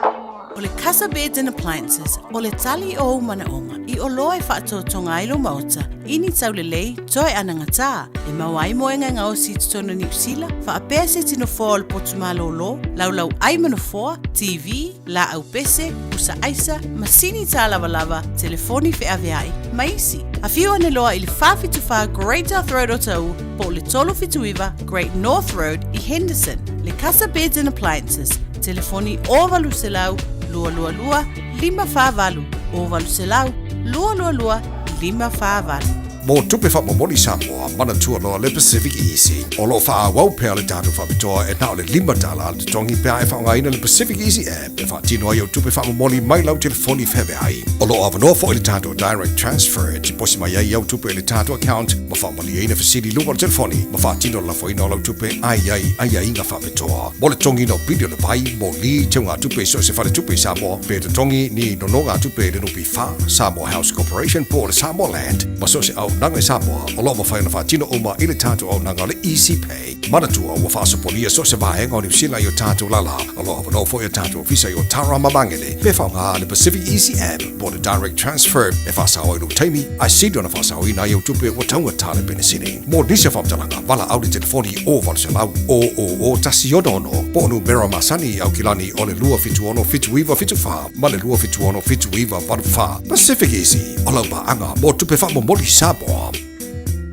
Alofa lava au te roa, o le tala Fiafia, ua whai te nei tausanga mai le ona sefulu 5 tausanga le matua le soifua, ua wha tino I nai polo kalame o siaki ma wha atonga au po tau whale manava. E le eisa ngaluenga tele te whaia, e au lia lo le 5 le 5 tausanga le matua o lo soifua, o le alafo fua atu I lau pusa meli, ia le pusa, mosu e suenga ma wha atonga au ma tau whale manava, ma wha amanui atu lo waso whanau. Ai o le vaenga e le leiai, o le amo fua pusa, ma mea whai ngaluenga mo le whatino ino I wha ata ma suenga, e tailua tausanga malafu atu, se I o ina e au lia, e fitus fu 5 tausanga le matua o lo soifua.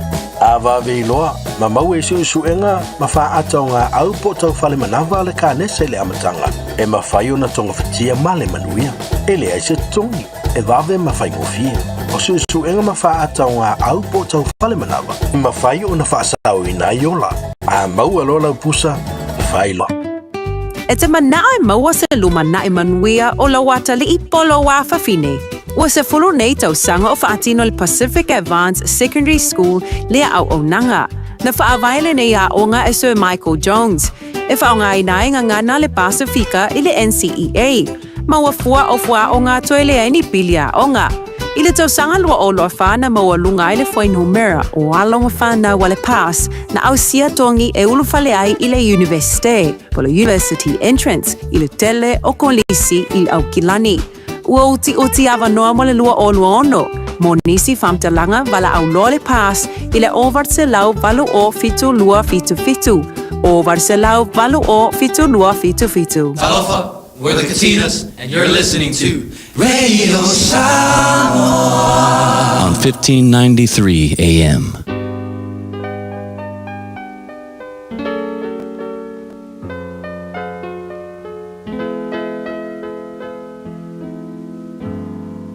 Fatawina le upo le poto no le tautua matavela linga fusi and Sons Funeral Services I mngele ma Samoa. I taimi o mawhatianga ma whaanoanoanga ona o le maliu. Manatua linga fusi and Sons malana au nanga o le a wha maa avenga atu mo oe ma le a inga. Wala au I le telefoni lua fitu lima tolu o fitu.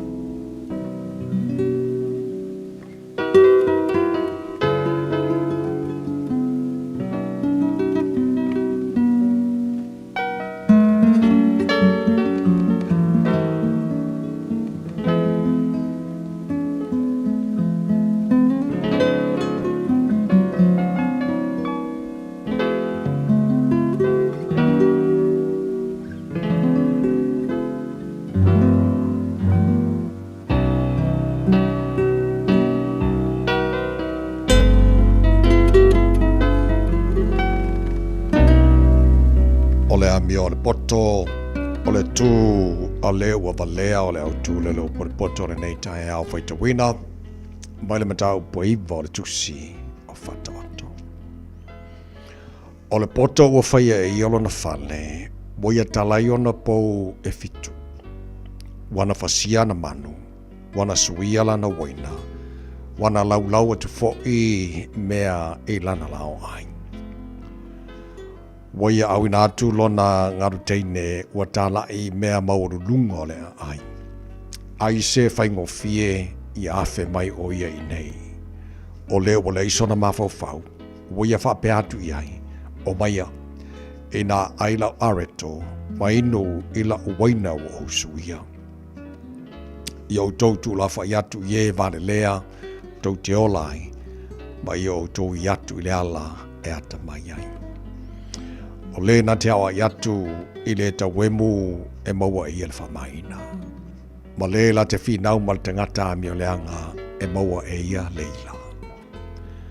Awa ne I awa I atu I le ta wemu ne ino sia oe e ia. Awa I atu le wapoto o na alofa mai lea o ia ia te oe. Awa atu le wapoto e a tili poto ai o ia. Awa watu ile wa miotonu e tupu ai pea lona poto. O le matau ile li I, o le amatanga le poto lea. Ia iloa fo I le pa ia, o le atamaila wa lea. Awa o au, e whaatele ina I o waso, e wha popo ina I fo I tausanga I lu walanga. A whai te poto mo oe lava te poto ai. A whai te tauemu na oe lava e nofo salai. O le whawhine wa lea, wa leo ala wa ia. E whaingo fia lava o ia na te leilo se mea. Wa nofo o ia le whaito toa alo na whale. I lunga lava o nofo e mea mau lunga I lea ai. Ina ia wala au I e o iane I le ala. O e sawa wari tonu I o lato wala. O se whaingo fie I afe mai o ia I nei. O leo o leiso na mafo fau. Wa ia whape atu I ai. E sua malie le vai wanga o ia. E manongi fo ile areto wanatia. Awale loa e ia o ilea mea nganga o e woti. Wa i mea mawalalo o se oli. E ua wala wina e ia. Ua awina atu le upu o le poto I le nei aso o no le langolango mai a linga Fusi and Sons Funeral Services. Ua mawhai o na tu whātasia o au nanga tāla whea ngai I ni tautau ngō fia tele. E fsosoni atu ai, a o whea ngai oe ma le popole ma le whememea. E mori whātasia atu ai ma wha mai senga, ma wha mawhana whananga mai a linga Fusi and Sons mo a inga uma o Samoa ua whea le maliu ma le oti. Malau mai loa ia lingalinga Philip Fusi lingalinga, to ia whaapo lingalinga, to ngia si ulavea, pesu mai I le luas fulvalu Canning Crescent I Mangele. Aloi o whaiva ia manu ia, aua e te loto vai pea o mai whainata, lua te whaatasi, ma le atua I so o se ala e te uia. No uatali ia e whalongo mai, ila une upu o le awhai. Ia e nofo sauni, awa e te solo muli, ila whai unga ua whai. O le lalo langi nei, e tumu I mea mase, e te le whao so songa, e vai ai o langona, ia e loto tele, awa e te fefe, aluma le fiafia, lo uatali e manu. Aloi o whaiva ia manu ia, aua e te loto vai pea o mai whaingata, lua te whātasi, ma le atua I so se ala e te uia. Loua whawhine se e whaalongo mai, I le maupu o le awhai. Me ia manatu mama, I loi matau lo tina, a o e folau I le vasa loa loa. E whaingata, o oe e malu ai le ainga nei.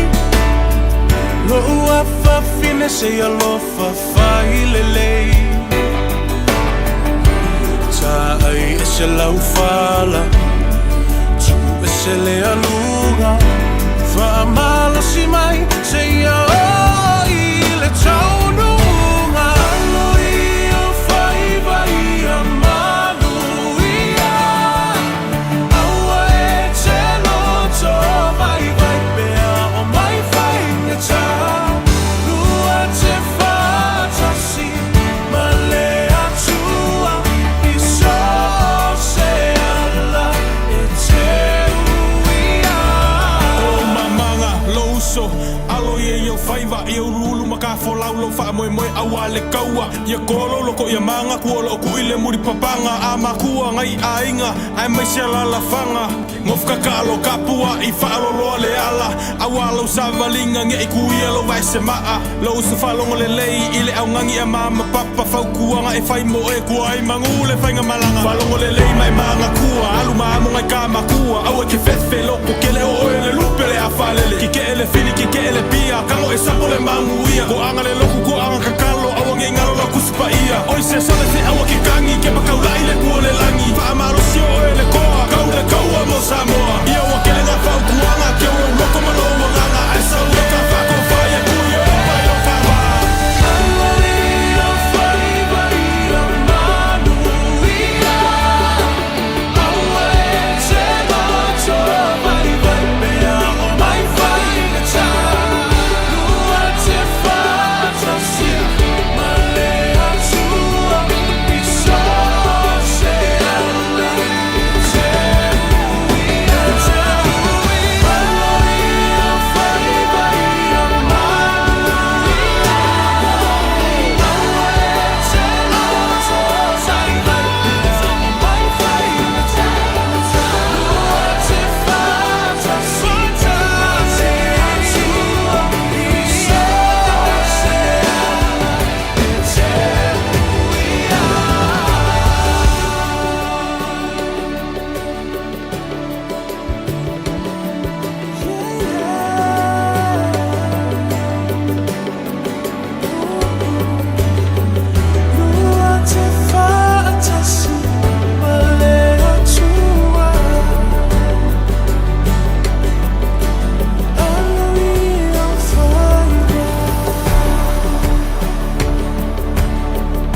Alofa Samoa. Wa ule ne yo kasputi alu. Awal suia lingila wa ule kio. Aeva eva mai ile se fulu lima iva kolu. Amo. Radio Samoa. Vevela a. Wa mawhaina i o na whaata want to top up ale Digicel i lunga o le upenga ta wha ilangi ale ClickX Pacific. E mawhai fo i o na lafo aise leni i le MyCash ale Digicel i Samoa. Tonga Fiti mavaruatu i le na o le lima ta la. E le leile reiti aso taitasi ma e whaingo fia fo i o na e listalai. Asisiane i le clickx.com e lafo aise au top up ale Digicel. Be lafo ai fo i sau tupe i le MyCash ale Digicel Samoa. Tonga Fiti mavaruatu. Morisi whamtalanga wala au le olua tasi li maono tolu tolu fafa. Olua tasi li maono tolu tolu fafa. Alofa lava au te ro. O le tala Fiafia, ua whaititia nei tausanga mai le ona sefulu lima sefulu tausanga le matua le soifua. Ua whaatino i nai polo kalame o siaki ma wha ato ngā au po tau whale manawa. E le eisa ngā luenga tele te whaia. E au lia lo le lima sefulu walu le lima iwa tausanga le matua o lo soifua. O le alafo fua atu i lau pusa meli, ia le pusa, mosu e suenga ma wha ato ngā au ma tau whale manawa. Ma wha amanui atu lo waso whanau. Ai o le vaenga e le leiai, o le amu fua pusa, ma mea whai ngā luenga mo le tino ino ia wha ata maso suenga e tailua tausanga malafu atu se i o ina e au dia e fitus fulima tausanga le matua o lo soifua.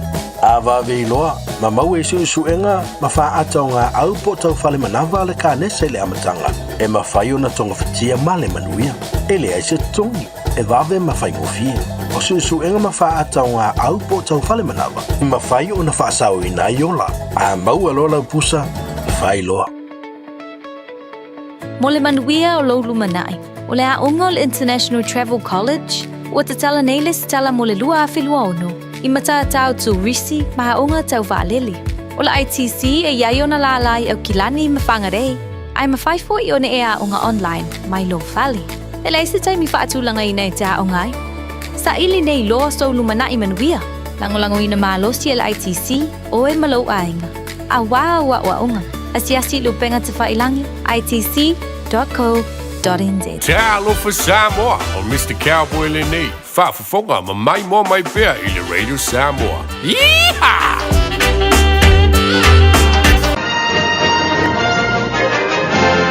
Ole palolo mua. Ole tala ua whaingoina. E le pō pēr se nuu.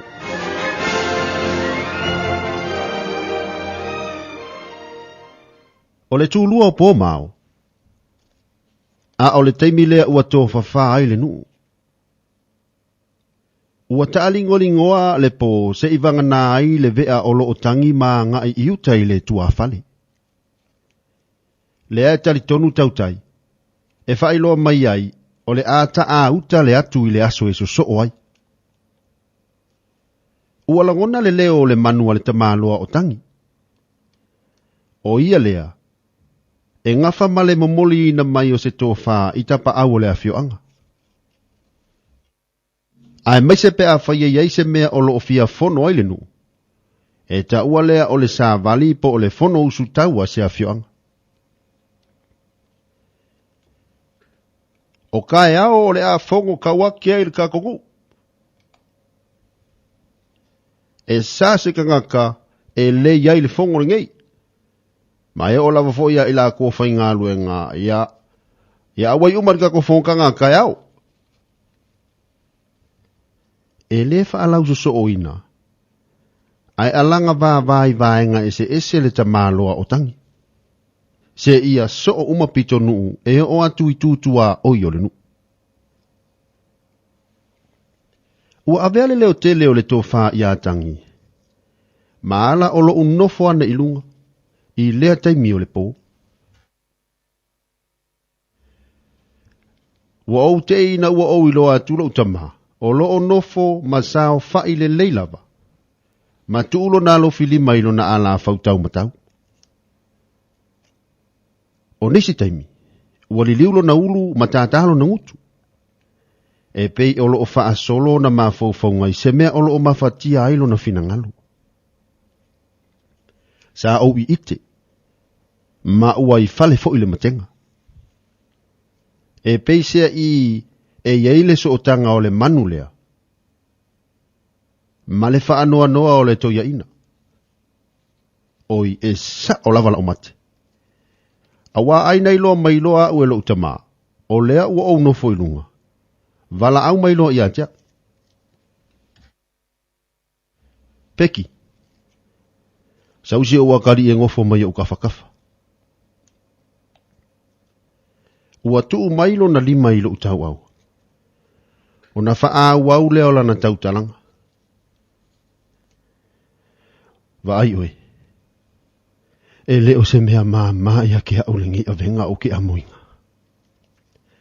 Ua e faa longo aku ile mangu le nganga sau. O kai au. E fongo hoi le kakongu. Mai mawai fo ile i unga o le kako ainga. E le lope ke e waku ai le koko. Ma solo ai le kako ainga. Ma le au fue. E kalua i lava le ngei kenge. Le ngei kenge le usi kai ma le le alofa. O le alava ua fua mai le nguku oso ma le pa uo se upu. A le ngei wanga kui lo ufaku le pelu fa akauma ai o ngā maka. Ua ngonga atu upu ia asito ina. Ma ua tau faiso loi ona loi mata i o nā lo filima. O au. Ua au tangi atu ai. Ona ole loto o tia ma le momomo. A wā ole luma le mea lea ua o mai. Ai ofo i le loto i le neifai lotu. O ia ole tangata sa oa oina i le mata upu silisili. Ai ole nei ua matua i tuu lava i tua le tofinga pa ia. Talu ai lava le tu ina nau le faa malieina. Ai se iwa ai ane fo i mata o tamaiti ole oloa taa ua mai le atua. Ia po le sila ane fo i le fale tua na tau tō ai luma o le atua. E ala i le faa i poiponga. Ai ua le ai lava. Ua matua i fuli tua lava le failo tu ia mea sina mai le atua. A o lea ua o masia utua fafine e to atasi sa faa moe ia i le fatu a inga. Ma so o se mea e fai alo utama. O leisi tūlanga whainga tātele. O na ua maliusi o mātou tina. A wa e pe o leisi lea la. O le lea atoa o le fiafia o le toia ina. A wa ana soifua maile lo matua. E se manu e to o manga ia i taimi e oso fa ia ai e le filisi o mātou ainga. Ua a mata le fono. Ma ele isau noa mawheta laito i ino le nuu ini upu le lei. O le isi tū la fale.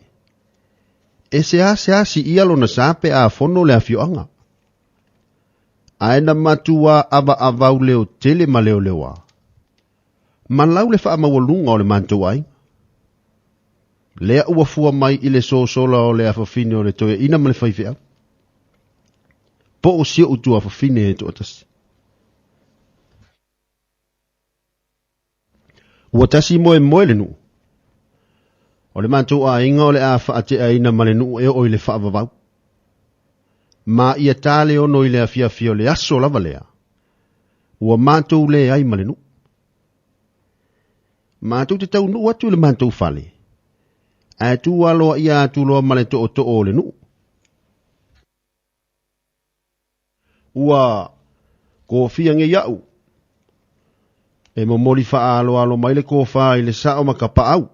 O faa ukaukanga ia ma le faa fale upolunga. O a inga ma le kakongu. O loko a inga. Ua kafi e sea ngei ma ele o le ngu e o le faa vavau. Ele ai se tali. Aina o le tā pena ngu o mea uma. Ma mātou o ese ai lava ma le fale. O le tonu al utama. Mātou te o le ainga o lona tina ia opo. Ele lei. Whapea i tangata ua mātou o atu e tausi le lo matua ua matua. Na whaatou ele toia ina lo utua whawhine. Ia whaafau lai ele atua malala ola i lona ulu. Ma ia awana i toe vaai iai ona mata i lea tangata. E le toe ta ua fo'i o sona fafine.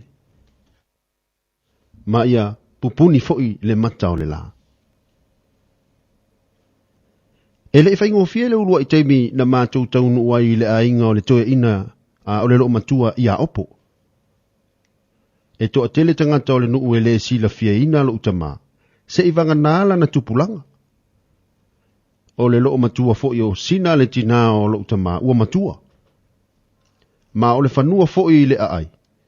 Ua tau faa o fia i fale o le au ainga toa tele. O le ana maa foi ana mātou wanga i loa i le ngā uta. I tu atu o le sauauli. Ma a mata i loa si o mātou fale o. E tau amata mata isi o mātou ainga fau ia opo. O nai ku kama lava matamato, sa tau ai whaasara lau solo. Ia ma whaapea foi o na vave o na tutupu ane ai fatu, ma pei o le emo o le mata le tau whai tutongo ane ilunga. Lea na mawaina i mea ai. O au, e feo lolo i le whaae aina o le tai. Sa to e whaai ila le leila uta le ni lea awa ele i whaingo fie e le toe tau amatai no si o mātou ainga. E umane le masina talu o mātou sifi. Ua maua nei tupe. Ma sa whaatau i loa apa malau papa. E whai ei le whale ui. Whaapea fo i masi o mātou whale apa. E tu i lunga le whale. A e tau nu atu le tusi mai tua sivi. Ua tau fia e leisi vaenga o le ainga o le loo matua le whale. Ua le fia whaapea sa te tau na longo i lātou. O le a fia o le aso lava lea. Na o atu ai le tamā loa o selu. O le to alua o le tua whawhine matua o lo utama. Ma whai loa i le ofesi o utama. Sole. E iso mafo fawari. O ai iso whai ai.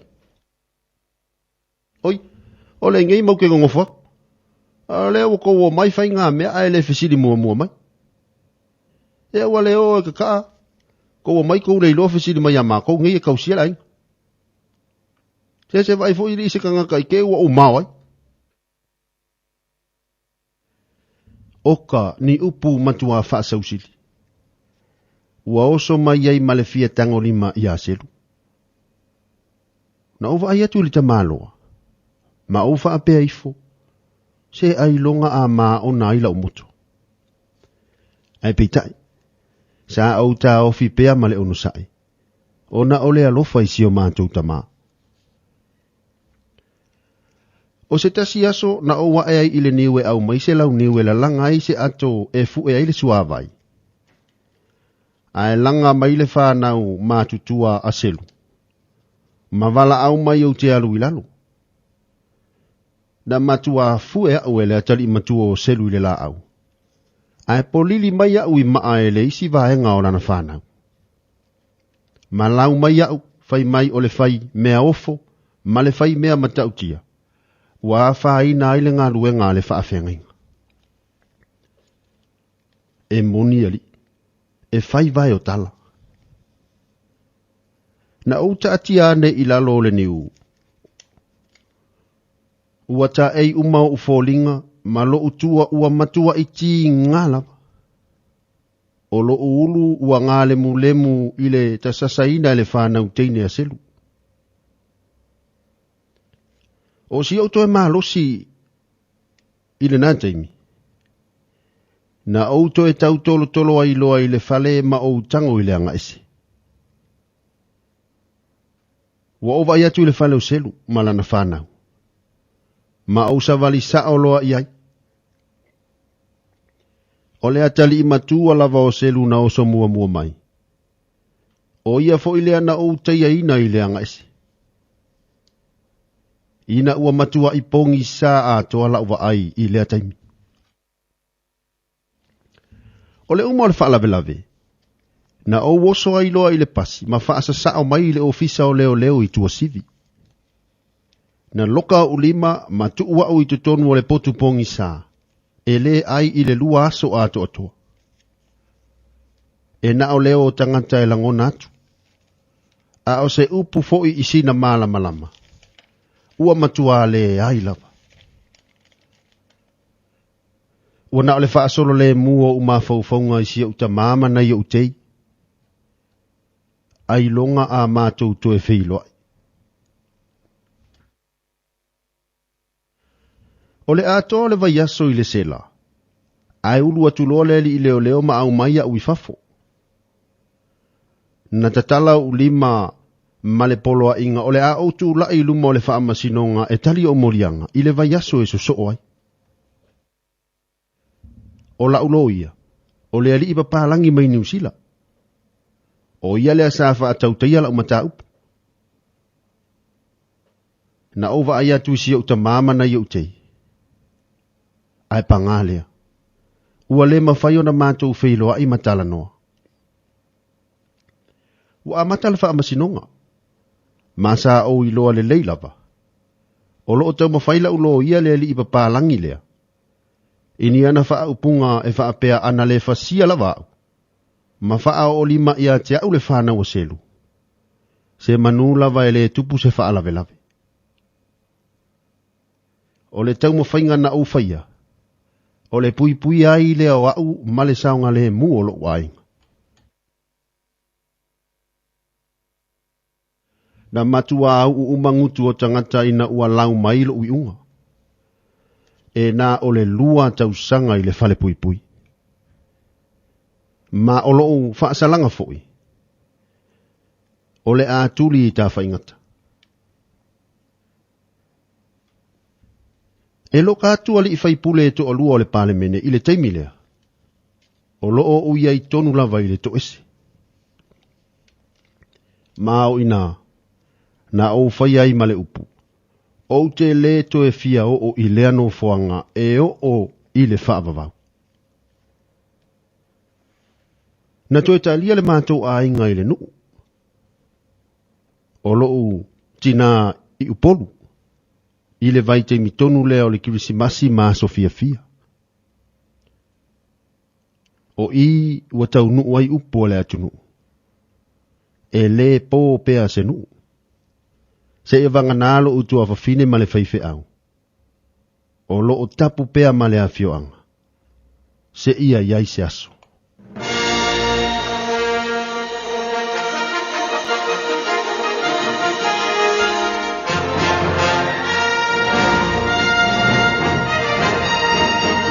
O le palolo mua o le tala ua whaingoina e le po pea se nuu.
tua ai lo ainga a ole oa pale tuti sa vevesi ai lo ta ainga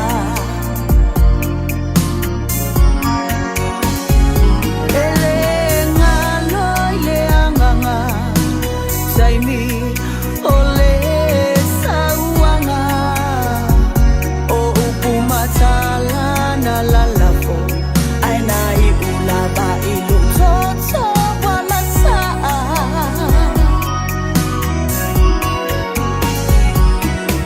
a olo ainga le aise na labe a ita au tangi tu isi a utama matau mawhai e opo atu ita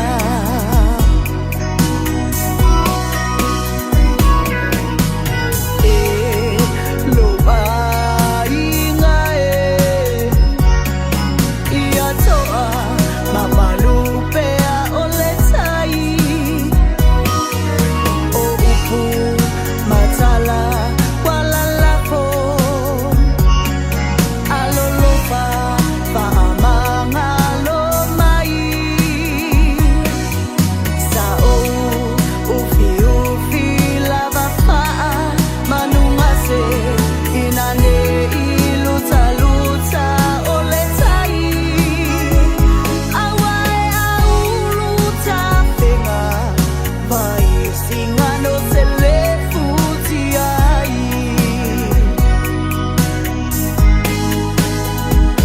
awa auluta fenga vai singa no selefuti ai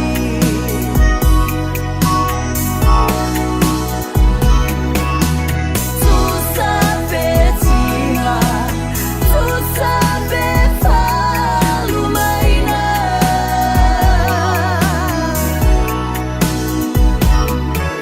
o tu ainga palalafo umamai aita ai o te tatalo ile azua atonu hei ai te aso Fali eleme amuni ai awa lavai so umana o Fali eleme amuni ai awa lavai so umana o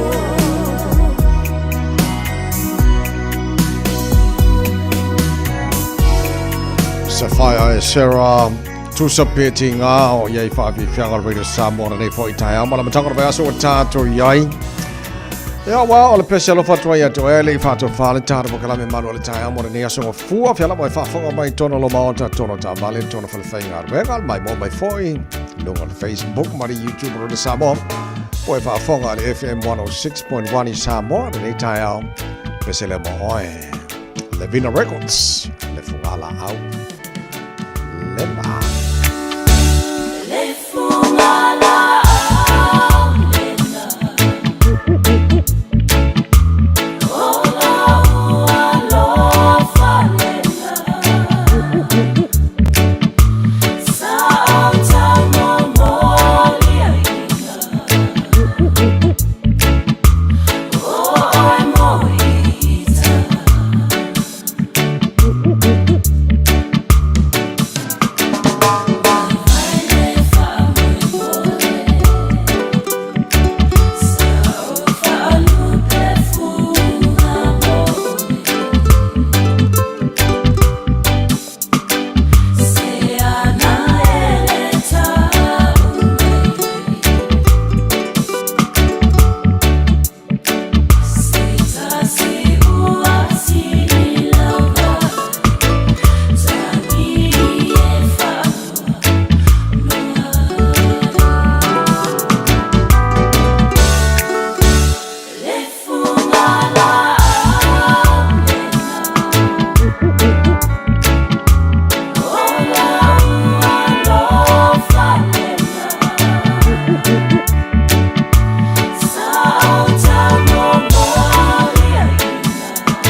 fungala au lenga abatu bio ulangona Moboli mo ele pele se rosta fuwa matala Ele mafaye uona faa matala Lo umeia lo failona mafana fana Ya eto toa nesuma iyo au tafa Le faipea mafama na tuilo wanganga Le moni male faa maumi olo mea lofa Ai ilea ola pele ua sola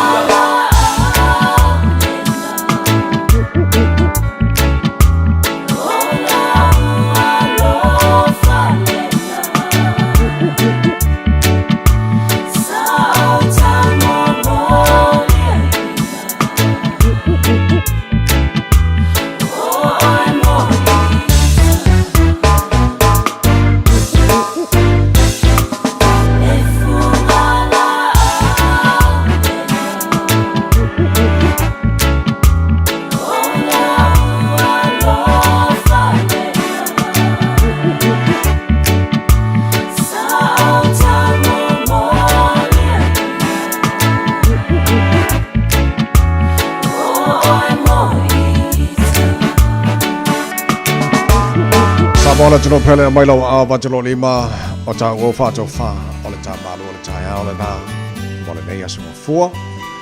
Toi fa sala wino to le fou se fulu se yuli malau ma le pokala me Fiafia mai. So te tia pala tu te fa mo te toro Samoa mo o mo le nei Taeao fa te talo mo le ta po inga. Ta mai meni le mo se fo mai mo le.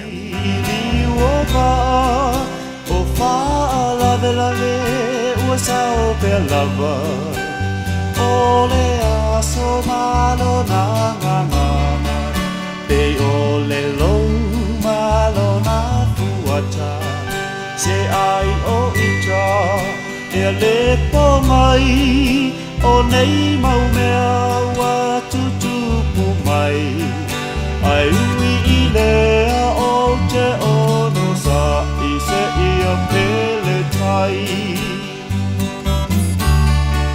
Ole amatanga ole nei mafutanga Na ui ala malama E masani le kerisiano Iana tu e fa alea mama Na saule tali Se iai se aso Ai tato no foma Tau vai tatalo E pulele atua I le taimi olona Pina ngalo Aue o le alofa o sili lea Nai lole au roma le te leo mea O lo o so I fua le fa amasino Io tato tangata lilo O ia lea na te tofia O e tolua ina ia whaatasia Lona fina ngalo ia o malu e male Fiafia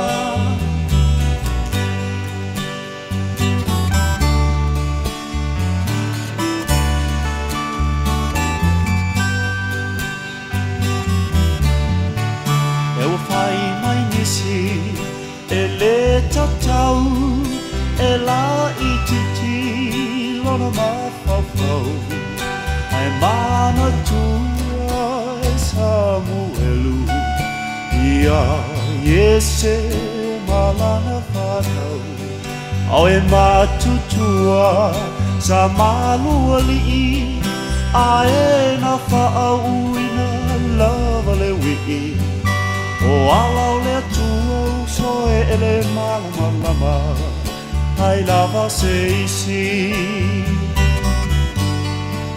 Toe mana tuai Fo ia kopo Na fili o ia ilona loto Ile teine la ititi O rasela O le na whaatau Mai o sepa Na whaatau atuai I ai kopito O le manui le na salilo O ala o le atua e whaale nganga ele whaale tino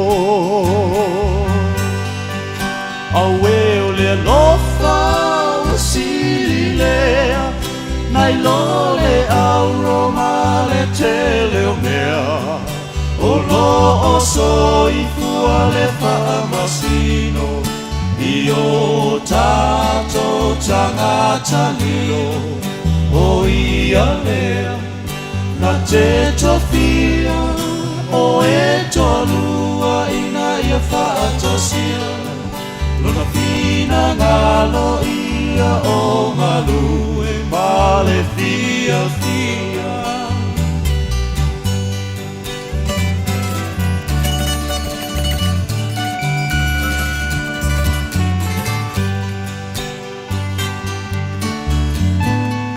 E wale tio ai le whaata oto I le whawhine tau tala so o Ele ai sona e se senga Ma le tutulu o se whale o Se uso e ua na o Se tā mai titi A tā ele e tau pisi pisi Wa aia ngangana e ua matu Ne I maawe lili I tae afu I le ino sia Pe sela au e tu mai ai o ia O se suinga foi la uva ai Toto nuole e kalesia Ai ui I lea o te whaamalosi Awa o fuana o le alofa moni Tau ulima o e mao Mai le langi le tofi Awe o le alofa o sili lea Nai lole auro ma le tele vea O lo o soi fua le whamasino I o tato tangata lio O ia leo na te tofia O e tolua ina ia whaatasia Nono fina ngalo ia o ngalu e male Fiafia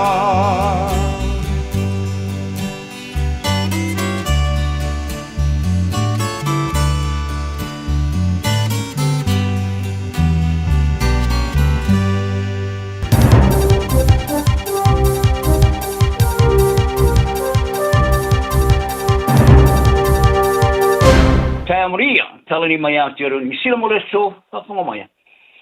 O te tamalosi tieni New Zealand sa e ta ue pai tau stela un te lau i studio on ainga, telo le so tanga mo on ainga lau tele Australia, ai le I lava lea vau I ai le toi whaki e te mariki poki New Zealand ei, o no ona tala anga le whatu pe vesti whaalo toi whale amta mai le lusu tau sanga o tuanai.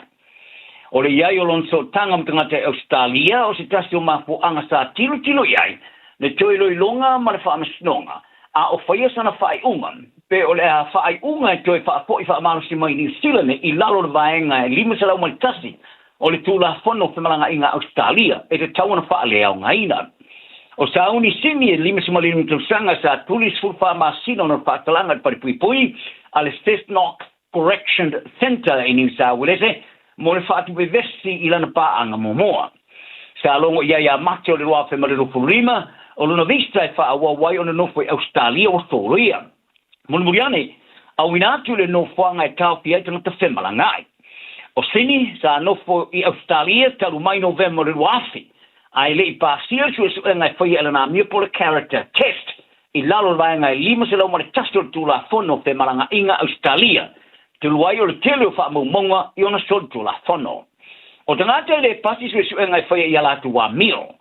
E solo ia o lātou visa e whaamautua e Australia, ma mawhai ona tue tipoti esing. E whai to wafe mawhi sia ni New Zealand sa whaamarosi ona tue whaamarosi mai, lea e maastani ai ona ilo ai o tangato le lima sela o malkasi. Sa tāo sanga I e simi pūlengo whemaranga inga, e to e whaia te roi longa i le whae unga e solo i ona visa pe tai. Sa te ena, mai e tu ina tua i loa na mta upor whamsinongo pūlengo to i roi longa a Australia. Ino sitting here, e whamatala i le whamarasianga, lona natura, ma le umio so tanga i Australia.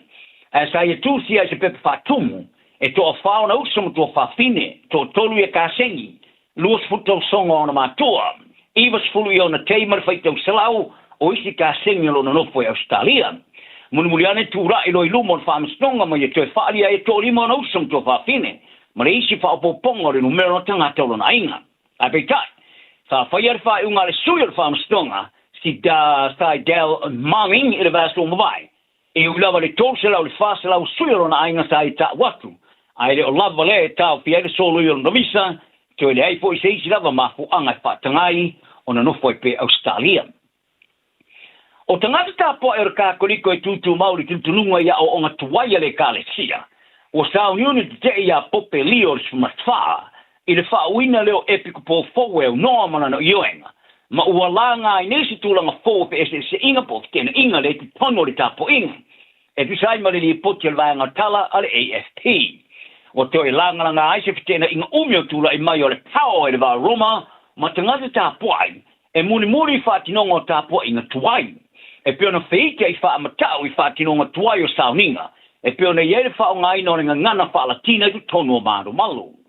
O le vaengo le kāle si e wha amautu i Suestalania le Society Saint PS X, po le SSPX, e tu sa male onu sela wana soi, au tā poa i le rangi, sa lato whaari le vasu turuai, o le a wha awawana lato wha awina i epikopo, i lalo mo ia le laso mo you lai ina o mai ona apatu monitana longa ai le manuia fa dia le vai ngore kalesia ta la tu tapa ina se filo inga mane ma pope o America sa filia ya me ai la tu tele emosi tali fa malie nai o le fa pa ye no e piko poe o no ma se fa ma uninga le Vaticano lo winga o le ama tu ai solo ia e sai mal e kalesia ka koriko e lo stai mo mone nei le so se yete sa fa vai na la FEB so fits fulu ele aki e piko po Ferrani Marcel le FEB ai le pile murmuriane fete na in Roma sa te enai e toi fa tulangana sa amteina i lalo le fon fa poelo na lua le Vaticana i le FEB so on fulu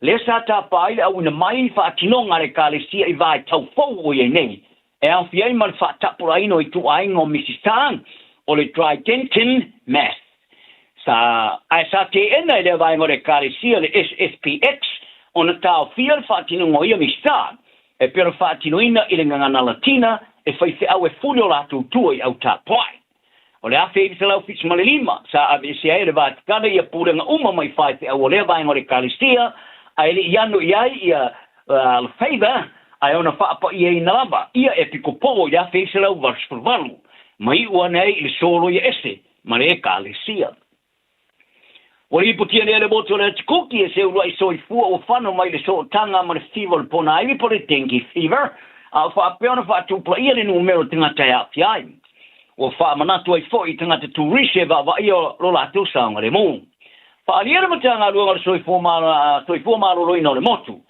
o se tangata ngasi se matua e iai nisho a fianga tu mau sa taunu o tu whale mai au tuai ma mariwa i la sulua le masile ne o February o fora nei e pulenga ia whaatinonga ua ilo ai o le Operation Namu Rufu Wono, mo le sila fia te ngata mo le whaalau roina o le puipuinga. O le nei whaama e whaapisinatu i te ngata le Namu. O melu a whema le Rufu Lima, sa fora ia le tukuki a le pipisa le tengi fiva, i le sivia ma le limita lau te ngata o whaamawina le awhiai tanu mai le vai teiming. I ni sila nei, e varis furu ono te ngata sa li potia le awhia le fiva o pona iwi, fitu ma le nimo i la tou, sa yeso tanga mwhainga mlanga i le kuki. E le tamai nei sa whaari ai le tamai whaapito o ngasi. Mai whaia o ngā University o Kilani, Dr. Marianne Heather, ina le Johnny Sheila, e to tosi mai to whao tanga te PC el siamo le fiva, e mwhaina mai ai.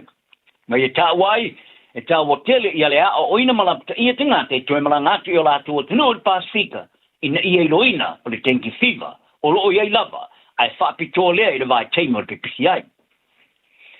O le vai fita le samia ni sila a le HMNCDS, Canterbury, o le a whea i le moto tōke rau le vas nei, I le whaelunga ino se lau tausango pule ngā New Zealand o le motu i le Pasifika la sutasi o February.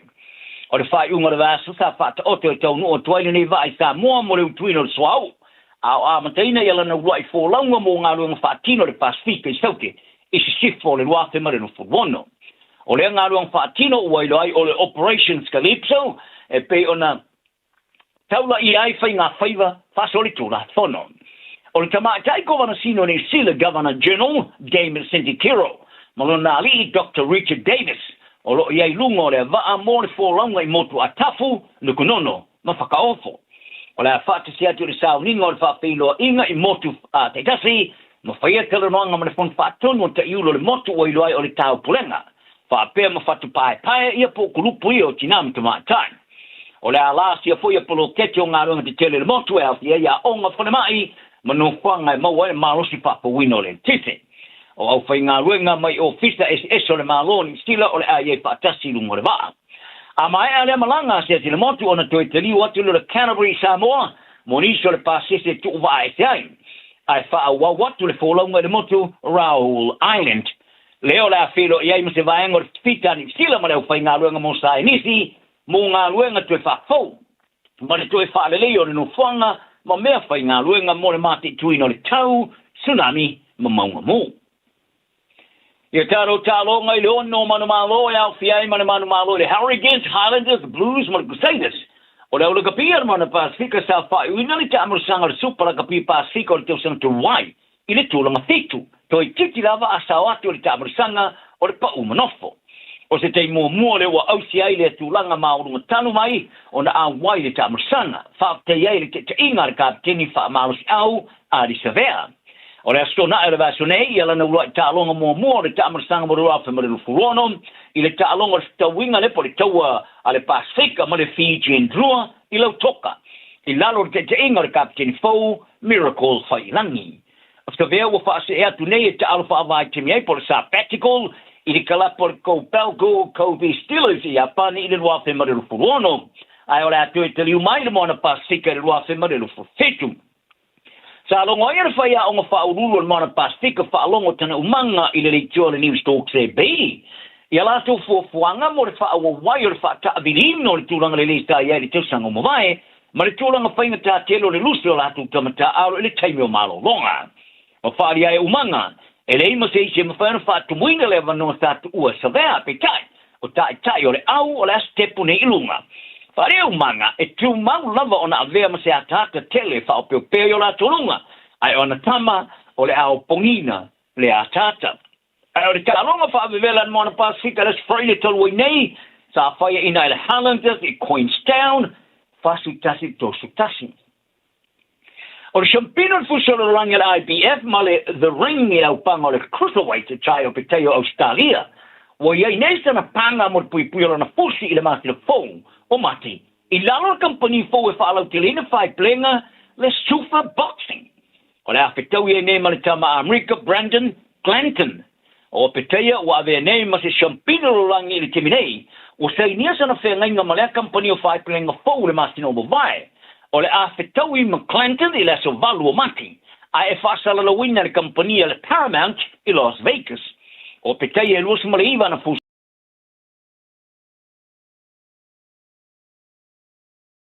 Pisa i le fia fusule le taufa ia umos fusule langi ina naupanga pe time. O isi tama o lo umea se fusule fe alo fai. O Clinton e lusu tasi ana fusu anga tolu fai ina se furu valu man malo tioti. A o sei nia o le lato fe ngainga mara company fo le Super Boxing o la ngona yo peteia o se la stanga tele le iluma mo fusu anga. O le company o fai plenga le Super Boxing ta whaavaina to olua le lisa ia whaavaina ta amasanga fusu anga pe kilo e whai tono pa waya le UFC Dana White ma Turkey ala la Shiki o Saudi Arabia ma ole a whai ala to lava ta amasanga whai pile ia la to lava fusu Champino Rolangi e unoma le ano e Champini Masanyo tino whai pile ngā Rolangi le e le WBC, WBA, IBF ma le WBO ai ole a whao ngai tu ai ngō ta amasanga whai pe ole UFC e taula iai, i le nao le tasi lava Champini lau panga, e amana iai na o fusa le Super, ma le The Ring. Talo na una yaso falo alo lesi manu yelesto.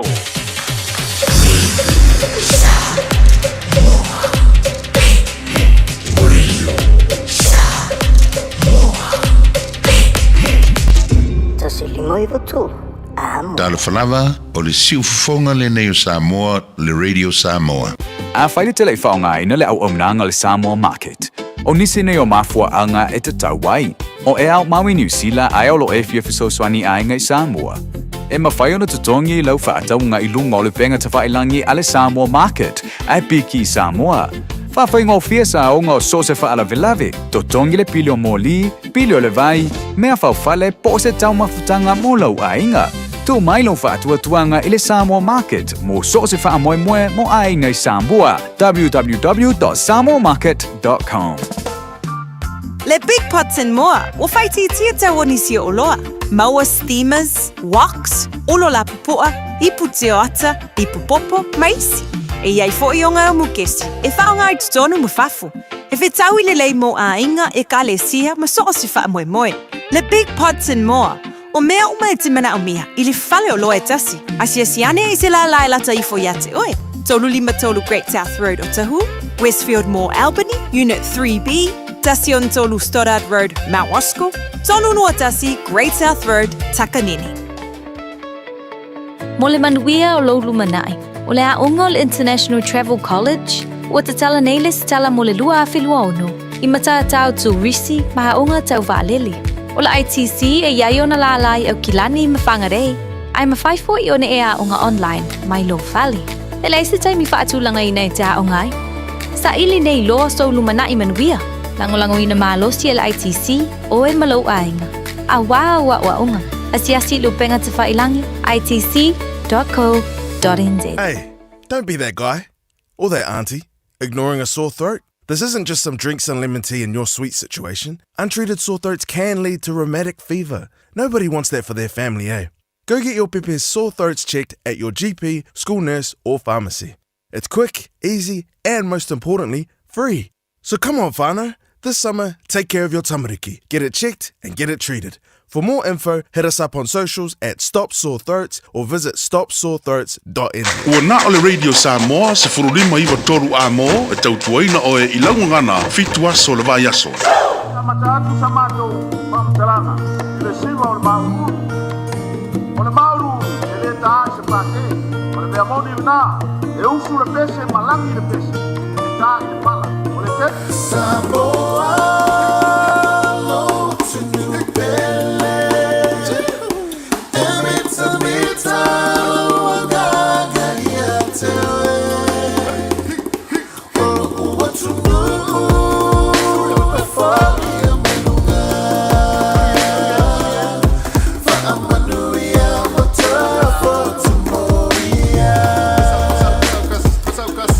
Samoa,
Au whafonga le tātou wātunu le Taeao I tātou tala whapopopo tātou tala I vai whanua.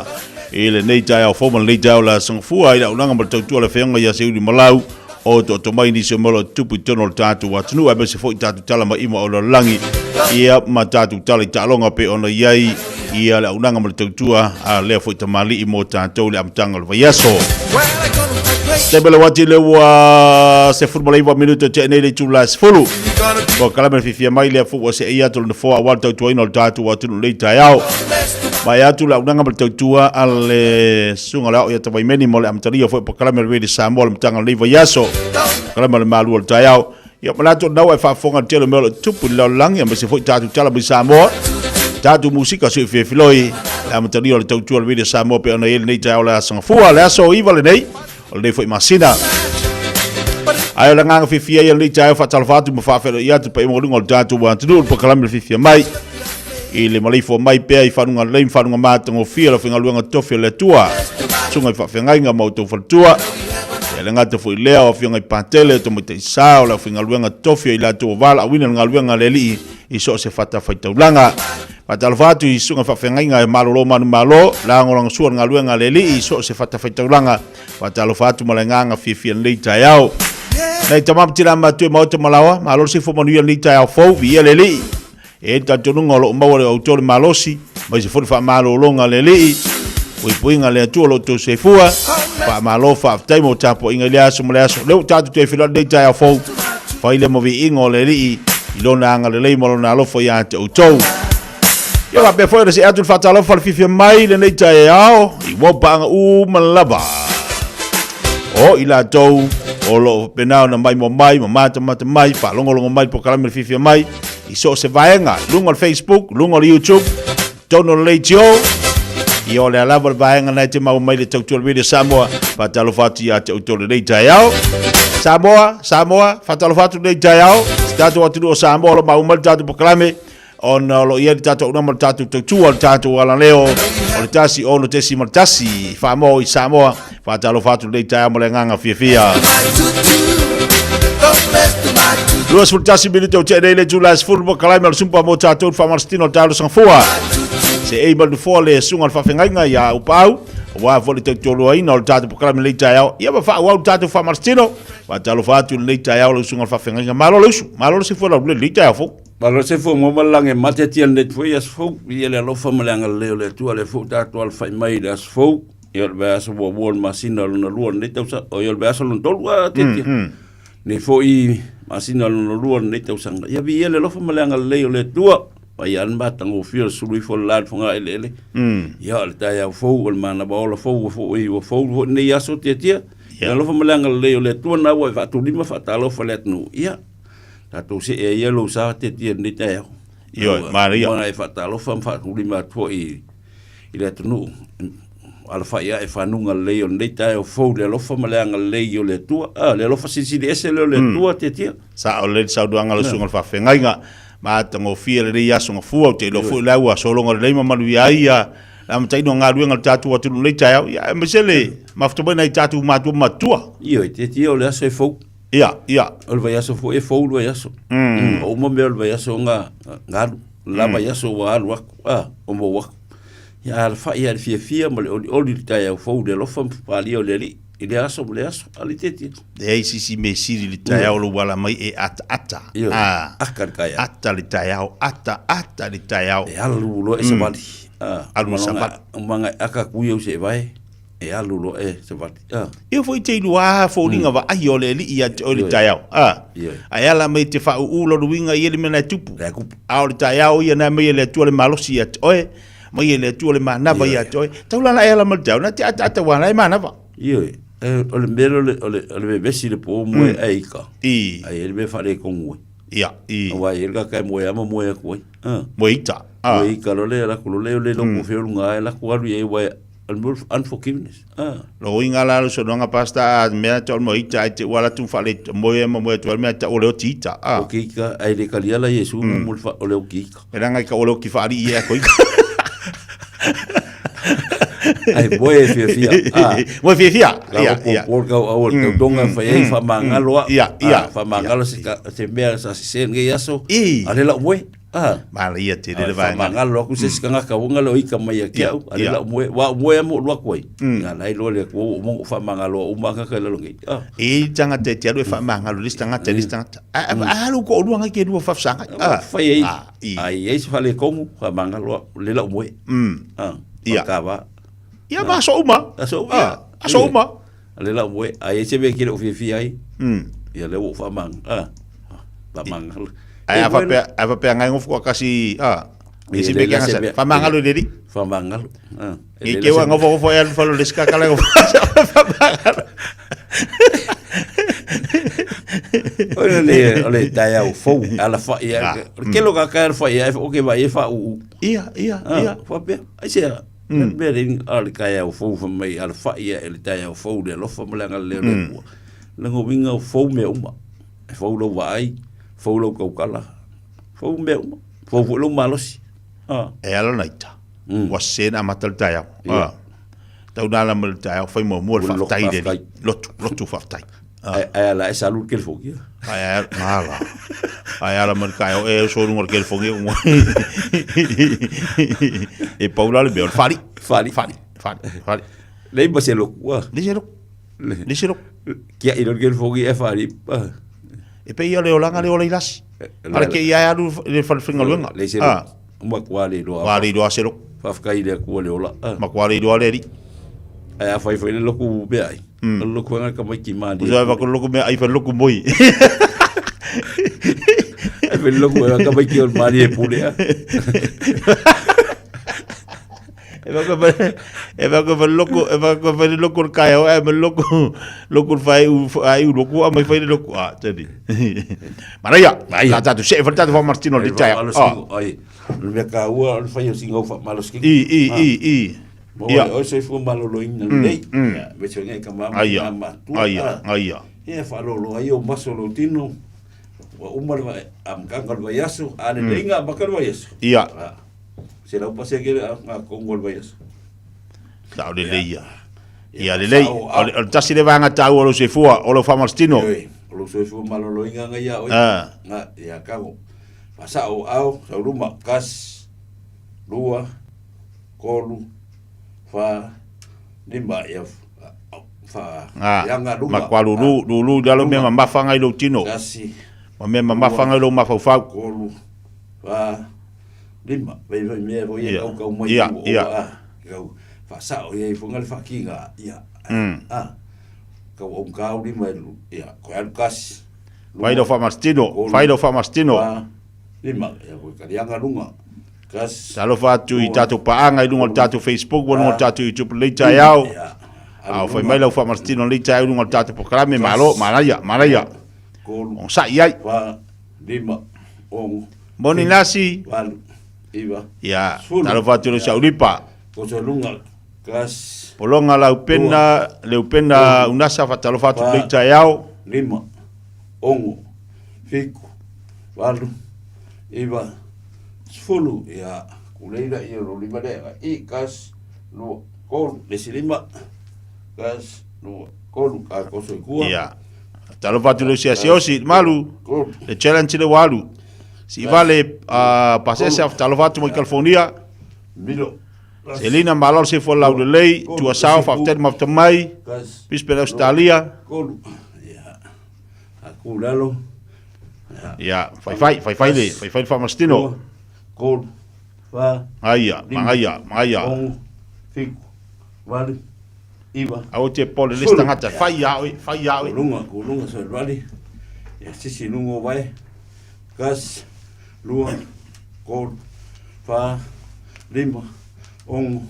fiku walu iba sfulu alu lungo lo vai alu mo lima ngavale alu lungo lo vai kam kau alu lungo lo lima ngavale ya ko fai ready go gas lua kol fa lima fiku walu iba sfulu ya wala aya kusao kai falolo mangava ngai ka fa meyo mangava falolo ngai ali otafa gas aya kodu fa lim ngoi fiku walu iwa, sulu, kas, lua, kolu, lima, ong, fik, walu, iwa, sulu. Ya. Kanga oi whangaiulu tino te pole whades tangatai. Ya, vai. Vai ma. Kau whina whapea. Ya. Haru au kawha Russian twist. Ready, go. Ans, ngoi. Kol, wha. Whai maria tātou matua. Fiku.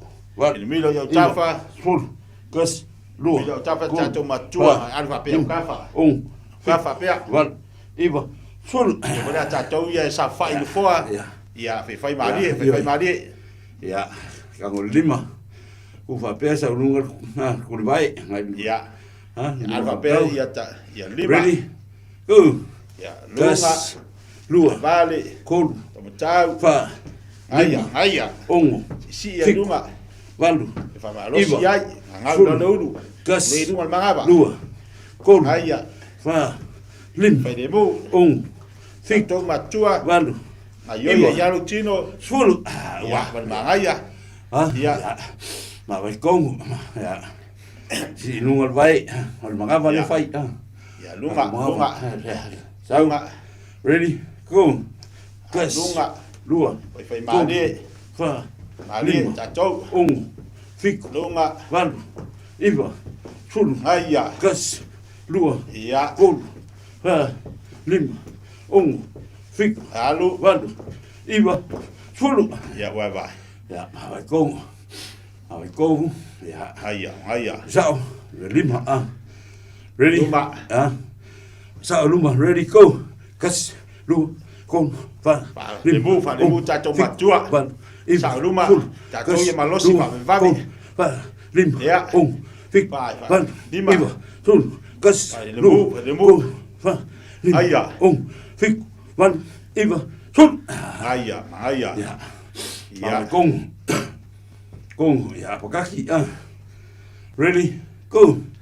Kas. Lunga. Kong. Abakal. Lim. Ong. Lunga. Aia. Aia. Iwa. Sul. Ya. Kas. Lu. Kong. Adidas. Lim. Ong. Fik. Van. Aia. Sul. Kas. Lunga. Kong. Fa. Ngoi. Lim. Ong. Fik. Van. Iwa. Sul. Ya. Val mangaya. Ngayoi. Hook. Ready. Go. Au te sona lau nau iai. Tātou matua vai. Lim. Ong. Fik. Wapea. Van. Iwa. Aia ngayoi tino. Lu. Tau au. Lim. Ong. Yoyo tau au. Van. Iwa. Sul. Kas. Lu. Kon. Tai ai. Mangi singese. Fik. Awan sa fosia Iwa. tātou. Sul. Aia. Ya. Alvani. Kuisa olunga. Lunga. Olunga. Ready. Lima. Go. Kas. Lunga. Kon. Tau. Avali. Tau. Fik. Van. Iwa. Aia. Sul. Kas. Lu. Kon. Fa. Lim. Aia. Van. Iwa. Ya. Sul. Kas. Lu. Alwa tātou. Fa. Lim. Ong. Fik. Van. Iwa. Sul. Ya. Val mangaya. Ya. Ku ilalu. Lalu. Sa onelo ku ku. Ready? Apa peda sa fa tamam tina ya. Alwa pea. Fa. Lim. Ong. Lalu. Van. Iwa. Lalu. Kas. Lu. Kon. Fa. Lim. Ong. Aia. Van. Iwa. Sul. Kas. Lu. Kon. Fa. Lim. Ong. Saudara lima. Van. Iwa. Sul. Awar ngayoi. Ya. Awar ngayoi tino. Yoyo ko o fu ye kango ko so me ko mai fa yoyo ko o Ya. alwa pea. Pea. Ready? Oso mai kua pea. Ready? Go. Kas. Oso. Lu. Kon. Fa. Lim. Lima. Ong. Fa. Fik. Van. Ngayoi mo tau au. Sul. Kas. Angoi mo lima. Kon. Fa. Lim. Ong. Fik. Van. Alu mo lima. Sul. Kas. Lu. Kon. Aia. Ngaya. Lim. Ong. Fik. Van. Iwa. Sul. Ya. Eia. Ya pero ale kango koso ko. Pi Ya. koso mai ko. Ready? Pero halo Lunga. Ya. Ready? Go. Kas. Luma. Kon. Kua. Lim. Ong. Fik. Van. Iwa. Sul. Kas. Ngaya. Ngaya. Fa. Lim. Ngaya. Ong. Fik. Van. Iwa. Sul. Lunga. Go. Ya. Kas. Lunga. Kon. Fa. Lunga. Lim. Ong. Lunga. Fik. Van.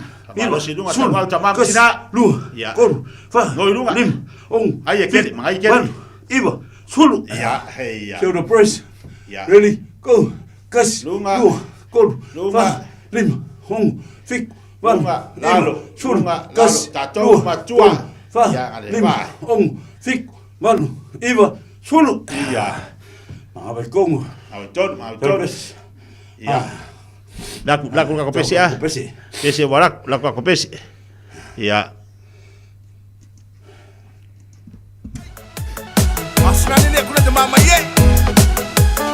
Awal baba bea. Tatou e malo si babe ao tatou sama tiram tua ya.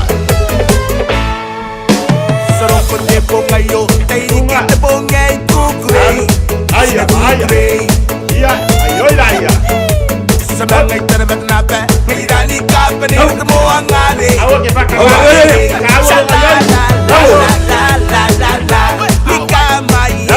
Kamaya. Lugo.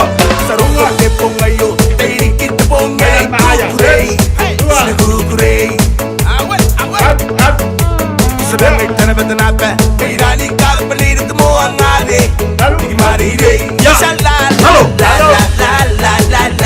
ni kamaya. Sina tawa, sina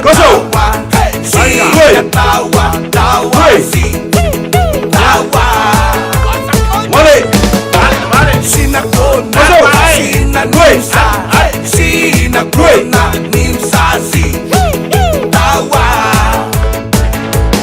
Luba kwetero Roma, tira siga tuar, tieta inaine, punam slice. Ayay, tira que sound money, tira que siga tuar, sound naine. Halo luba, tatam sina. Nalai samani nga, ni kamaya. Tira que kwetero Roma, tira que siga tuar, tieta inaine. Dua baik. Tira que sound money, tira que siga tuar, sound naine. Lala tinano, semani nga, ngai samani nga, ni kamaya.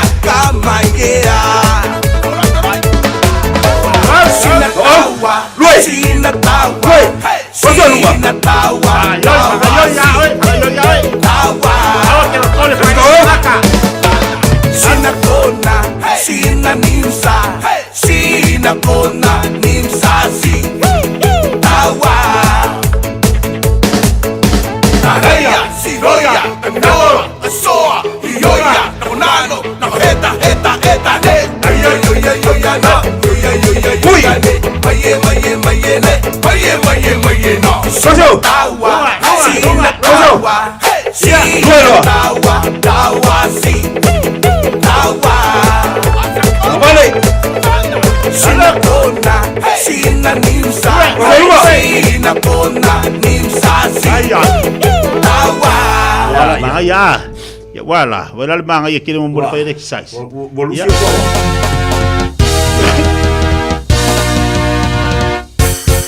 Aya. Luba. Das. Manaya koye bangale olanga. Ayay. Afuli aile tele otangata. Ele ilo asemea waolo kataita imulmuli anu toyo maifale anga.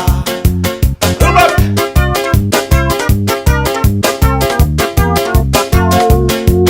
Bye. Das. Oba uanganga. Sui. Yoga tasi uba otangata. Vale. Papel anga tsui lango ele faita idiota. Oba le pelo oba si. Aya.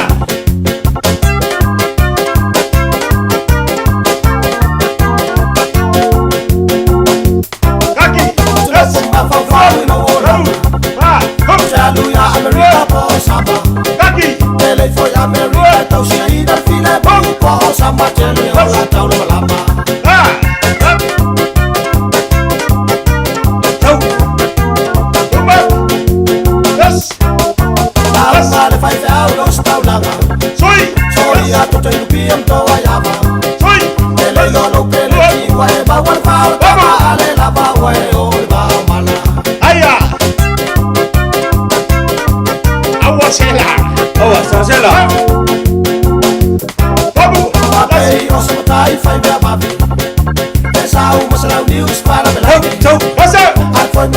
bago wale tele la la ge fatu sainga ya America poya aya tau o se la sa hey hotel au fa ali ai so ai tuba to sia yo la fa na wala ai ga la tonu wa wala o ile Fiafia ba ya ile hey to sia yo la fa na wala ai ga la tonu wa wala o fa ya ai lo wisu i bali ben aya wait vamos qua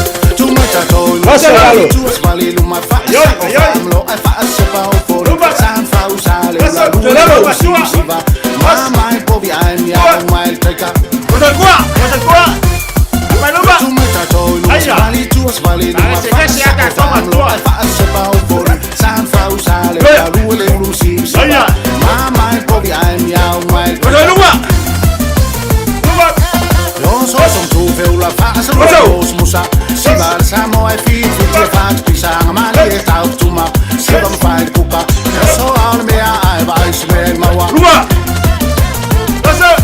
yo so tu feula fa so musa Samoa FEB fat pisang mali tau tuma sibam fai kuka so al me ai vai smel mawa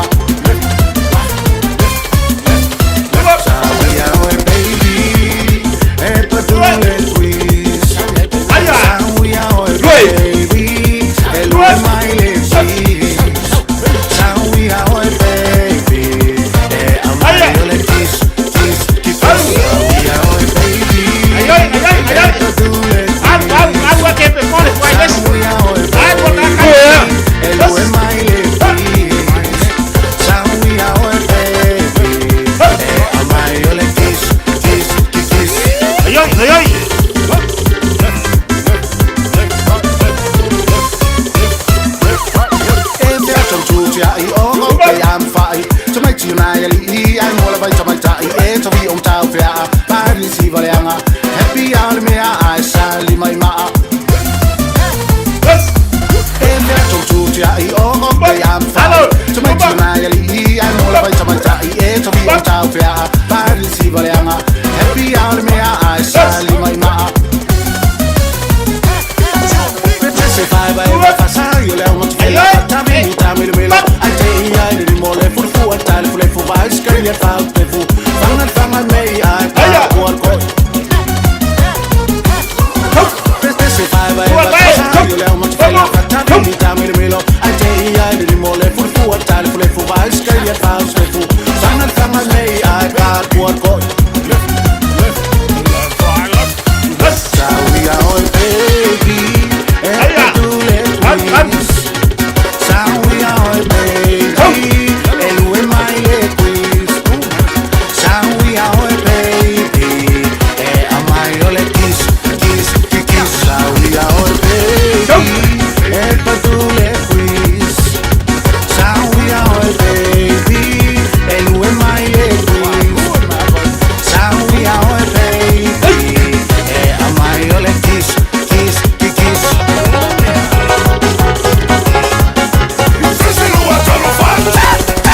Aya. Ya. Esa es la buena ya. Aya. Alua, oya. Alua,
la ngai okay ya ka ko ngai via di lo mamango di ngai okay ya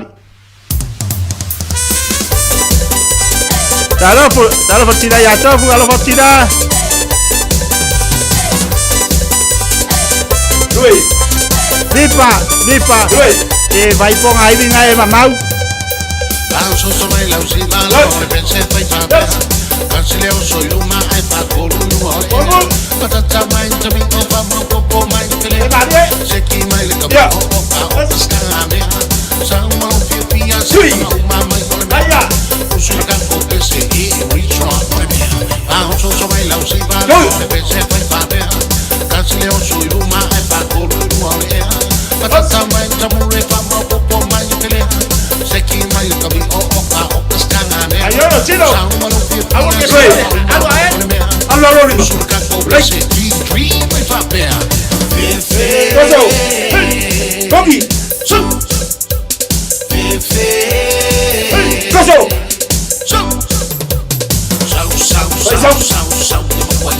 koso ata sikola balu ali ayo popo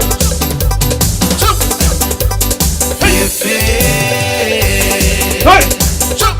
Cinco! Ay! Ngayoy.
Malo. Sekia kako. Iya, malo. Ya. Ya, lele.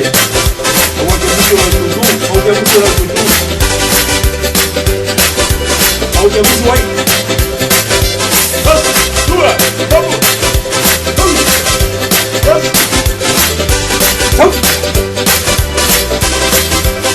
Don't mess to my group. Don't mess to my group. I know you have another woman. Don't mess to my group. Don't mess to my group. Don't mess to my group. I know you have another woman. Don't mess to my group. Well, I gonna replace you, and I left it behind. You see, you gonna beat the fashion. Your sweet little juice. Don't mess to my group. Don't mess to my group. I know you have another woman. Don't mess to my group.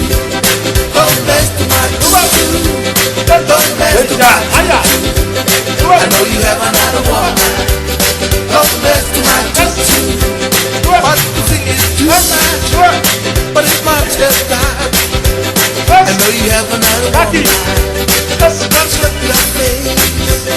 Don't mess with my tutu. Don't mess with my tutu. I know you have another one night. Don't mess with my tutu. Don't mess with my tutu. Don't mess with my tutu. I know you have another one night. Don't mess with my tutu. Tutu. Yeah. Yeah, yeah. Tutu. Yeah, yeah. Tutu. Yeah, yeah. Tutu. Don't mess to my tutu. Don't mess to my tutu. I know you have another woman. Don't mess to my tutu. Don't mess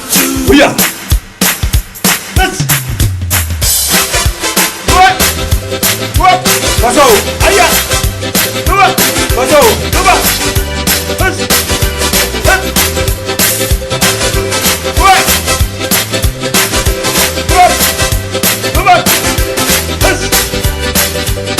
my tutu. Don't mess to my tutu. I know you have another woman. Don't mess to my tutu. Don't mess to my tutu. Don't mess to my tutu. I know you have another woman. Don't mess to my tutu. When I got my great shoes and I left it behind, you see you gotta be professional. Just sweet little tune. Might be thinking too much, but it's much as gosh. I know you have another one night. I must slip your face. Don't mess to my tutu. Don't mess to my tutu. I know you have another one night. Don't mess to my tutu. Don't mess to my tutu. Don't mess to my tutu. I know you have another one night. Don't mess to my tutu. Don't mess to my tutu. Don't mess to my tutu. I know you have another one night. Don't mess to my tutu.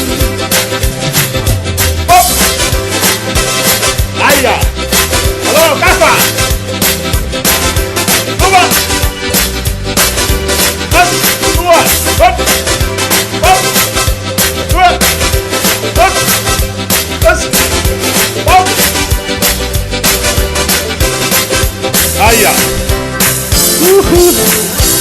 Ya.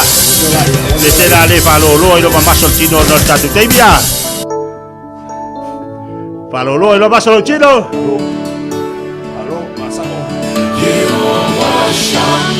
Ya, langaya. Falolo, falolo. Jehovah Shalom, letulo filemu. Jehovah Nisi, letulo malalo. Jehovah Rafa, vafetemo malolo. Jehovah Shammah,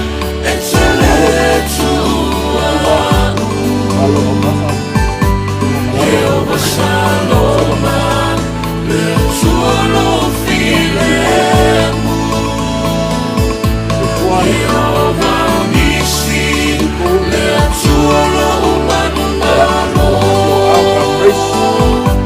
Jehovah Rafa, vafetemo. Malolo le lei ma solo vai.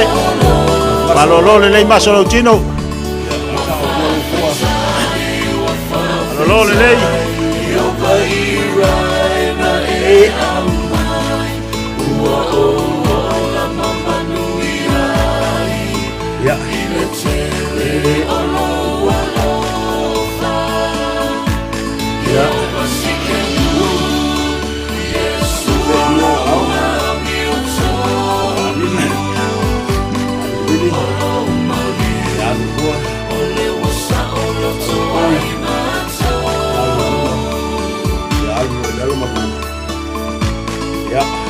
God bless. Ya malo faftai.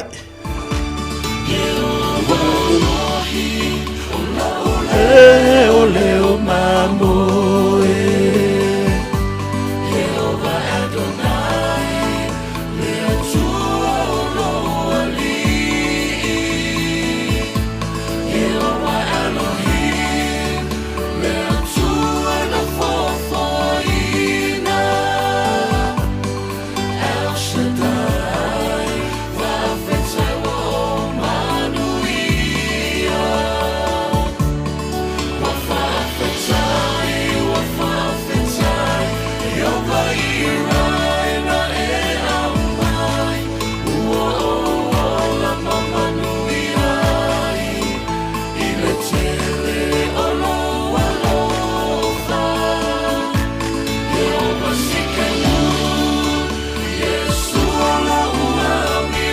O le tātou whaaptaile le tua lau sunga whawhengai. Ia ma tātou umalava lang o le tua amui o le malosi o le tua na te amui le whamalolonga i o tātou tino. Le tua fwoi na te amui le poto ia te tātou ma le whautau te tauai o tātou whaia mea uma. Ia mo le malolo ino tātou tino. Pilawa na iene po kalame, whaso atu tātou watinu. Lou soifua malolo ina te tau ona e iai. Ia ai tāua tele le tausi o tino. Tausi le malu le tua nei ante oe. O tātou tino le ana o le langa o le taulanga o le pa ia mamali e lumo o le li na whai tātou e le tua. I lona whaatusa. Le ila Taeao. Se le mātango fio le tātou sumpa. Malo whaftai e tātou atunu. Na ia tātou tamā, manai tina, o tātou paanga, i lunga o tātou Facebook, ma lunga o tātou YouTube, le nei Taeao. Le sa tātou sumpa whaatasi. Ia o le iase si me siri. O le whai o le whaamalstino, o le taulanga longa ia le po kalame watu mo le tātou atunu, ma maa ua foi. Ina ia mawhai o na tātou a ai. Ma fai se ngā ruenga. A lau sunga whawhenga. Io i sa o leite tia o le lofa leo le tua ia te oema. Nā mai ai le poto ma le ata mai mea uma. Lei se mea kua le tua. Nā mai uma ia te oema. Ia o le tangata e whailang whilwhilinga ate tia. O le whilwhili la oe. I le ola malolo ina lei. Ia ma umien maftanga ma le ainga. Ma le whana. O le mea pito sili ana tau. O lo so i fua malolo ina. Ma le alawa le tele o whitam whaingtao le ngai vai kau.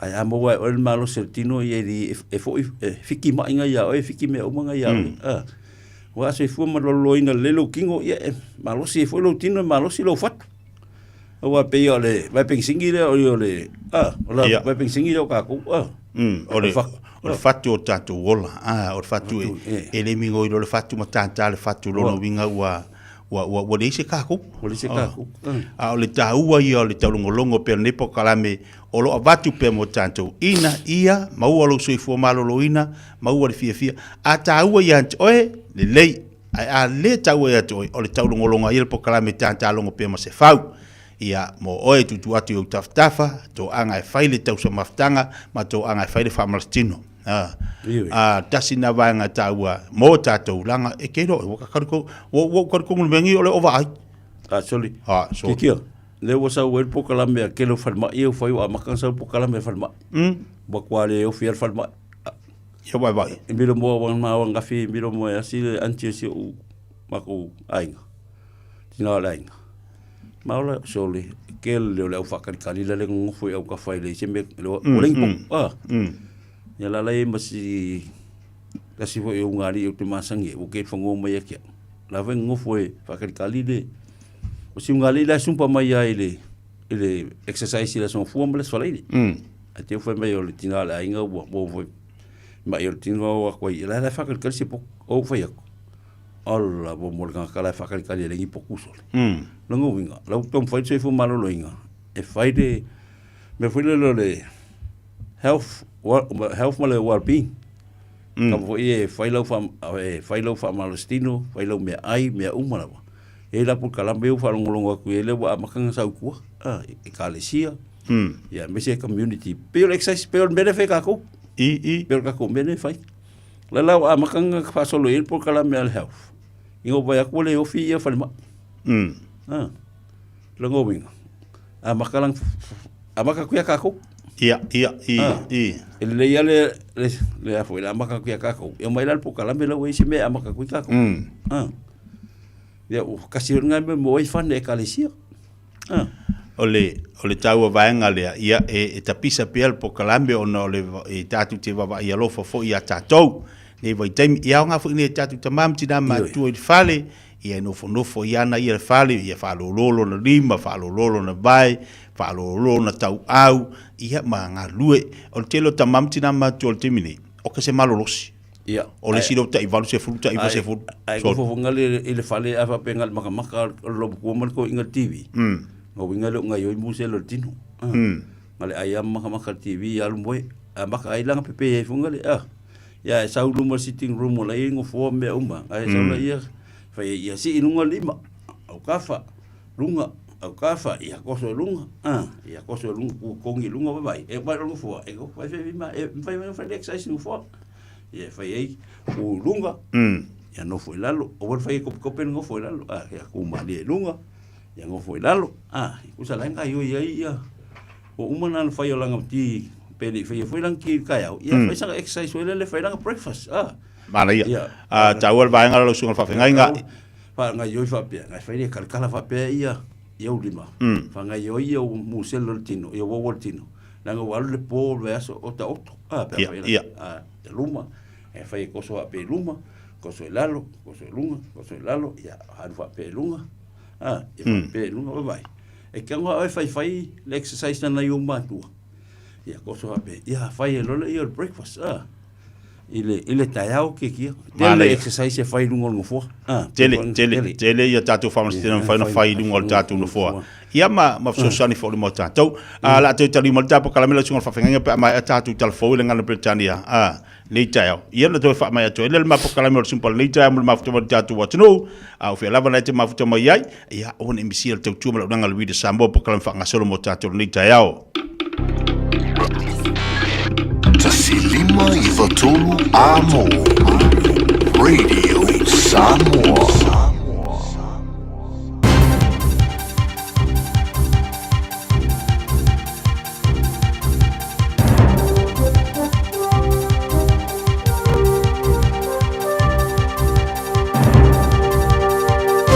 In this update, concerns mosque attacker Brenton Tarrant's appeal will provide him with a platform to spread more of his violent and dark points of view. The terrorist is seeking to overturn his guilty pleas to 51 counts of murder, 40 counts of attempted murder and 1 count of terrorism. A week-long hearing in Wellington will consider whether his prison conditions affected his ability to plead. Sarah Kasim, whose father died in the attack, has told TVNZ it's jarring to see him appear again. Does it worry me? He doesn't have that power over me. My love is far greater than my fear. Chris Luxon says New Zealand remains open to mining despite the rejection of a seabed mining application in Taranaki. The Fast Track panel has issued a draft decision rejecting a project in the South Taranaki Bight due to a credible risk of harm to Maui dolphins, little penguins and fairy prion birds. Chris Luxon says the Fast Track process means that decisions are getting made more quickly, but he says each project needs to be assessed on its own merits. In Fast Track there's been 3 or 4 mining/quarrying projects that have been approved already. So it's not an anti-mining thing. We actually want to advance mining. It's just a question of the merits of a particular project have to go through a process. Meanwhile, the PM's refusing to confirm reports that New Zealand will host a State of Origin game. Multiple Australian media outlets have reported a game will be held at Auckland's Eden Park next year in a 9:30 PM time slot. Australian Rugby League Commission Chair Peter V'landys has previously said a game could be held here. Chris Luxon says he can't say more on this right now. We're in a position where we have lots of conversations with lots of people. There's lots of commercial negotiations that are ongoing. They need to be sorted, and as soon as they're sorted, we announce things. 2 young people have been charged after a fire yesterday at Taupo's Topo Nui Atia College, which is closed until at least Tuesday. The school has more than 1,100 students. And about a third of new staff employed last year as teachers in early childhood education had no formal qualifications. That's news. In sport, smiles for snowboarder Zoe Zadowski-Sinnott and her tribe of supporters at the base of the Livigno slopes. The 3-time Winter Olympics medalist is into tomorrow's big air final as top qualifier.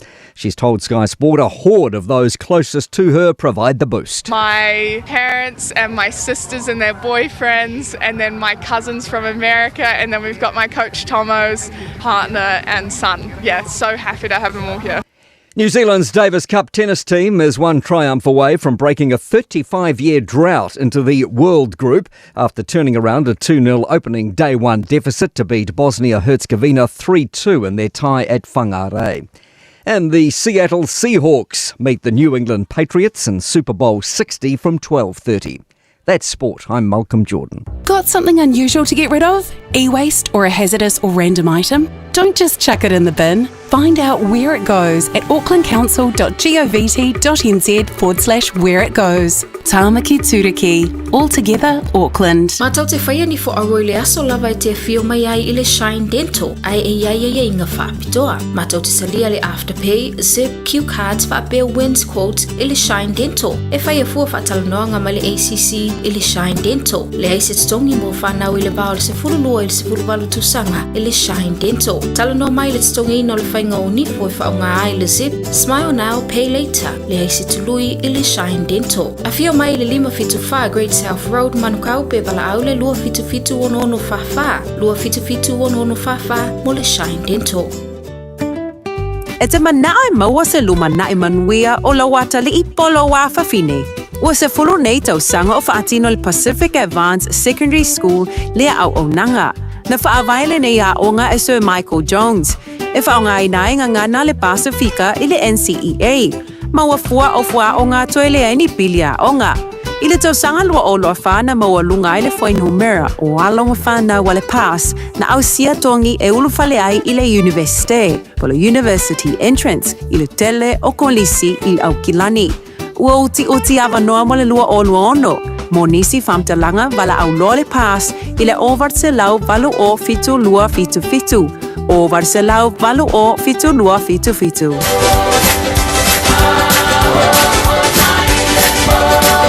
Ya, tai bele wate leo wa no minuto te nei ia leitu la smoltasi na fa fol tatu watu ili sina o tatu telefone ngana Britania pa fa fo ba yai ile nei tai bele Taeao mana tolo solo ngala leva manuia le Taeao de lo fole li fe lava la tuma futa ba yai tono lo fa finga luenga yo tono fo la tavale fa pe fo tono lo moto polo lawa tono falo tangata matu olo e mauma te tu le Samoa le Taeao fo te fa talo fati ate to ma lo sai ia o le tauana tatu pakalami fa marastino lo sunga fa fenga ngol de am tanga liva yeso e taua le fa fa marastino o tau longo ale pasta sa o le o te tia e le ia se me le tau le langa mar so fuanga ngene ka ua me uma al me pite silin tau lo kanga fa se me fo fa se fa malo se fa pe sa fa le tonu na tau sanga e lo so fu malo lenga yo ke mi ge la e le sis kausanga la mtanga fo le ka ko ia sui se fa ngol ne tau sanga sui fo se skai ne tau sanga te tia sui fo se awala o soi e mo ia te le meta uma fa ngai le ku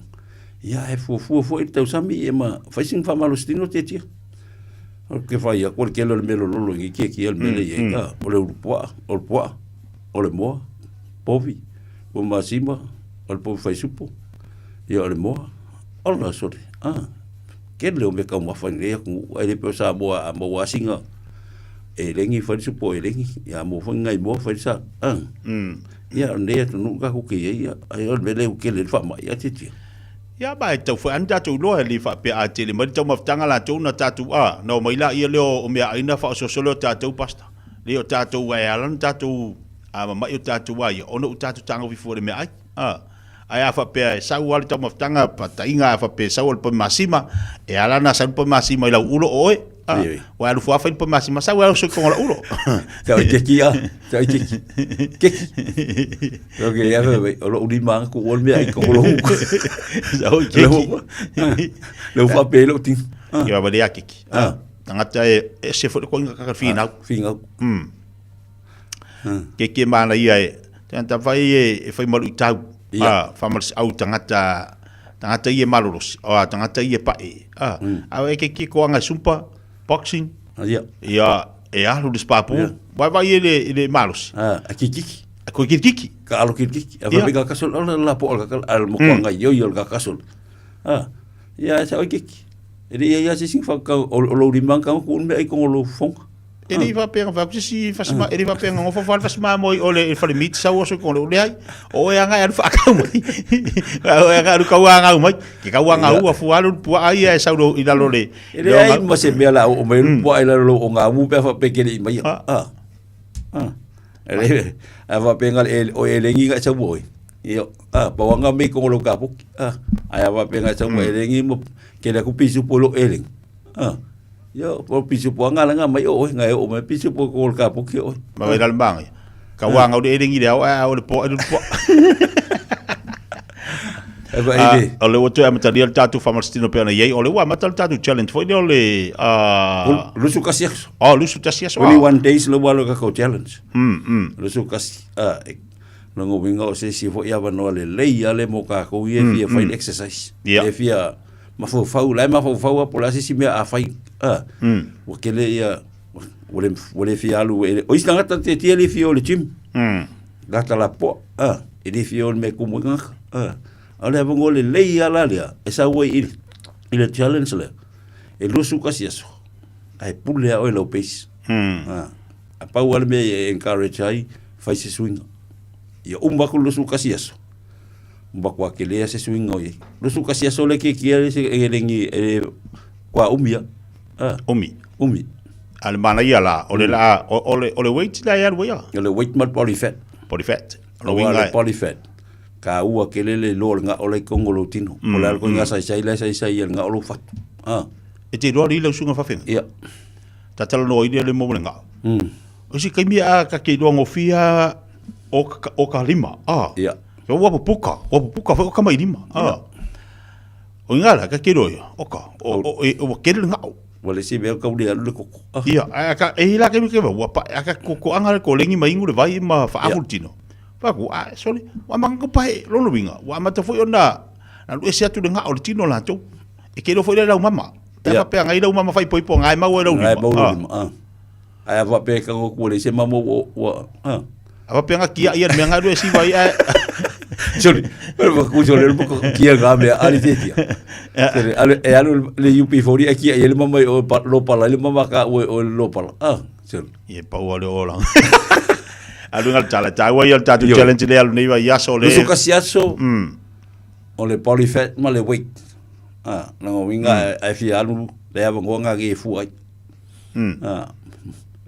e fu ala nga i le kako sumpa le i le tennis tom le i fe fo i manukau le fa polyfest ka bai fa i nga ku mai ko fa i ke le ku mai ko ia nga la kula nga ge akula mala lusuka mala fasuka la wa fasuka la le challenge ere o ki alu o nga fa pe ke manga al kupe alu ina ia fa singa luenga tino alu fa i singa luenga ina ia fa ina lusingi le kilo ia lusi e mal polyfat mal nga o ngai kongolo tino ai fi mam namba pe fa fenga lusi nga o ngai kongolo tino ia umar sumba nga sole fe me ma kiki ia la ka ko finga ko lusu kasi asola ia pa ko ka kongo foi le umar lusu kasi asola ko me wo pepe ia pa le fa me ka inga le o pa itito we sela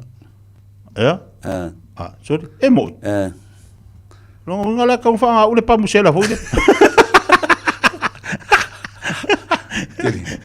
ia le lei tatu sumpo le fefina le challenge le ono tatu fa masani ba kai merka ko challenge fuwa ina mo tatu i fio le challenge le tatu wa pokalame le lusu tasi aso sau ya wai finga wai se sau finga wai ka ko finga wai i se me finga kai ki po pole fuwa o ngami ai pusai sa ala kwa ko ya ku fa mo ngai ainga kwa o ngari o ko ko fari le ngo ko ngoi ke le ku fa ya ba bo mo pipi ngai ko ngoi ma ngai ainga ngai kala le mea le tatu fa mo tatu ka mangu i me ai ia ai ala nga mangu me ai o nga so nga fai o e kango so nga kukal me ai o me lo ku puai ma o nga o ma o nga mo le ai ala to tori me ai ala fa mai ka mangu i me ai su ero ga ka fa uma ka ngo ala i ko fa uma ia ba go be ke musu ko be ia ai ala i mai wa vangera le mangu me ai ma me o la tu tau sami ia ma le ema se ngaluenga ale mania fua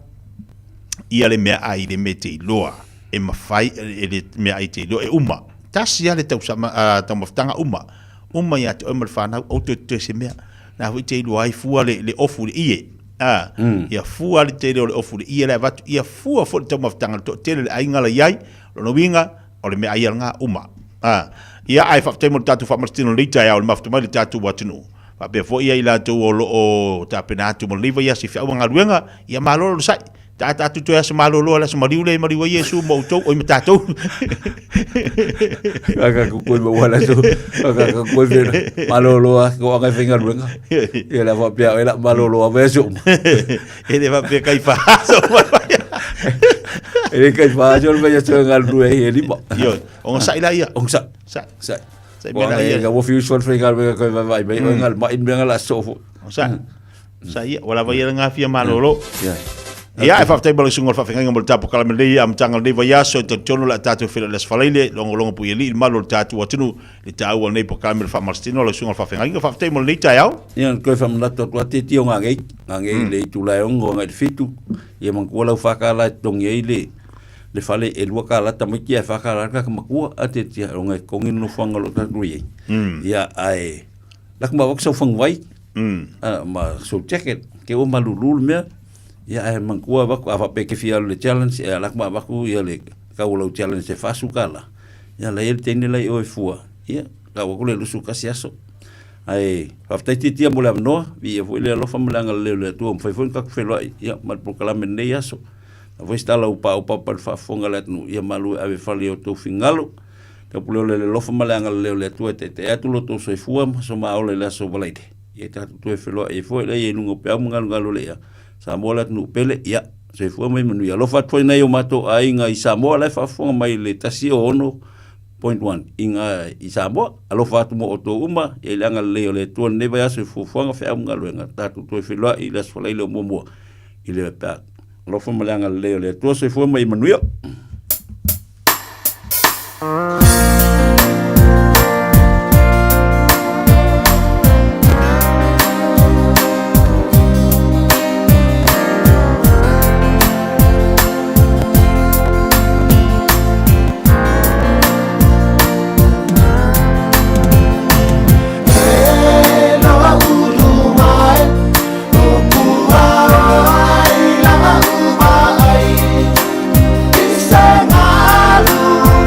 Sa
Martinez, and you're listening to Radio Samoa on 1593 AM. Talofa Samoa tunupele. O leo tu amtaria le unanga le tatu tui Samoa Manhattan Function Center. O wale tau tuaino le mamalu so tatu watunu upile nei tausanga. Mo so se whamoemoe, waipoiponga, maliu, aso whanau, reunion, company functions. Mātou te keiteira fo i tau maftanga mo so se whamoemoe. Tui Samoa Catering, tui Samoa Band. Olo ye fo e tui Samoa Bakery and Island Food Limited i le tasi valwan o Great North Road i Avondale. Ngā se sei whalawa, panibide. Ma le telo tau mafa SS a wale fonga tau mafa. Mo liso whamtalanga, wala wane loa i a lease and waki te o i le olo tasi, oiwa tasi, o fitu o valu. Olo tasi, oiwa tasi, o fitu o valu. O fia maua sau ta vale po sau piki apu. Ai tongi ta iwa yaso, lua va yaso, pe ta imasina. O le sleek cars o le a maua ai le fisoswani. O ta pena le au whaingaruenga a le sleek cars mo oi malo a inga. Aua e te popole i se mea e tasi. Te tala fitu aso, mai le sifulu i le Taeao, angai le afo le ono le a Fiafia. Tele la lai au kilani i saute, vili mai loa, i le o lua tasi faa, fitu lua selau. Po le o lua o, faa lima, tasi lima tasi. Alofa lava au te roa. O le tala Fiafia, ua whai te nei tausanga mai le ona sifulu lima sifulu tausanga le matua le soifua. Ua wha tino i nai polo kalame o siaki ma wha atonga au po tau whale manava. E le eisa ngaluenga tele te whaia. E au lia lo le lima sifulu valu le lima iwa tausanga le matua o lo soifua. O le alafo fua atu i lau pusa meli, ia le pusa, mosu e suenga ma wha atonga au ma tau whale manava. Ma wha amanui atu lo waso whanau. Ai o le vaenga e le leiai, o le amo fua pusa, ma mea whai ngaluenga mo le tino ino ia wha ata masuisuenga e tailua tausanga malafu atu se i o ina e au lia e fitus fulima tausanga le matua o lo suifua. A vave iloa, ma mau e suisuenga ma wha ata o ngā au po tau whale manava le ka nese le amatanga e ma whai o na tonga whatia ma le manuia e le aise tongi e vave ma whai ngofie. O suisuenga ma wha ata o ngā au po tau whale manava e ma whai o na wha sao ina iola a mau alo lau pusa e whai loa. Radio Samoa Tasilima Ivatolu Amo Radio Samoa Tasilima Ivatolu Amo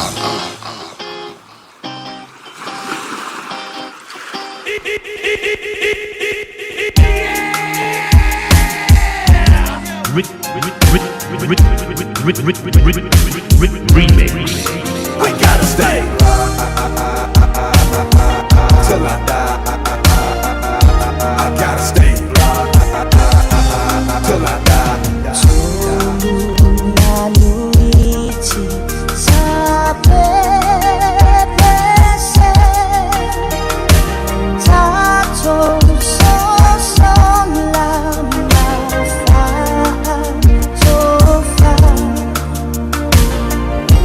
La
Tai bale wa tele wa afatone le tula suma jasi lunga tau tupla ulanga si fonga really Samoa jasi lima i tolu ambo. Male bokala bel Fiafia mai nei Taeao le sangafua. Ia mana tolo manuia le pele nei Taeao. Ngel tatu wa tinu tiu manga luka masani. Uswa yo ila tolo ngaru lui mtanga longa malo ila to folo ngaru lui pisinisi. Nisi le malu la tinu lo ngaru lui nisi fo unanga pe masani ai. Pa malo atu pokala me ya te otou. Lungo la tele lo to telefone ai avi ta vale le lo mafuto mai ai fa talo fatu fa malo atu pokala me ya te otou avi ta vale. Fai malu otou fai ba. Ya mata to le ne yaso fai mali. Fai malu o fai va ono sai fu de Taeao. E lava na te mafuta mai ai. Tono lo fale o au ngal ngai fai au ta follow fale fa talo fatu fa malo atu ya oi. Pa talo fatu lo sia kalama ma fatu ya vai lo fatu bo uru man ngal lo fatu no so. Se e man fatalo fa na ya tatu paanga. Wo mai masani la to nungal tatu YouTube ma lungal tatu Facebook le Taeao nei. Pa talo fatu lo sia Jo. Yo se falo fatu brother. Kapiteni le tamole tuplanga. Tamole meto. Ya fa malo atu si awase matu nu ulena. Tau siniol ta longa tau vanga ta longa le kuiti. Le tamole sanga le sa fatino ina le asa foundation le fa ngol vayaso le falaile. Ile ta longa mata ina sa fatino ina oka. E fa au se le pulea. Ile tamole sanga le sa faino dole le aua le tupulanga. Le meto. Ia male aua le strong tower. Ta idua Malu. Ai faino lo. Maha tango fiel talonga. Ia fa malo manaia. O le tau talonga ia. Felosipi. Mafuta ai tama whana o le tunu. Tasio tatu talonga fa tino ina le fa ingole va yaso. O le tasio aua le strong tower. Male aua Happy Points ole mata ina fo yo leta alonga mata ngofie ale sunga ya niel mal sunga ya elia malatu au tau fe tuli fata si polo ma ai a ole alu fo le pe ia na mawale ingol ta alonga na tahu tele talonga fa balo tu kapiteni ma uti tasi sa awai le fo tabul sangat fa ngol vayaso des palile le fo da maua na fatino ina talonga tu pulanga talbo tama mtenes full tolu su valu tu sanga ina le tatu malai otara ole tahu fo ile ila tu tilo talonga tu pulanga talbo ya lena o mafaiona to mafaiona la langa mai le taleni dei tamfanau tamaiti ya wa Fiafia fo tamaiti talonga kiti ya tele fo ila kiti palangi le ala na uva vai mo mai tawina to telo nei whanau le sa ia le tatu talonga lea i le whaingora yaso ia nei whanau to tele tamaiti sa iai to tele fui tamaiti au sa iai whamalo whaftai atu le le sunga presidente ia sola ia malatu komiti o le o fo le tulanga talonga i whanau matango fie le langa mari taleni le tamaiti ia mawhamanatu iai ia le talonga le kukiti fa Samoa Wala le manga ye kelongi kalunga e vaku kamai ki fa filosipi ma tina e la tu ta. Wa ya e tamiti ta tatu watunu e mafai ona piki mai le kiti fa palangi. Ia ni ti wa ia. E nga fo ile mo ne tatu fa na mo lumana. E se kia. Manga ia aya ma popo ma ia le lei ma matango fie pe ona ye ta longa fa tino na fa ngol va yaso. Nga yo kalungol fa ngol vayas mai mau penga ngisi wiki nang wiki si bangu ka ko sasai ya te lo la pe te wila le lo manei te lo pe to sanga te wila le lo manei ina I tatu malai o tawa la fa te fa ilo atu si o tango sa ili po ili tam po ili aulua le samon malo ile tam sanga tamai ti le na safa ti ina o tara atonu la mo sta to report down nei ia e whafta iatu I o mangi si au se makongu le sa I fa ngol vai e ka mai ki le papa e atalo fatua ia mai se ia na uso matua so fa titi ai fo ia mai la tu sa fa mo puina o tu planga ia mai o tatu nu atonu te walu mo status sponsor ia makere ia le o kako te belo watilo to luas fulima bonita chalo chula suma lua don't mess to my tutu. Se mai sina Fiafia ngal Taeao lo fa toi mo le tunu uma uto uma la mo fenga tiu te manga lu ngal Taeao nei. Dice la tolo fenga tiu te ma faiva. Ya lo va futo mai tolo tatu atu Samoa, fa malo fa te chene la ba. Ave tabale ave taxi. Yo lo va futo mai le tatu la ngal video Samoa le tasi ono tesi mo tasi fa mo.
Solomona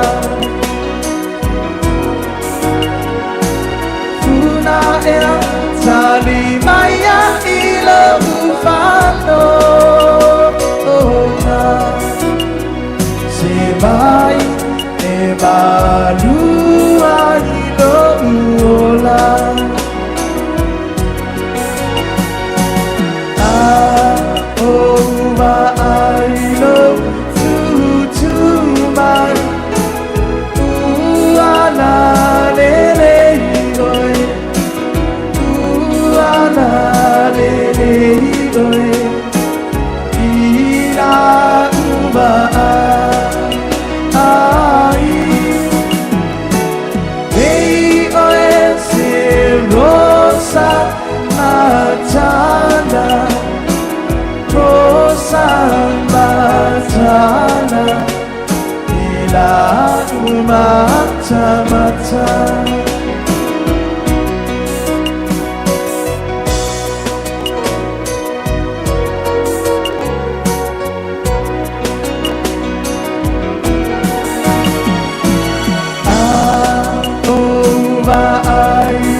Mata-mata Rosa matana ila mata-mata. Enjoy summer love and savings at Chemist Warehouse.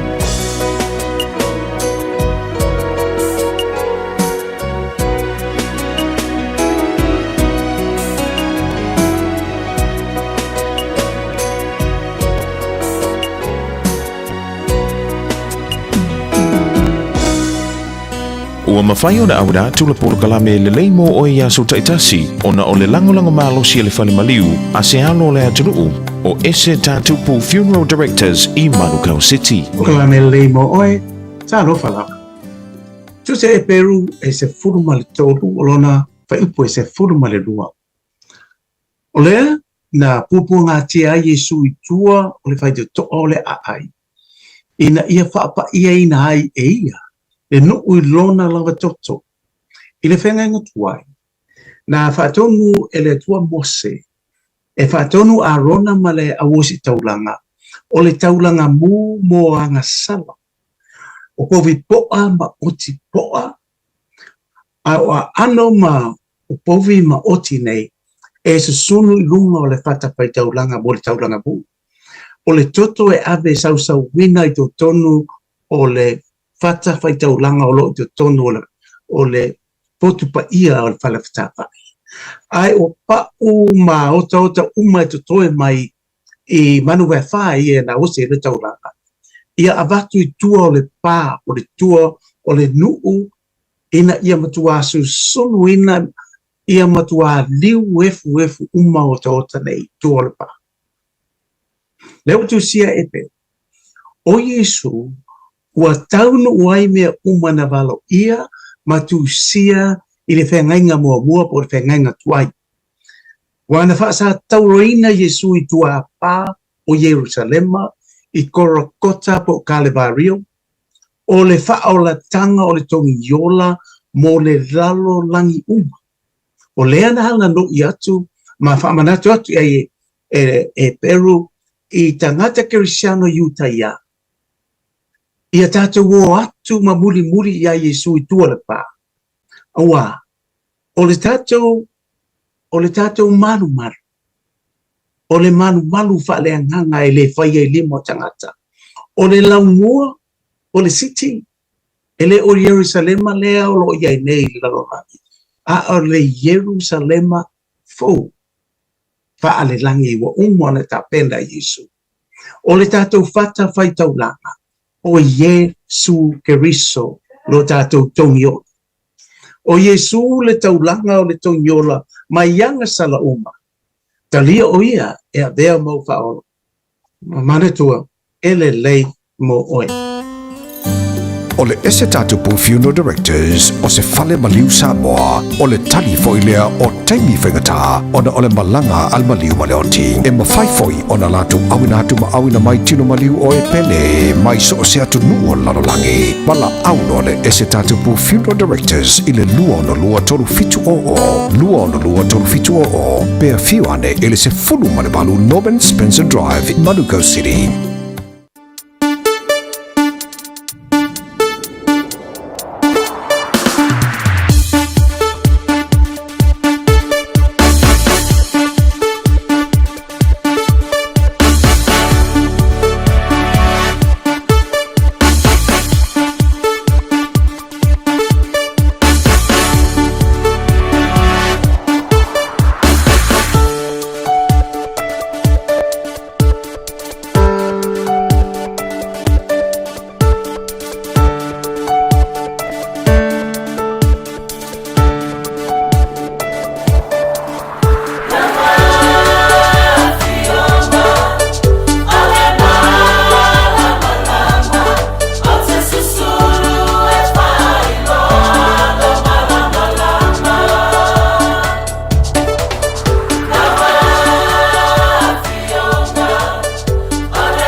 O lo whanga solo i le tamine ilsa i linga se leni mo le malanga le Pacific Justice i Wellington e wha o le Visa on Arrival Petition i le Parlemene o New Zealand. Maua mi tia whawhantau o le Pacific Justice i le na o le tolu se fulu tala i le whale o loa o le Fresh Farm Egg Shop i le lua fitu East Tamaki Road o Tara. A whantau so mi tia whona to esele o le lua tala mai le tau o lau Trey Whamoa. O le a maufui a tātou mi tia fui le stona i nei le flea market i o Tara. Tali aso se tasi e fia malanga e tu e le pasi o tahu i le aso lua aso se fulu Februari i le tula e valu i le Fiafi. Ma toi tali mai o tahu i le Taeao le stofi aso se fulu lua o Februari. Whamalmolela e anelo mi tia fui le aso lulu aso se fulu malatasi o Februari ma lafo mai lo wata mo le tātou social media. Mori si whamtalanga so te mai le Pacific Justice i le olua tasi tolu lima fitu valu iwa fitu olua tasi tolu lima fitu valu iwa fitu ma o mi ane lau like ma share le tātou Facebook page o le Pacific Justice. Hey,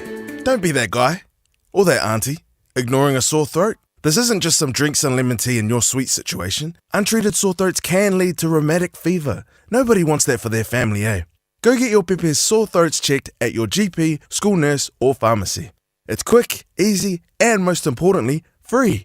So come on, whānau. This summer, take care of your tamariki. Get it checked and get it treated. For more info, hit us up on socials at Stop Sore Throats or visit stopsorethroats.nz. E te manae maua se luma nae manuia o la wata li I polo wa fafine. Ua se fulu nei tau sanga o whaatino le Pacific Advanced Secondary School lea au o nanga. Na whaavaile nei a onga e Sir Michael Jones. E whaonga inae ngana le Pasifika I le NCEA. Maua fua o ngā toile ai ni pilia onga. I le tau sanga lua o loa whana maua lunga I le whainu mera o alonga whana wale pass na au sia tongi e ulu whale ai I le universite. Polo university entrance I le tele o kolisi I au kilani. Ua uti ava noa mo le lua o ono. Mo nisi whamtalanga wala au loa le pass I le ovart se lau valu o fitu lua fitu fitu. Ovart se lau valu o fitu lua fitu fitu. Radio Samoa. Taslima iwaton amo.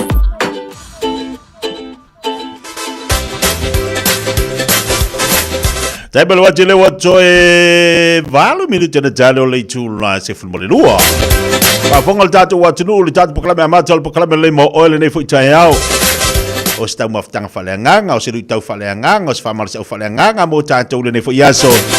O whiangai tātou tiu te mga ruenga. E te pisi ai ima o. E le fui mea te tupu na nei o langa, ma nei so i fuanga lo tātou iai o lui tau mea umalava. Ai avatu ala upo le tu e whala e iai oe. Ma wha malosi I atu oe. Ma whangu I atu oe, wha malosi, au ki wha vai. O a wha o songa ngai tutu atu o taftafa, e whamele upo le atu I wha malosi. Ongo sai. Ia kako ki pepese, ama kako matatu whai mai iopu, ongo sai le iopu. O I ngale ala mua mi kalinga awa I le ai o se iopu. Ngā le kofu a kua o le wha o songa, awa I ki a ingor kako iopu. E mai ongo sai e iopu. Kako ongo sai e iopu. Ingur fuala o iopu. Ngā le ruaku o le wha whika hauri, mai ke, au whia iopu. Awa ki a ingos ko ingo iopu la lea. Wa musu a ia iopu. Ia ongo sai. O wha malis au mo tātou le nei vai aso pe nalpo kalame le mo oe. E tō ma tau ai fwoi lau fōlaunga, ma lau ia fwoi fōlaunga. Ma nā tu sā mātango fia lau whaafonga le upo le tua le aso na naf. Tono whata whai taulanga esi le nasa e awai ai. Ia ma tō ma tau ina ilo loto e ale le upo fola le tua. Ma ilan au whai ngā ruenga. Ia o ai fwoi sā tū lai le whata whai taulanga sa e loto le aso na nafi. Ma nā tu sā fisoa soani la fiong pa ia le li ilo loto ma la mtanga le vai aso. E ila le upu mana ia sa ufalongolongo si tasi fo i o whawhiangainga. Sa ulotu e na nafi. Ile mamole ole fatu. E pa ule ele lei. Ile lulu saito fo ilea. E whaatusa la le upo le atu ole fatu. E whaatusa ia le loto ole ele. Ia pa u ia whailo loto o se ele lei. O se pala mana ia. E to ia le fatu le lei ia ola. Ia fua mai. E se la le matango fia le whaasoa le sunga leo awa nafi sa tū lai. E I le teleo o teminei, o le teleo o whatu e pa ui ele. E le ola le lei, e se a, langa ili si pala ele lei. A tango fo ila to tole la au ta falu fale. E le la au e ola, e le la au e le ola. Ai vai mo fri fatu anga, e tango to tole la au to e vatu maisi la au, a maisi pala pala, maisi a me fo e fa mana i le ola le la au. Ina ia maua se pala pala le lei. E tango la le fri fatu anga tau ai atu iai ia ota ina ia pala ma ia ola. A moa fo i le vau e avi tau ai ina ia maua se pala pala le lei e to toi le la au ina ia fua a ke vai le fua launga e fua mai kwa manga ia e le ngantala ina mana ia le ele mana ia le pala pala lo to toi le la au to e fa su la le tangata fai fatu anga ia po tangata fai la au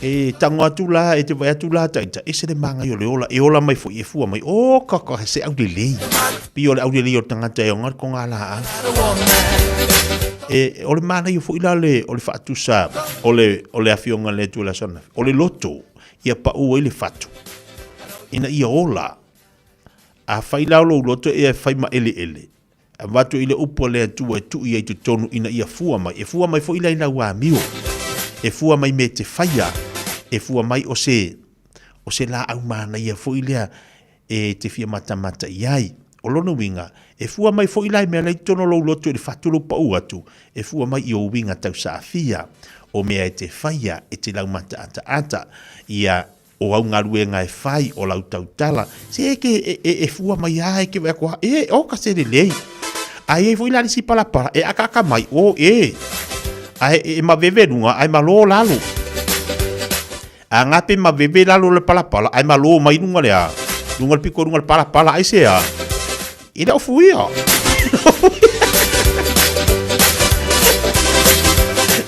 e ina le singa falo golongo nga fina le upo le li ai nga o me angili Taeao sa ve ua kunga lunga Facebook ma kwa le Fiafia ma kwa i kai me le lunga Facebook ia wa vai le pala nga ina nga ko le pala ma veve malo e malo malunga ma veve mai Pole ale manga i le whalongolongo nga file lau nga si whaife au. Nga luaku nga ala mangir kaya o kasawe o kunga runga whamai. Ai mei e kukupu mai i Samoa. Ai whi ngau nga fo i lele wa whai mai. Kua ke pa pole fuaha. Ka kia mele aku muia, ka kia mele Malu Samoa. Tatalo. Pole ale manga i lo whalongolongo le upana nafi ai ke whai ngai fa mai ale upo le li do kaloko e fikau le yaka anga nga fida dia anga nga o me anga po mangire kai ala mu aku male lango medi fo ile le oso ke yoka ka au ka fa ka nga vale pisi vai dal fainga makwa ngalo le fa kun ko nga arka ko ele bo ma veve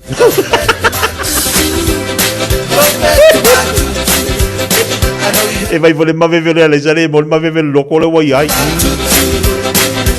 dai bale wati le otai fia e mo koi afa se kon ko se furu se kon e kale le furu lua e vai dale papel ka mi la ka ko ia vai fai mari le oli dale tu la suma lua te fa salawina tatu tala mai sa mole nei fo tai mala so ia e fa malu ale on sa o mea tatu tal noi o mea tatu ti lo tau fa malo si ele si leis o te popole me tu pol nei o langa mal nei se fuanga pa wale mea ia e ma wale soifua malo lo ina le leilo ma fau ma wale ata ia oi ma wale Fiafia ia oi malu ainga uma ma wale mal kala fa ka wale fangu susu mal kala fa lawa mal kala polo kapaka ole a nga upu ai fi ko ala la ia ngisi me a nga ma wale mas malola ko di makala i pepa masi e koru. Usiman va fonga toi fa salawino tatu tala mai Samoa. Usimaya lau whaafofonga o le whaapoponga fo ele nei o talafau mai Samoa. Awina sa mai mo oe e lau leiti o whalongolongo le Radio Samoa. Tasilima iwa tolu amo. O te whatalo fwelo tātu o tunu u amatanga fo ele nei vai o sa fo tātu wheroa ima mafuta tala tau longolongo usimaya lau whaafonga. O le sui komisina o ntanga aluenga o leo fale pui mare toi fuata ina sa iaile na whaatangana. E whaasara lau whaalaua i tele eire taunu ungo suenga a mata po o preliminary findings. A le fōma i e whaia tautonga whaapitoa po o le pathologist mai New Zealand. Le tautonga lea na sa ili aire mafua anga tonu o le maliu. O le tama i tai o papali i sia fi kel. o silia ma le tausanga o nofo tau fia le vai ngā leo le whale pui pui tānu malala. O le whaasala lau wai le Fiafia le asfareile o mawai o lea taunu unga o su e su e ngā amata. Wa wha leo ai atu ngā lunga o le wha amsino o ia leo le pule o maliu po le corona. O ne le whaia sana wha ai unga e whaasala lau wha lau i tele ai. O le vaenga whaasala lau o le Samoa Global na lato mua wha ai le wha ai unga o le su e su e ngā. I lunga o upenga te wha ilangi. Ma o le aso tō nai na au mai ei lo le whaasala launga mai le pule o maliu e tau fiai. So se au walo whaasala launga ma viso o ta inga tele vavave. O na wha airoa lau tele le taunu unga o su e su e ngā le fō mai wha pitoa. Lea na whaasala lau le upenga te wha ilangi. A le mta ngā luenga o leo leo whale pui pui ma le toe fua ta ina. O lo talia nei le isi la sanga pe a mautu su e su e ngā le mafua anga o le maliu. O le su e su e ngā leo le maliu lilo po le inquest. E whafonga i nai mō li mau i lumo le whaam sinonga. Ma au mai ei le taunu unga aloa ia o su e su enga lo sa i di ai de mafua anga tonu. O le maliu o papali i sia whikel. Le e whanolo na soifua o lo talia le as whareido le vai aso asau. Le aso luas fulo Februari. E whafonga i nai le wha i unga o su e su enga le whaam sinonga. I mō li anga o le fasio di tangata wha moe moina, fasio di tangata pa i valea. U mio se a upenga matautia ma le wha o manua tunga. Na mōri ai papali i sia whikea o le mafua, i le maliu o le tamaita i polofesa. O Dr. Caroline Sina Vaiana Cabert, ia me o le tausanga i lua o lua wha. O le whaasara lunga na whaia leo leo ma le Samoa Global leo noa masi i oenga le wha masino lo i ai le malosi wha le tū la fono. O le pule leo maliu. O se soli tū la fono i ai ingo le tū la fono o pule o maliu. O le tausanga luafes fulfitu. Le Samoa Coroners Act. E whaatino mali liu na whaatunu ina le whaio ni tautonga whaapitoa i loa tonu ai mafua anga ua mai o na whaatino. E peo na whaafitei ai e le sui komisina leo leo whale pui pui mane toi fuata ina. Le au au nanga le South Island Pathology Services i New Zealand mo le whaio lea ngā luenga. Wa whailo le sui komisina o mta ngā luenga. O le tau au ina o whaai unga o tautonga whaapitoa. Wa tu ina atu le pule o maliu mo lana ilo ilonga. Wa whailo ai fo i se whaamtalanga whalau i tele. Mai le sui komisina le sunga le a tau le sasa mwelu afa masanga. Lo ava noa le mtanga ruenga mo a ingo la tau o mali liu sa whaia tau tonga wha bitoa. Mo wha mtalanga i le tau nu unga ia sa i ringa wha fo mai. Ai mo le mta upu le maliu o pali i sia whikeo lea sa o fia luna tino maliu. I tau tonga wha bitoa na whaia. O wha mtalanga uma le sua suenga le fo mai i whaia tau tonga wha bitoa e sa i di ai mafua anga o maliu. E maua lea a inga mai le pule o maliu. E leo wha iloaina le sui komisina i le pepa o wha amtalanga whalau i tele. Pe ai se ana wha asara lau whalau i tele, ai le taunu ungo su e su e ngā le fō mai. I le maliu o papali i sia whikeo, e au noa ma se whaatananga, mai le pule o maliu. O wha lea o ngā le wha amsinonga māwalunga le tunu i se wha ai unga o wha iloa lau tele mai. Mōri anga e lua le forgery, po le whaio se ngā i o inga i se awara sori tū la whono. Na saini ei le suafo se leo leo sinia. I pepa e wha amau ni ai se no ngā tupe. O le asfareile ua mawaena au mai ei le wha ai unga le fionga i le wha amsina sini. Le fionga sa tiu si mativa perese. Wa te e nai le fina unga leo leo na tu ina tu ia morianga. Sa tua i aivi se sio Anthony Penny sitani lao. O morianga leo leo na mafua i le tangi le wha aule se leo leo sinia. Le sunga ia vani vai. I le tua inga e wha apea na saini wha amalosi e le na molia lona suafa. I le pepa ua wha ilo ailo na loto malie, e a veo se tasi e wha amao nia le no ngā tupe a vi se sio malona to lua, i le wha alap tonga wha putu ngā tupe lumana i marui o tangata le nupi wha. Wa wha ilo i le wha ai unga, o mauna tu ina atu leo leo bole ma whai na wha amao nia i au noa ma se maa salo salonga ta tau ia morianga. O le tu ina atu leo leo le tangi, ma mau e lango lango ai tua inga, sa le ma whai o na tu ina atu ai se tangata e poto wha apitoa i seini, e wha maoni ai le whinaunga, e le isaini le na tangi i le pepa e wha ilo ai lona loto malie, e a vea matangata e wha maonia le nono ngā tupe le ua moria. O le whinaunga fo ia le i tutangi e le i loa pe wha pe whea, o na o e le nupi wha pepa o wha amtalanga o le teu ngā tupe po le bank statement, ma le pepa i loa ai wha maunga o le tutongi o le na tangi po le pay slip, e le i vala uina e leo leo ni moni mau mai le wha le tupe, wha pele ofisa o leo leo o lo ngafa mwha amtalanga o tutongi. O nisi o vaenga o tāpenanga leo leo, e lei whaamari e nai le whaamsinonga ma taunu uai le whaai unga, wa le mawhai e leo na whaamaunia morianga ma ua whaalea o ngā. O le whaamautu uai o le aso luas fulfito o Februari, e whaatino ai palota la i te tu malo whaapalota o sa whatatasi ma vaisinga no lua. O le ua whaino le komisino o whainga palota, suafa o sui tau wā mo whainga whiriwhiringa i e tu malo, ina ua tāpunia le whaaurui atu o sui whaatutu, i le aso whareile ua mawae. O sa whatatasi e to lima sui ua whauru atu suafa, e au fiaita maa ita i e to lua. O i lato ua whailo mai suafa o lua i le pou tiki la pilesa misi, ta whafunai ai ali i anampu, ta whafunai sa o lutonga fui mono mimio, tuinga mala vaisilika va inga tuinga mala, matunu mafono Claire Taitin. I le tu malo vaisinga no lua, e to lua sui whaatutu ua le sitalai. O le sa manu malo i le palo ta tele ya ukuso le tausanga umabae, le fionga motu o pua a seve Henry Papalii. Ma le sa se eile no fo le tu malo i le paya inga sa furufitu o le pale mene, le sa ave ai ma minstao le kapeneta i le nā paya inga wha pale mene, le fionga valasi i lua pito whanua ta fito sele sele. Wa whairoi au walo fiso o ta inga le pati wha upu whai e puipuia i a te taua tangata, o le fionga ia valasi, o le lato sui tau vālea i le pālota le titi a vaisinga no lua. Ai o le fionga motu pua le atau vā i le vaenga wha upu whai o le wha atua i le atua Samoa o tasi. Wha pēnā fo inisio sui o wha atutu mai, mo le whainga whiriwhiringa sa whatatasi. O le pālota tele whanati nati a ukuso le tausanga da tenei, e to lima sui sa tau vā mo le no fō vaisinga no lua. Le to lua sui sa tau vā i le wha atua i le atua Samoa o tasi. To tasi le sui o le pati o le Samoa o poto.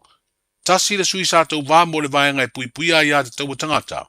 Ma le sui sa tau vā whaatutu o tasi. Le ana manu malo. I sa whatatasi e to o tolu na tau vā i le palo ta tele whaanatinati.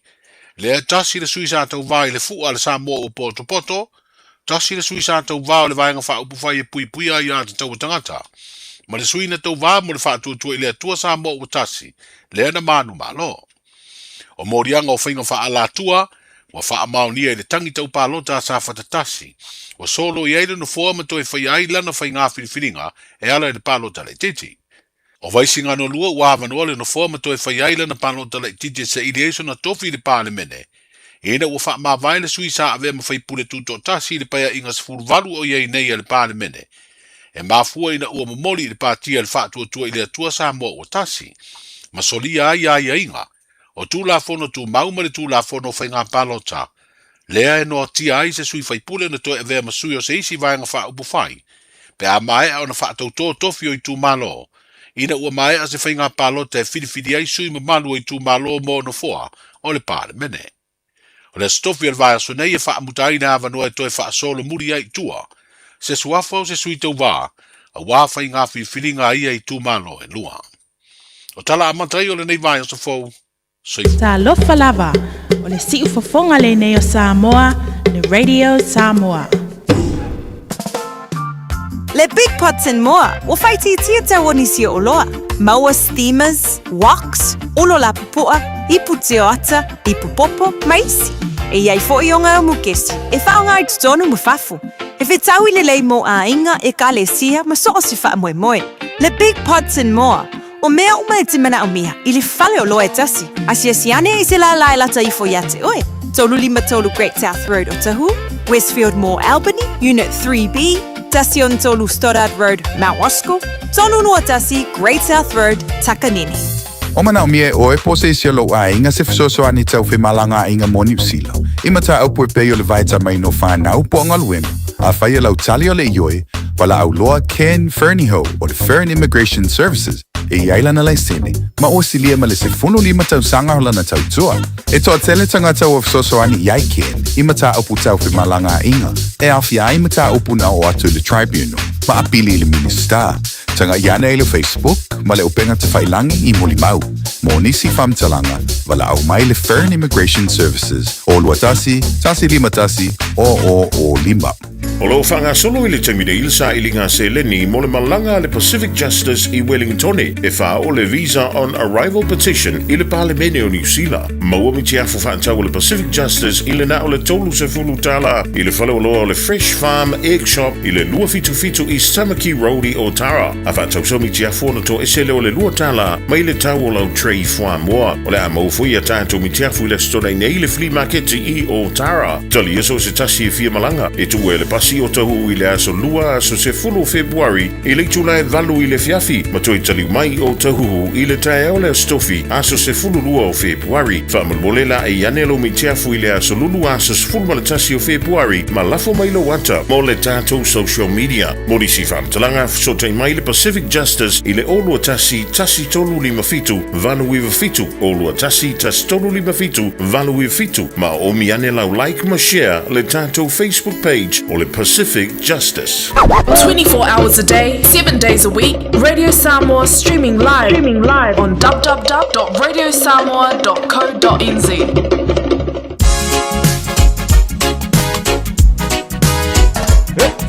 Come straight from the music on the rhythm of your politics.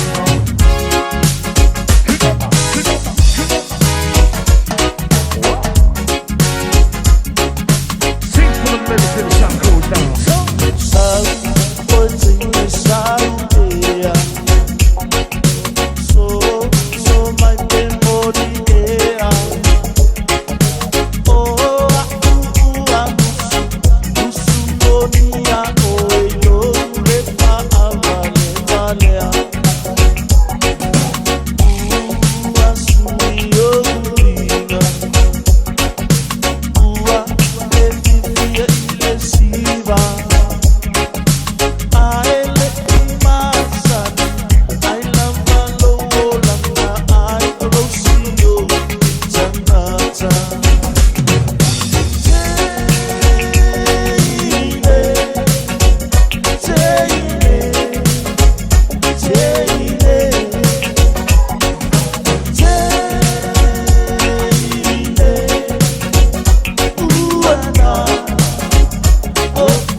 Sepuluh minit kalau cak dari jula saya football luar.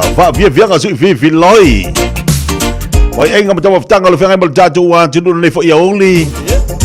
Malu lapar fa malu lo si malu no sak tu bangal we kalau ni yang sengfua. Lewa afleaso. Oi le na usu de Taeao yang ngadu ngam masani.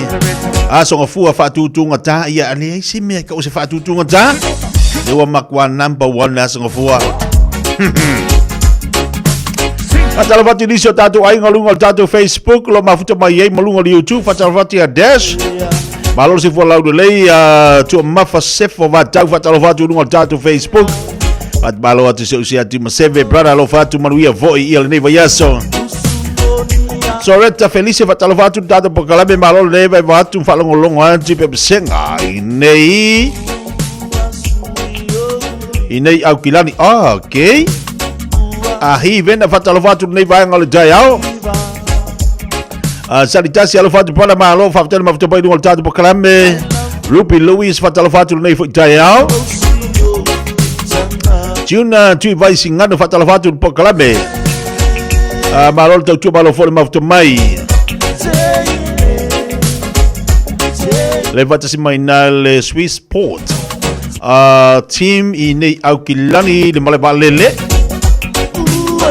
Yo talo fai fa me mafatele atu pa woni pasese malo lo ngosai ia fa malo ti atu to oi uma auto lo ngalu de le foi matanta po le foi vai ngol ngalu ngal malai valele pela wa ina fisita inga o atu pa fai si mamafa ia fa malo le ia se me fengata ta tu fa mo fa ngolango ile tu ambe le malo si atu to ia lang oningal ngalu ngasi yo wa fuda ia ia kuang engala ia tatu ia malangai Samoa okai ia afila to pau e fai o lava kong ia koi ko kong mafang fa mangongi ia alu koi ko kong male vali koi vali ia de u Samoa ia kong ia koi ma se e vai ia wakili mama fele akopa mo ato ia le ato ia vei Samoa ia wa kilo ai afili palangi ia kong ia ko kong nga ia nga onga ka of ka fawa ka ko Samoa oile ai o manga nga faia ia ofu fai keu ngai Samoa lele ko kongo marka ko fang fa mangongi alu ko maka ko lotion lele ko maka ko se vai Ia maka ko vali ko vali aki dia I Samoa box. Wa ki ni mama fa ia akola dia. Ya le la e ngai mai la tu yo ngalu male vale. Ile visita ina male la wino o ato I o sa. Kama fo ki ngala ku pasi makilo fa ku ngai ngal male vale ala fa ya. O malola ia nga fua ko ala ko malisi ako ka eko mai ave dunga. O mal fiku kilo. Vai ako wa kumuri mai I mele ave ngal vale. Aba su ngol si a inga so sangi la ungo.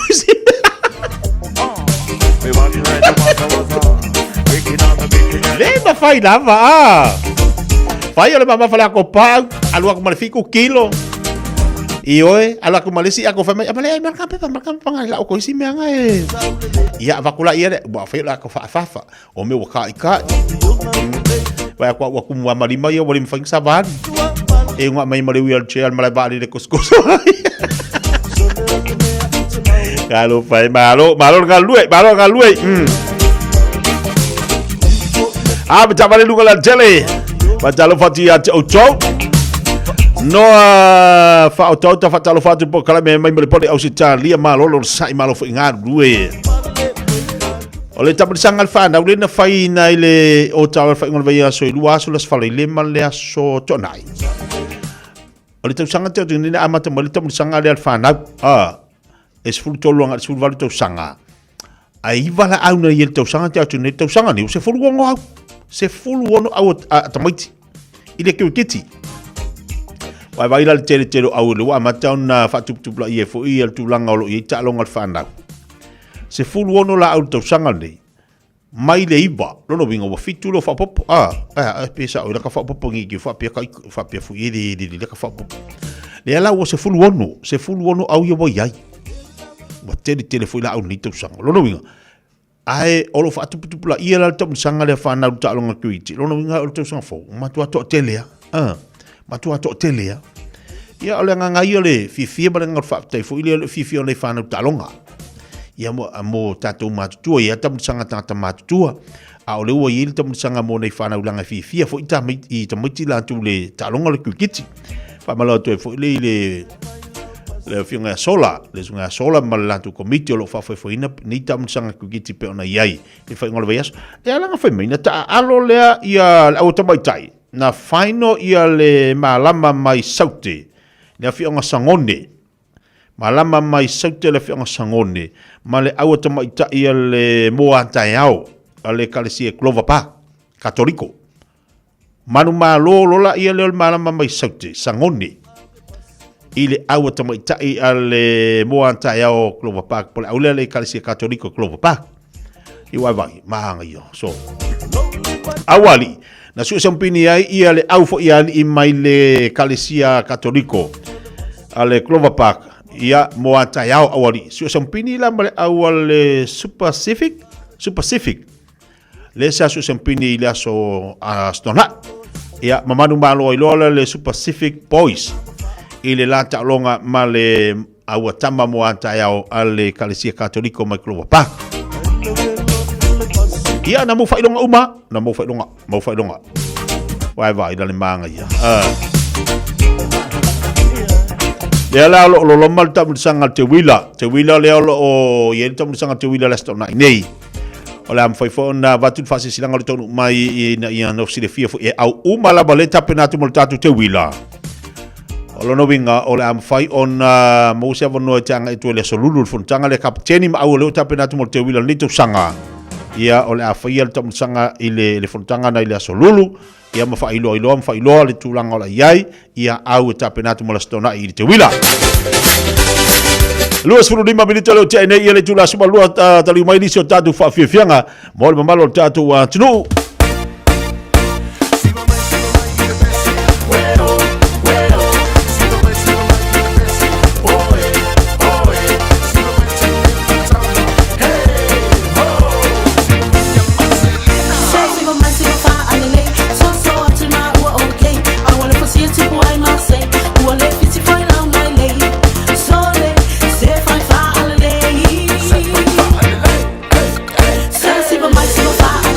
So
ya ina yufana Meia solo soy fuanga de tele utangata ola ile faita anga Oniswa ola ile mulilua wasola atia iosiona to alua Wangalo uole tautonga leta utino ai ile fa ai poiponga walekea iai ai fa amalie o mala onga Au vale fa oava eva pe mai osiola Au vale ola fa okange vale wai se o fa ala vela ve Ta vale ai nga manu ine winga le mana ya ala la mai ila lo ai awa eke ika ila uku ala lo Au vale fa oava eva ve mai osiola Au wale ola whaukange Mali wai se o whaala vela me Ka upale ai nga manu Inei winga le manaya Alala mai ilalo ai Awa eke ika ila uku alalo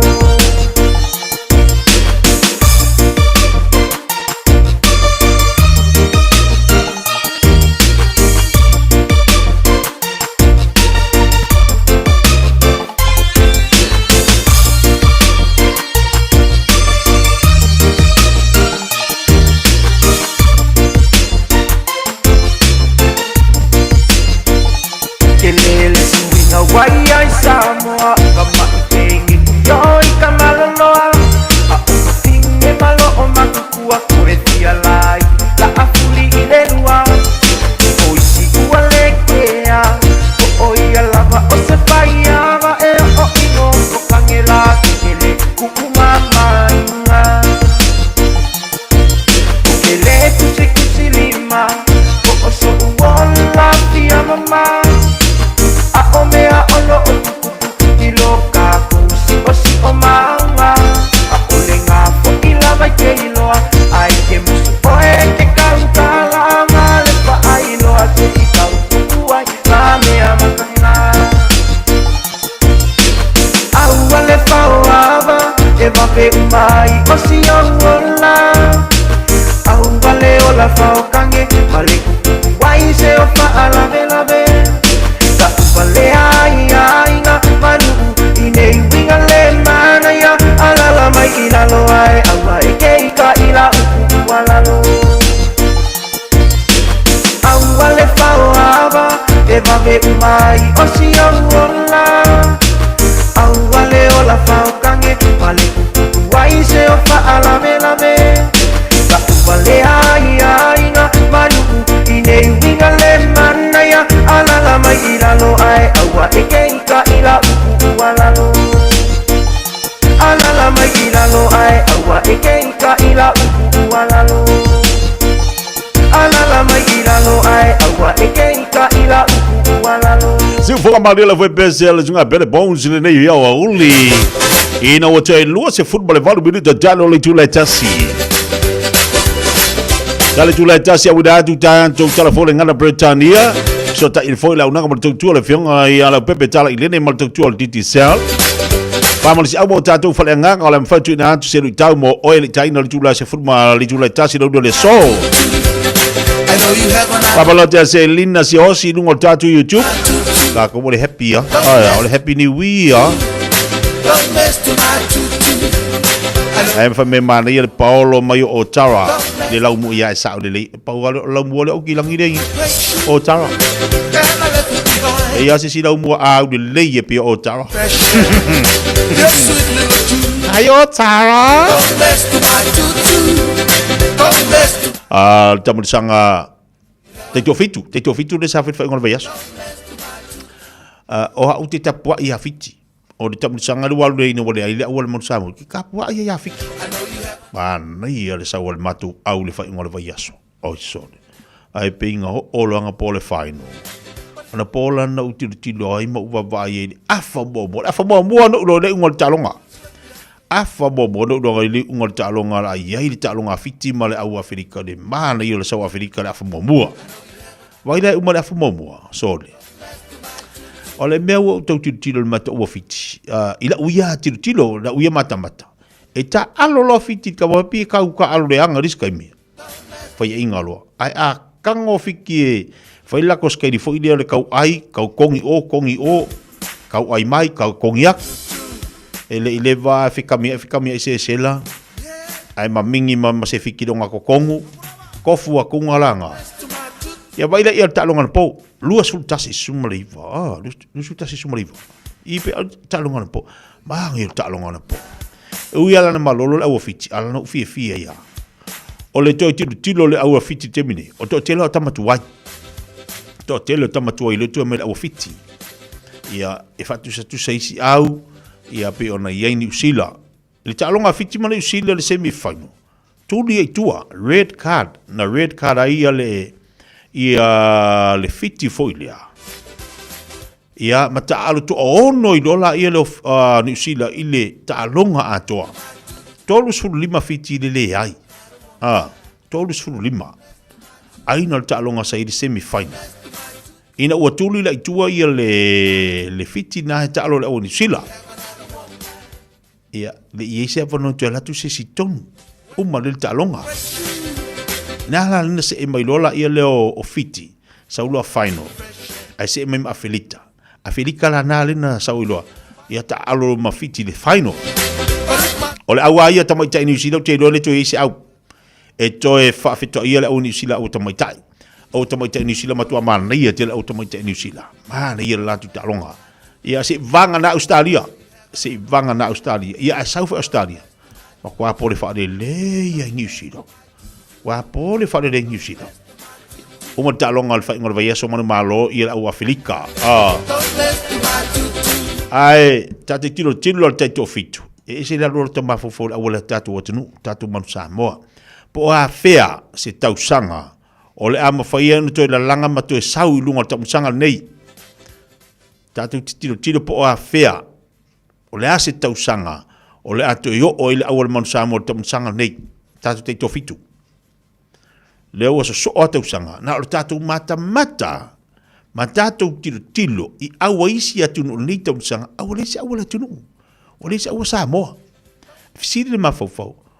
O le a se tau sanga. O a fea se tau sanga.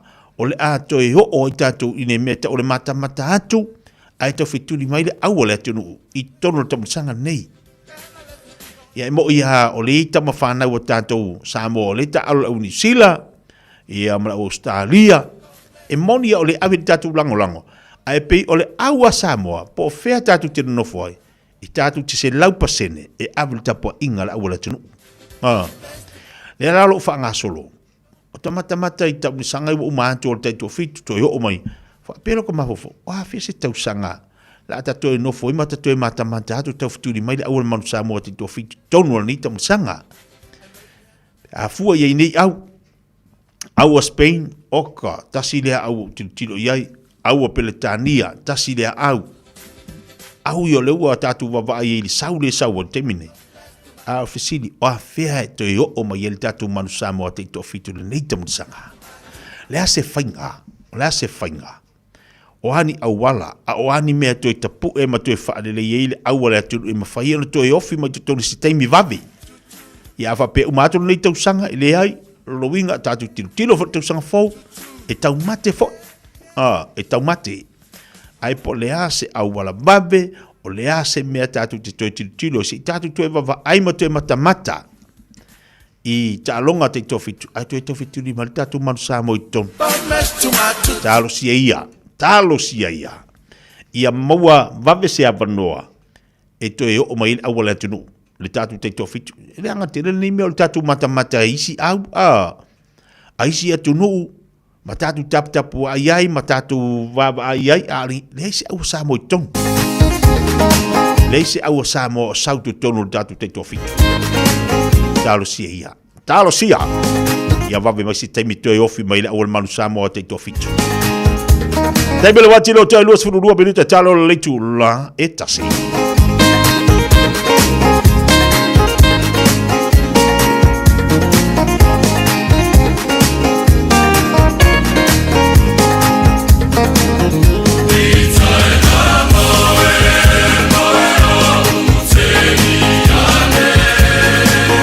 Say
Lui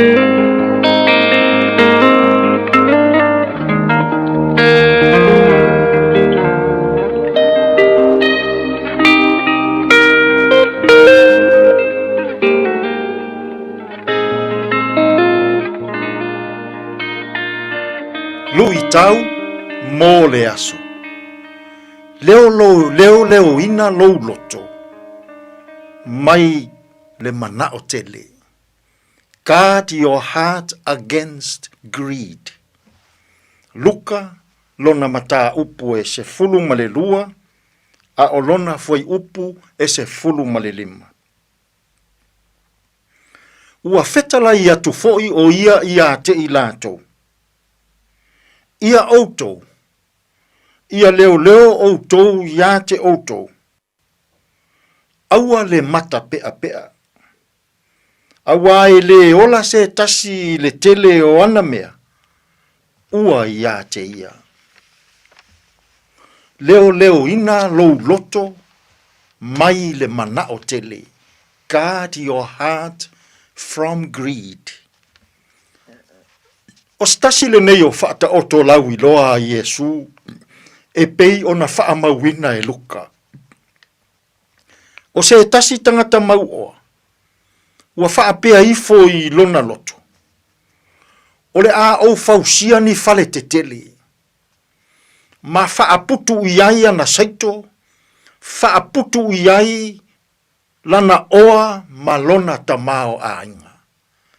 Ona nofo lea. Taua ina inu. Taua ina ai. Ma ia oli. Ma fia. I mea e tele. Ua ia wha putu ina. Ai, whai maile whetalai ngā Yesu. Ile tangata mau oa lea. Oe a nā le vale. Whawhewhea pe a tei ua e oti whaafua sei ile pō nāne. O ai ana whaao ngā ina. Le oa, le tamao a inga sa e whaaputuina. O se a o ngā tā ua a Yesu. Ina ia i loa e le tangata. O na leo ina lona loto. Mai le ola mana o tele. Samoa. Ia leo ina lou loto. Mai le ola mana o tele. Ma le ola whaalo loto. Ua ola mana o tele le toa tele o tangata. I to tonu o la tātou whai ngā mālo. I to tonu o a tātou e kālesia. I to tonu o tātou nuu, ma o tātou a inga. Samoai, o le lu i tau a Yesu ua au mai mo i tātou i le nei fo i aso. Ia tātou i loa, o na leo ina o tātou loto, mai le leanga, o le ola mana o tele, o le ola whaalo loto, male mana o tele i le oa, male tamao a inga. So ia tātou te mana na o tele i tamao a inga. So ia tātou te mana na o tele i le mamalu male pule. So ia tātou te mana na o tele. Po ai e iai le malosi, le oa, male tamao a inga.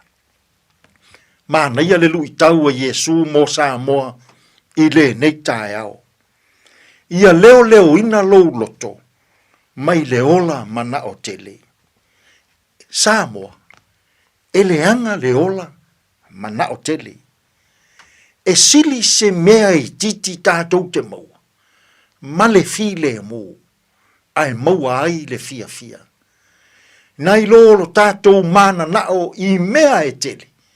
Le ola mana o tele. Le ola whaaloloto. Ai mau ai lo tātou ola. E le anga, le ola mana o tele. E mana o le atua. Ia pū lea o tātou loto. Mai le leanga o le ola whaaloloto. Tātou te tālo. Lea tuai. A oa o maia Samoa. i le leanga o le ola mana o tele. Ia mātou iloa, ona pūlea o mātou loto, mai le ola whaalo loto.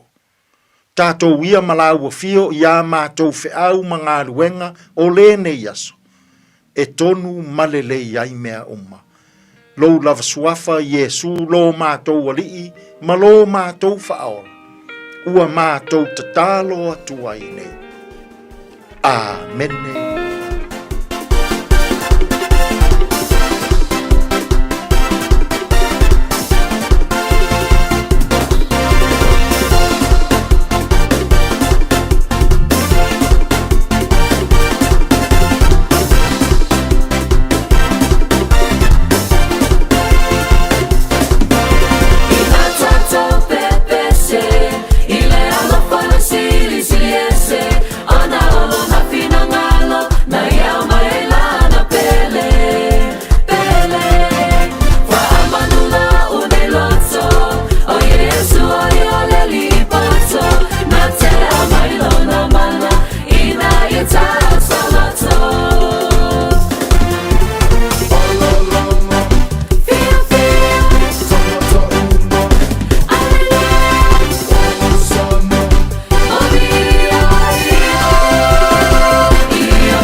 O le igol peso Yesu le wa moni fa mai atual tatu pokala mena lu itau fale nganga mo oe matatu umala wa le nei fo ia uli na o taiva minuto tano le tula tasi pe fielo fat sibai le sungo le pulo le tatu unanga matu tu le tatu company o le diti salmo tantou ile nei fo ia o uli vivi fatalo fatoi le finga le pepe malo si fo moria malo lang mama ni Taeao fo moria so matongo filia so fua amutanga le yaso fatalo fatu ya le pepe malo si fo moria.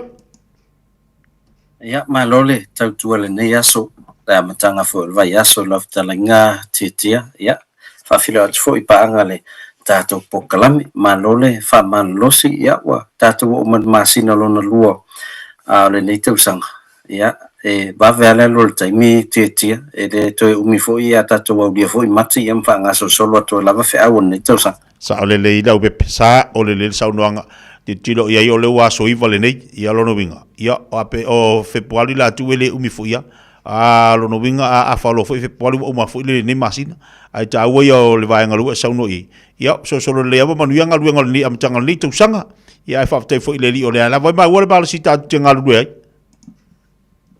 ia o le facilito teli fa mai ai me wo va ia to pe o ma wan ma lo so titia wa le to yese fa le tonu pe foringa mai o la le lana me ite sami ya wa fa popo ye ma fa malo stino marsunga fa fengi ya o fatu pa wan melo te lo o te tia me mo stai yo wa pe yo ana ya lina va vena mai tanga to le stai ya tina automati ya tu watu lo la malana va yesi malana va sala pa ya malana tamalingi la wa wai ia o mtu atu langa winga esalo lo so fo malolo ina le we la pepe monital o le vai yesi mo le vai sala pa uni tatu fata malai langa ta ua vai mo vai o vai na tatu amata mai langa la le wo wingo de wo wingo vai sala pa mal vai yesi mo vai tamalingi o le vai yesi e te le pi mangalo ngalo foilia fa mai tangata ai le amang ko foi vai temila a ka ko ave ka ko ka ko lai ki ka ko ka ngolo ma ko foi le tau la sia ngar ko singa fasi vai ko ngole o le piko ie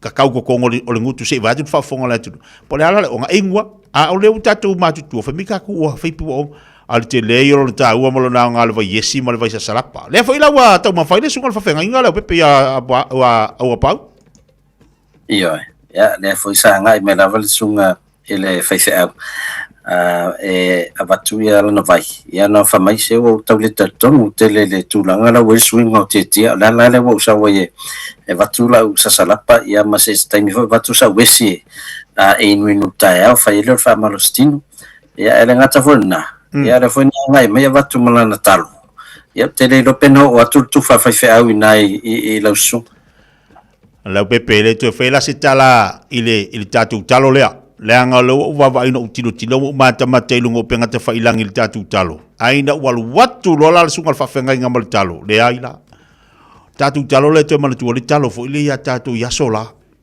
le wole to mo to no tatu tu ale wa le wa fa ina to mai lungo tatu market ni vai temi talo fili atu sei na fo ile le talo fili le sia tatu ma ni yetel ya mal tatu talo ni wele sa ile ano ya sola le ane wa o to mo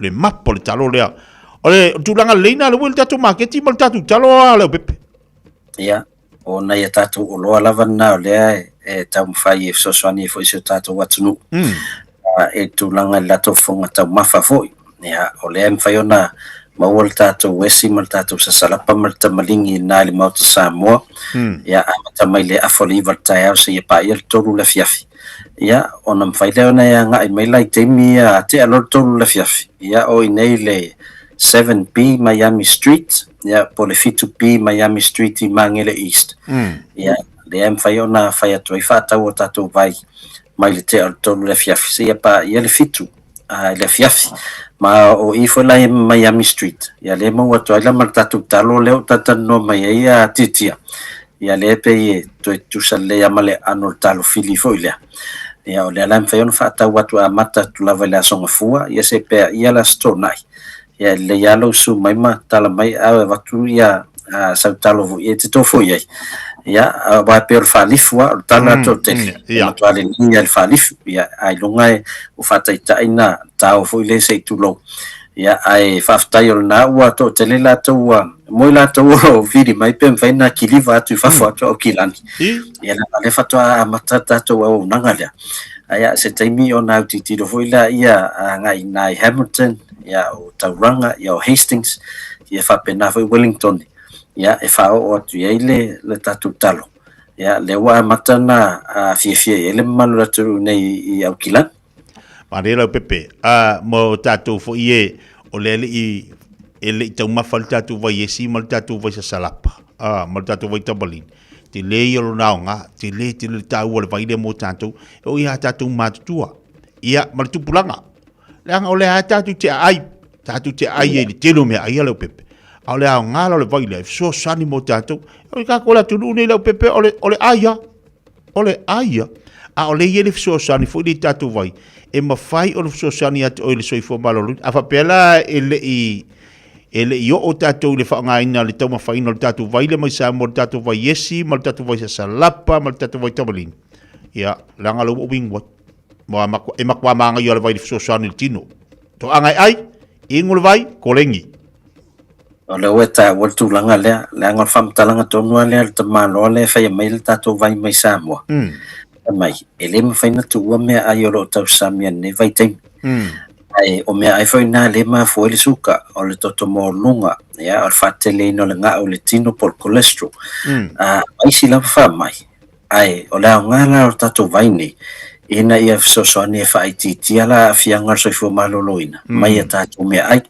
mantua ia vaenga le leo tatu tamaftanga ya lo nga mo tatu tino ya ia fo isi vaenga ia o lo so soni lai mai e suka to mo lunga ma pe ona tau fo ia le tau titia ia te le ale nga pe ia la fa no wato e inu ale si Taeao le fa ti Taeao ia ma fai ona inu la sa sala pa le uli ia pe fa pe le te mana inu ma vai to lu leso ia ona tau ma fa le la lau tamalingi ia po lau moringa i le Fiafia ia ona sosoani ale tulaga o lou soifo maloloina o feololo foi latou toe foi mai famai ua tele foi le suinga le fa'alogo o le tino foi ia taluona faaogā tatou vai ia ae o lea mafai ona fa'afeso'ota'i mai ai fa'amolomole le olu atasi lima ona tolutolu fa'afā mana ia e sisi vaenga te whamanatu mo le tātu atunu wa lau mana ia lua la vaale tūlanga pe ona iei le awina mai o tātu vai me Samoa ai mo le tātu talo o nisi vaenga te unu whamanatu mo le tātu atunu wa lau pepe na o le tātou tautua lava lea le tātou mai cash i Samoa le ua to tele latou o loo fiafia whaunga ona le whaingofia na la fotoai tātou seleni nga i lungo le tātou website at clickexpacific.com yo ina em whai ona le stalai ia mawhaunga le tātou tautua na la foi le seleni nga i le mai cash a le titi sauli Samoa ia ai le leile whaasotai mele olu atasi lima onu tolu fa mo nisi fa mtalanga ia fa taitele titia mo matou avanoa le neauli mo foi se fa poponga le tātou pokalami se aso nei vai aso palo vaftai tele foi lo fenga le sunga le pule ia tulanga lo yeli tautua mo le mtanga le vai aso malo foi tautua le tātou atunu malu ia foi nei vai aso i tutu mangalua ia faftai lava soifo ia le fenga e la pepe tala ilene sunga le pule na le tātou company o le titi sal mai se le telo tātou o lo le mfai tu mai tono tātou watunu pero ele tātou talo afa petele tau mafa tau samil talo ia wala wane le limo le tolu fa o lo tasi limo le tolu fa o le tātou vai tabalini o le tātou vai yesi o le tātou sasalapa o le aunanga mo le tautua le tātou mai cash e maua o malava i le whenga rau pepe se balte bolo wati le o tes furu se kona talo le tu la tasi tali tu la tasi au natu tatu telefon i le ngana Britania alofa lava au te ro o le tala Fiafia o fai te nei tau sanga mai le ona sfulu lima sfulu valtou sanga le matua le soifua o fai tino i nai polo kalambe o siaki ma fa atonga au po tau fale manava e le eise ngaluenga tele te faya e au lia lo le lima sfulu valu le lima iwa tau sanga le matua o lo soifua o le alafo fua atu i lau pusa meli ia le pusa mo su esu enga ma fa atonga au ma tau fale manava ma fa amanui atu lo waso whanau ai o le vaenga e le leiai o le amo fua pusa ma mea fai ngaluenga mo le fatino ino ia fa ata ma su esu enga e tailua tau sanga malafu atu se i o ina e au lia e fitus fulima tau sanga le matua o lo soifua ava veiloa ma mau e su esu enga ma fa atonga au po tau fale manava le kanese le amatanga e ma fai ona tonga fatia ma le manuia e le aise tongi e vave ma fai ngofie o su enga ma fa atonga au po tau fale manava ma fai ona fa sao ina iola a mau alola pusa fai loa Mo le manuia o lo lumanai, o le aunga o le International Travel College, o te tala nei le tala mo le lua awhilua ono, i mata tau tu risi ma haunga tau vaaleli. O le ITC e iai ona la lai au kilani ma whangarei, ai ma whaifo i one e aunga online, mai lo fali. E leise taimi whaatulanga i nei te aungai. Sa ili nei loa so lumanai manuia, langolango ina maalosi e le ITC o e malo ainga. A wa unga. Asiasi lupenga te whailangi, itc.co.nz. Sunga, o whenga whakao elo kawa le fōu maunga Max Ila. Senga uka amilo i au kilangi. Mo koe foi mai lava i o tara i le Taeao World and Auto Limited. Lea mau aiso skoi ngā meg ma pau kawari. A ole me piko sidi. E ngā le lua lima ka alalwa ia so le kokongi. Le Taeao World and Auto Limited e te maua i ta avale ma pau tau ngofia ia New Zealand antoa. Mo fo i se ti mag wheels mo so se i tu ainga ta avale ma le telo isi au onanga. Warren Up Fitness i le na ole se fulu tala pia i wha i loa i eina e wha afafonga le Radio Samoa i nei wha abitoa. Talia wins quotes, cue cards, maisi. Walang lole Taeao World and Auto Limited i le lua fitu tasi tolu o mo pau ta avale. Po le lua fitu wha tolu lua o mo le fale inisinia. Talofa o waleni o se electrical inspector Samoa tolsu lima tausanga tautua ma o restaurant fo i mole waina lo mota fal sam fat fanga luenga fa peli pe ino vai vela ma o ngaumu fal au mai lo waleni o amos electrical il o fitu lua no tolu no fitu no lua o fitu lua no tolu no fitu no lua. Radio Samoa. Taslima ivatolu amo.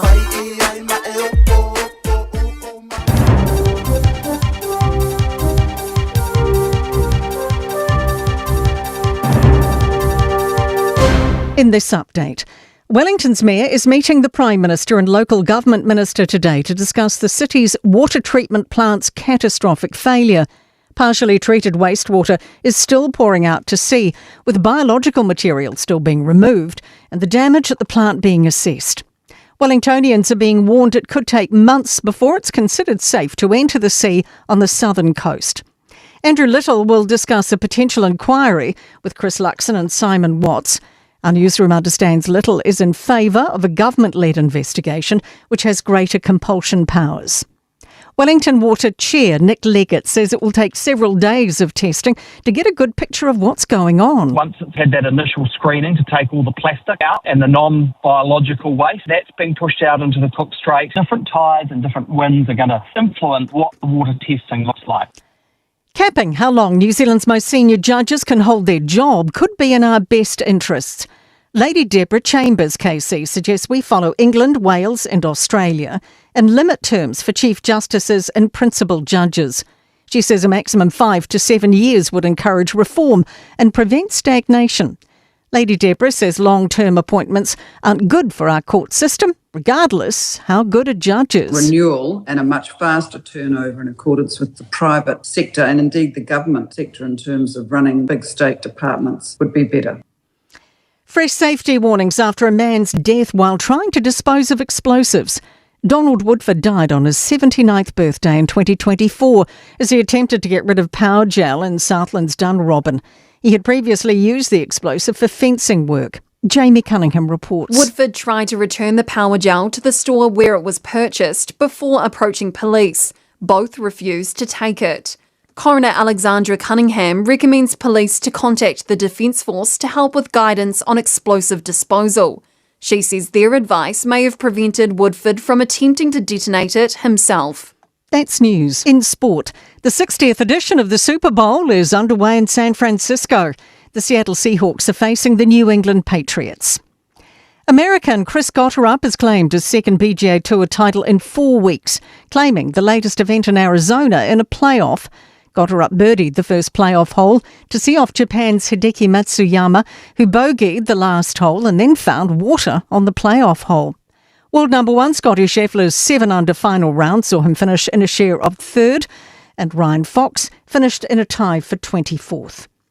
And to Super Rugby Opiki, Blackfern's Renee Holmes and Merarangi Paul leave the Chiefs for the Hurricanes and Blues, respectively. That is sport. I'm Raylene Ramsey. Hey, hey!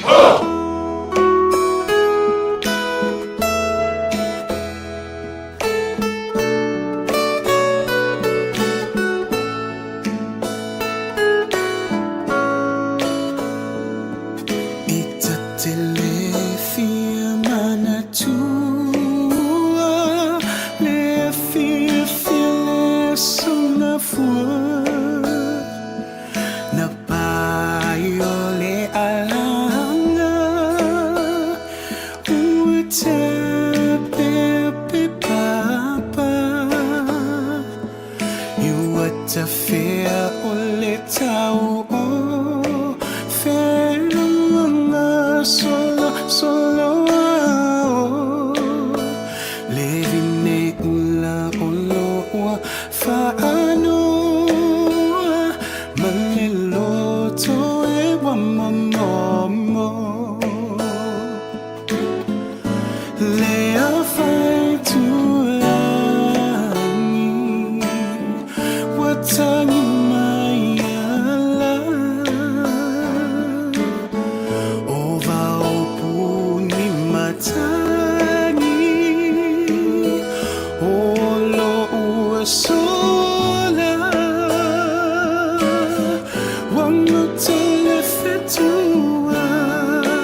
fosia o te pai le fili au holo manatu e moni ea o malanga tu I le vasi o I tonga tapu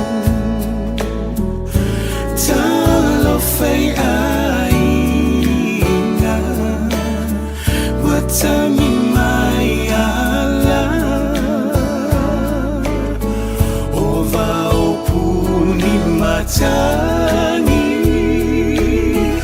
o lo asuna wangu tole fetua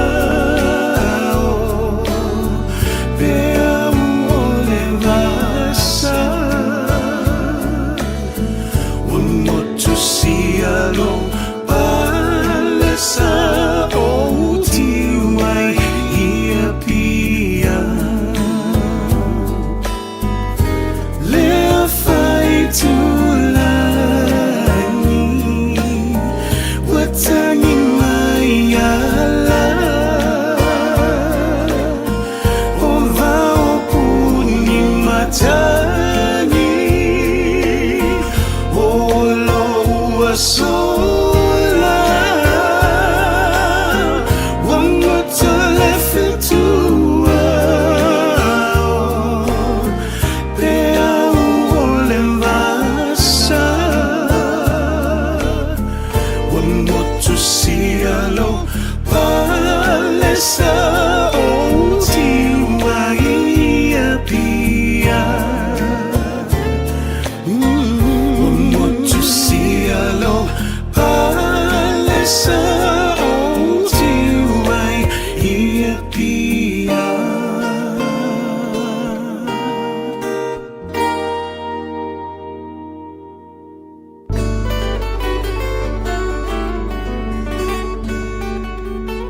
Wafia ai lome lome lome e ulupo lome Fusu foi lome E sawa lome Tafa mai ata leva veau O lome ua alu e tafa Ova ai se tagata ua vela o se ti E inua I sana I puti Aole matai ua tilo mai Fea e alu ia I le taule ale afa alogo mai Lea se meana e sawai Lauto fa se fa amole O italene I olome Sina fa lawa se italiane ai Lota manava ua mole Sole lome se ua ugatete Foliga peio se panikeke E sa mua ave o ua fuvae Toe ave mau se vae E mastala lome ua mastala lome E lo tu foi lome E mativa lome Ole uso lava lome Mali e loloto telemo e tolo Olo melene e ulupo E aile si lome e no foi uta Olo metonu la valena Lei atali la uva ai Oleana e sauai Tagi fa lululuga ole mago A o faila utatalo Le ai toina fa ataliea Ua esa siea Awa te vave au fika gae fai Te ai pole si ai Tata ulava na iloa Lome mai au te alo E ai le lome Samoa Olo otagi peisemo Ua mawa nei lome E ulupo lome E fusu foi lome E sawa lome Tolu minute le wate nei ia leitu la tasi pele fa fonga mai ia i tatu fa Fiafia ma lai musika mai a lome Ia lo foi na wala mala mafai ngā luenga lome le nei au uli mo ila tūna usua i ngā luenga i le vaveao. A oe le si lome le fata manava le wha on sa i do loto se tāle le wha e manava. Ma lome le o tape natu mo ngā luenga le sifi po on sa i le lome. Nei vai te milo to e whai ngofie o le alu e whai ngā luenga lome. Au e ke wha pala pala, au e te wha tamala. A wha pia fu wa yeni vai te mu wha unga tā mai le saura ngā luenga lome o ngosai. O ngosai. Ko kere kamaiki. Au te wha vai vere ngā luenga lome. Vai ai kamaiki ngai. Ngai pia maua se mea ai tamaiti. Wale la valo be i alu ko lome. Sole lome se ua o gatete. Folika pe io se panikeke. E sa mua be o. Ngase ia ili pilonga luenga sa mo ia sola. Sa mo ia sola. Sa fai masui. E ia tanga te ale sui o i launga luenga. E a fa pena te mai o i le aila. O i ngei i le ai se ngai me o le sui. Le ingi mea ka o sui momo. A wa ma ia lome. Ma lolo le fali. A le fa pena le ma i o lome. A sa ora ko ua lome. O sa mo ia sola. E whaianga ere sui ia. Se si olo a inga pewa pena. E mai se ala ngā luenga le teimi na le forest. Ia. I ngā luenga na vai teimi tono le tatu atunu. Pi e whai mo le awa fata. A o atunu la nei. O i le se mea ka o se sui. A wa e ma ia. Ma a wa e maloloa. Malolo. E a wingai whai ako kau fuafua. Kau sami o elome. Wai au ngā tālo tātou i usula songa fua. O la ngal me maua. O le whaango i mai a li o le lava lome. Nei lena whatautoa ia le luia sili al tātou malo. Tamata ia preses. O nei la lena whaidasauninga Taeao. Lena whatautoa i lona tofinga formal tolu tausanga. Ia o le la tautoa i tātou atunu o io se luia sili. Pe ona iai foi ia lea a unanga. Ia ma lea foi to finga i tono le tātou atunu loloinga. Lea lau alo ia loa ia le tulanga o le unanga ma tautua le tamata ia preses. I le loia sili al tātou malo pe ona iai le tolu tausanga lu tāpena iai. Tele yo vahenga na utilo ma mai foi. E to tele la tu tangu fita lafo mai ia tono le tātou atunu. Ia e pe o mea te tupu. Ai mai se ala. Le 2 miliona leo lo tapisa i tele tātou. Le 2 miliona leo lo tapisa i tele tātou. I le vā o le malo. Ia matatu tu malo. O le mea o leo te iloa o leo lo vevesi i tele tātou. O le mofono whaavai. O ila tu o lo whiriwhiria i tutono le fono whaavai. Ma ila tu e te taita ia fono whaavai. I tutono i tu malo te tasi. Ia o nea lau te tilo mo wawai pi o le vaianga tonu lea. Lea o lo te pisa i nei ma te le nei ia le vevesi. I tu tonu a ia le tatu watunu. Pi o le 2 miliona le vevesi ai tatou. Lea fu ele maua to telo i latu ele o Fiafia i vaianga i o lo o vatu le malo anga i tonu i tu malo e ala le fono whaavai. O nisi lau latu pi o lea e whamela tu uapu lea tu le malo ia i tu malo. Le alu ngaltala, pe ua watu ia le pao le malo, e whai ai ia tiute mga ruenga ai maise le pūlenga li ma whai pūle i tu tono i tu malo. Ai, o le mele tu tauloa, o le mele a watu le malo, o le fono whaavai i le poloketi. Pau nā le mele tu tauloa, pau le mele o i le malo so le malo, o le whaatino ino na ngā ruenga ma mata whai o i e halalea. I le whaatino ino le poloketi le a watu tu tono i tu malo. Ia e wawai fo ilali le malo la tau po le ale whaanga solonga o le ale tūlanga o le whaatinoina le poloketi na ia manu ia ai ia i tu malo uma pe hale o le meanga le whaavesi visi i tātou le nivo i taimi o le poloketi o le tātou 2 miliona le avatu ia mo le manuia mo le tina ina o tātou tu malo le fo ilana wawai atua ia te le maleano noi o mea o lo au mai e tofo le tangata malona manatu malona langona i le whaatinoina o le wha moe ale o le vaenga tātou te tilo le temi nei tātou te wawai po le ale manuia o le alo na haonga o le alo na tāua o le tomo whainga le malo o le tomo whainga moli atu te tono i tu malo O lele i whaatino ina i le telo tātou poloketi pena winatu. E le i tātou tele i tilo po le ase vaenga o tino mai o le ase vaenga o lo whangasolo iei. Le mele na unau i le malo i le lātou poloketi. Le 2 miliona le wavatu. Lono winga, e le i amataina ni po kalame fo i le poloketi teiminei. O le 2 miliona a o le ua tapisa ia tātou. Pa ule vaenga o le tualalo i le po kalame tātou tatalo. Tātou tatalo po le ale tūlanga o le ai e whaangasolonga le poloketi. Ma le mele tau mawhai e le malo. Ia moitu malo te tasi. Ina ia whaise swinga. Ma whaise whainga. Ia wa a tātou tapisa nei ma tātou whapea o. Ia o ane mea fau. O ane mea o le whaatino. Tātou te le i loa po le ale me tino. A tino mai le lei. Se i vanga nau tātou wawai atu wa whai a ini wha le tonu. Tātou tapisa lea. Ale mana ia o vaenga pia tele saunu e foi le ta o la tunu.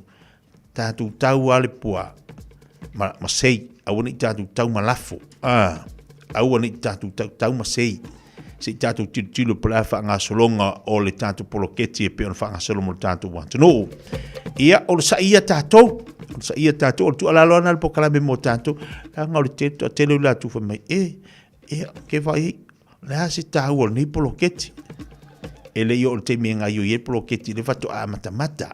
O le a tātou te vevesi whono whaavai. Le a tātou te vevesi po i kai i o whono whaavai. Ia o le vaenga na e pule le malo. Pule le malo po oi e te tau o na tūlai mai e te i al whono whaavai. A le pule ngā rima whai pule mai tū malo. O mea ia la e pule i ali tū malo lato. I o lato whaiva matiu te pera masani ai. E ongo sa i kako. I o ongo sa. Ia ta te musu fisi tala ranga to te lo tātou e lafo mai. Ia ka keri whea ko se pāua al whautuanga ma tu alalo pokalame o leo sai. O no sai tātou. Ma te talo mo le manui o le tātou atanu. Luas fulu minute o te anele tula tasi. Tau tula veda Samoa tasini ma vitolo amo. Ma le tātou whawhifianga le tari mai watu tātou whasisilanga.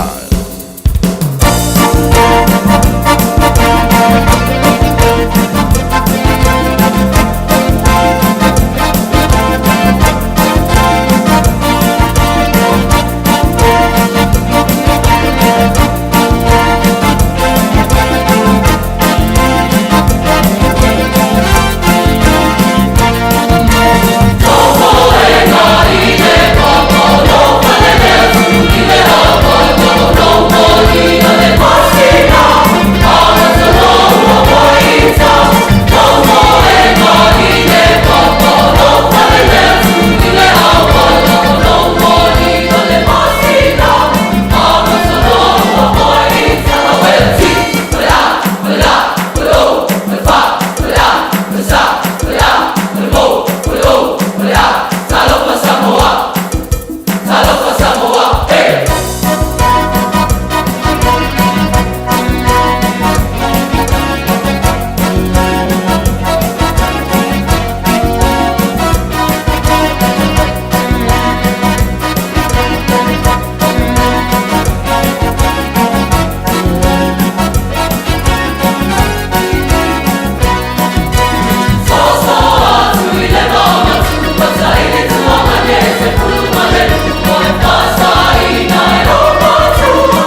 Noiva tu, amo. Eva mai pea I the radio kasi lima I vakolu amo. Au ngate sunga mo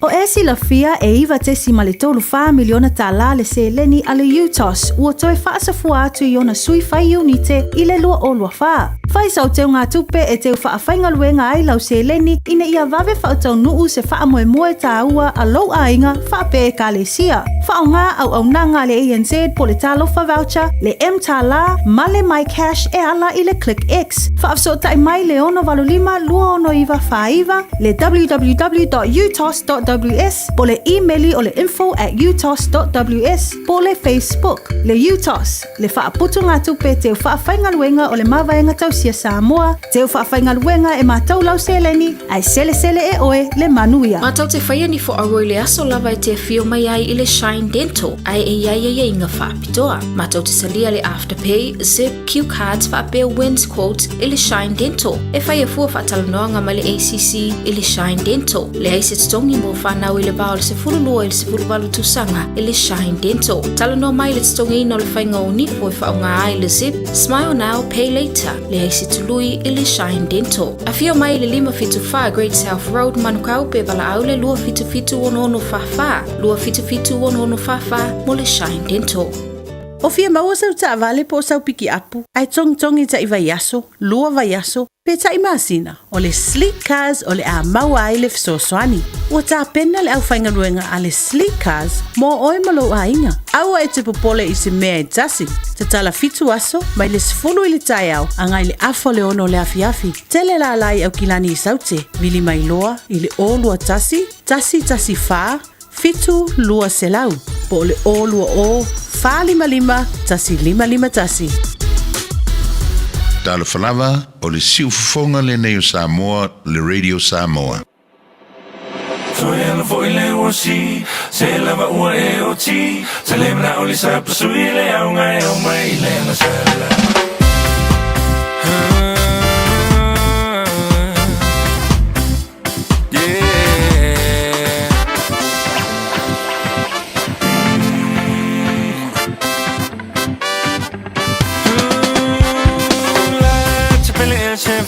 Mole fa chali mai e po a e na te unga fai fa avale so ona vali la mo mutu ai le vali male fa e che le vali le na o me vali le ta se fe so ya no foi le mosi se la va o e o ti se le na o le sa sui le o mai le na sala so ya no foi le mosi se la va o e o ti se le na o le sa sui le o mai le na sala.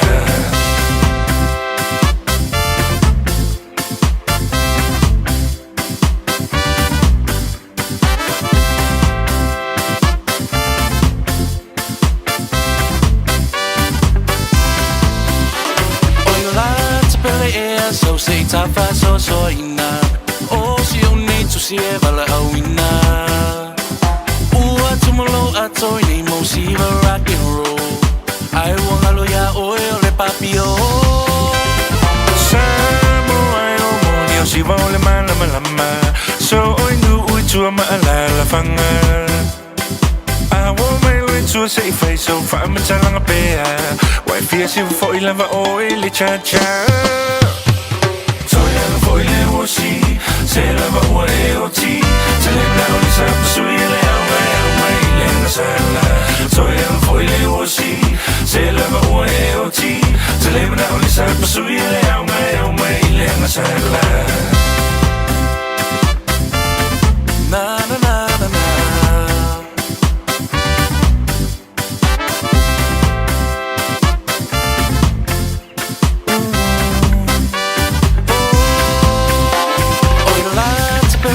So say ta fa so ina o si o nei tu si e vala au ina ua tumolo a toi nei mo si va rock and roll ai wona lo ya o le papio Samoa e ua moni o si va le malama o solo inu ui tua malala fanga a wa mai lo tua sei fai so fa ma talanga pea Vai fia si va foi lava oi le cha cha Toi lava foi le wosi Se lava oi oti Se leva o li sa sui le au mai le na sala Toi lava foi le wosi Se lava oi oti Se leva o li sa sui le au mai le na sala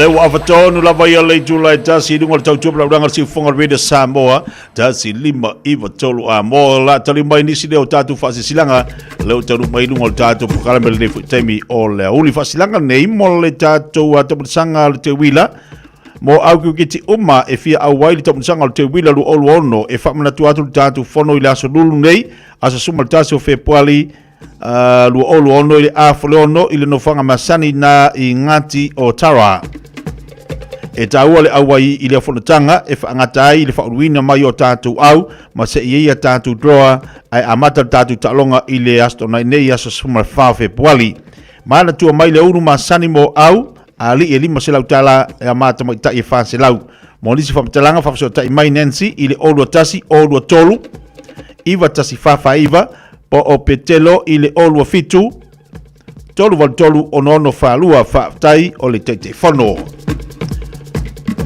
o le tatu fasilanga na mo le tatu tamasanga o te wila mo le neiva yaso lo tape natu iai tatu au tasi o tatu fasilanga au ingalo solo minga o le tatu tusi o le songama le tatu tusi o le wawhirifili lo mau o tatu tusi na e lua i tolo le tatu ofisanei i le tolu pātolu ono Hopewell Avenue ne i Manukau wala mai tatu telefoni lua no lua tasi lima vitolu lua no lua tasi lima vitolu fitus fultalal tau le tatu tusi ai whaina mole ati oe mole ati i ati oe ia le telo le oa ngangana o lo itono le tatu tusi nei e lua.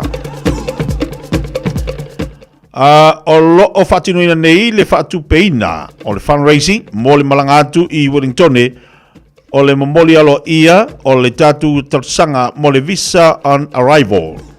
O lo o whatawai i a matatu mitiafu i le Pacific Justice i Toris Futala no whanga whatawai mitiafu o le Fresh Farm Egg Shop i le lulo fitu i Stamaki Road i Otara whaapitoa whatawina. Whatau si tatu mitiafu ai maua i a le lua tala e pa uma iai i a le tau o lau trei moa. O mitiafu e mawhaifoi o na whaantau i le tatu marketi i Otara i le aso tonai. So se tase fi awai le tatu balanga Wellingtone e taria le lei o le atu ua e le pasi i a o tahuhu i le aso lua asa sefulu februari li tulai valu i le Fiafia ma toe fo mai lea i o tahuhu i le Taeao o le asa suma lua o februari a fai ele mawhai ona e awai le tatu balanga e talu sangatu i le mamalu lau tele ina i a ofu lo mitiafu al Pacific Justice i le aso suma tase februari lo olo lima te ilo le lua olua ono. O le saonga na tatu wa whasilanga nei. Malafo mai se ata ina ia, mawhaiai o na tu ilunga o le itu lau al tatu Pacific Justice. Pa mole whakasota iane i le Pacific Justice i le olua tasi. Tasi tolu lima fitu valu iwa fitu. Olua tasi tolu lima fitu valu iwa fitu. Pa mole i a like ane pe followed i le tatu itu lau le na. Ia mo le tatu whaasisilanga. Ia le na o lewa ta pena le tatu malanga leanga ia tuna lo. I le aso sufulu a la se fulu o le a tu wali tatu pasi. Mo le tatu wha mai moile le aso sumatasi. Ia le nei tau tuma nei au nanga o lo mwhai o nanga rui iai ia le tatu au nanga le Pacific Justice. Mo tatu le wha mai moile toi fo i mai lea i le aso lulu. I le aso sumalua. Aso sumalua. Stofi. Ia so Ivanes, full Taeao. Su tasi tatu wha mai moila so lulu e tautua wha mai la stofi. Nei vaengal na mo tatu e fia malanga, ia nau tau inatu te mo le tatu pasi, ai mo i latou e le malanga. Tau ana la eilo mitiafu pe anu tu inatu. Tatu wha silanga tau al na mo le wha whangwha mai le tatu watanu. Ia, ina ua toi lua sifuru mara fitu minito e talo le tula e lua, wha malo atu le atunu, malo le mafuta mai, malo wha sai titu mga luenga, pe ona whianga i le nei teimi o lea woli.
au te whatalo whai tatu atunuu mai tatu por kalame masali ia o aso taitasi o le aretole o la mo oe hele ne yaso o le lua le tupu tolu o le whai upes furu ono e whapea o lo whapea o na whetalai mai o Iova i au tau whai ni utu ia so utu le vai le vanu nei o le upu mo oe le aso le nei whapea whai le mea e te mawhaia o wilo le spa ia me fo io va venga fa le tu i tangata e le mea mana io o mai tawina so se va venga la va to fo ile tangata ile tu spa ia e a mata ile tangata e mua ona a mata le tangata tusa ma le whaatonunga le atua ona ngā ioi leo le atua i le mele o ia i le mālosi o le tangata whaatita inga o le wawenga fo ile na whaia i le atua i le whawhine sarafata le sa le ise mea ai le sa toi o se reto i titi ma le swa ui titi na whai ia i le au na le atua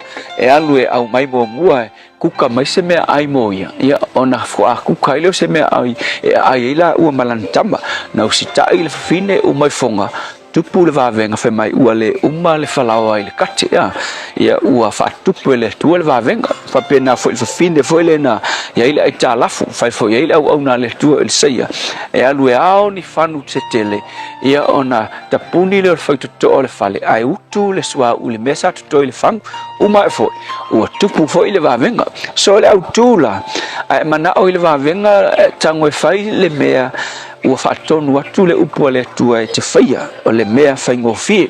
Whapena whaila le tala le sa whaitau ina nei. Ina ua tupu le whaale tonu i au tau Israelu masai utawa le eise vai. Ia ua fitu aso o malanga le eise vai. O na tangi whaile o le tupu i le au na le atua. Tau mai elisaia le me whai. O le eli whaatele o ni lua mo ni utu. Whai mai le tala elisaia. Whai mai le atua eli whaatele ni utu. E wina le eise timu, le aise savili, na o le munga la, ai whai mai le au na le atua eli ni utu. Ua feta lai mai le atua o le aswa Taeao o te whaatumu ai le utulna i vai. E malama ele kai au le siasu. Ua tafe mai le vai le ala i etoma. Ua whaatumu ai utu nei ma avea ma vai tele. Ua whiinu ai le au tau ma lato manu ia na olai i lato. So le sona fo ila lea mo i tātou i le ne yasu. Whai le mea e te mawhai. Ai tu ile tua na te whaia le mea e le o iai lo malosi. So a whai la e te manao e ngā ioi le tua i lo o langa o le upu mo oe. A whai atu le tua i se mea whai ngofie ke whaia. Tango e whai. A wai le ma whai aku le tua e ke whaia se mea ke le ma whai.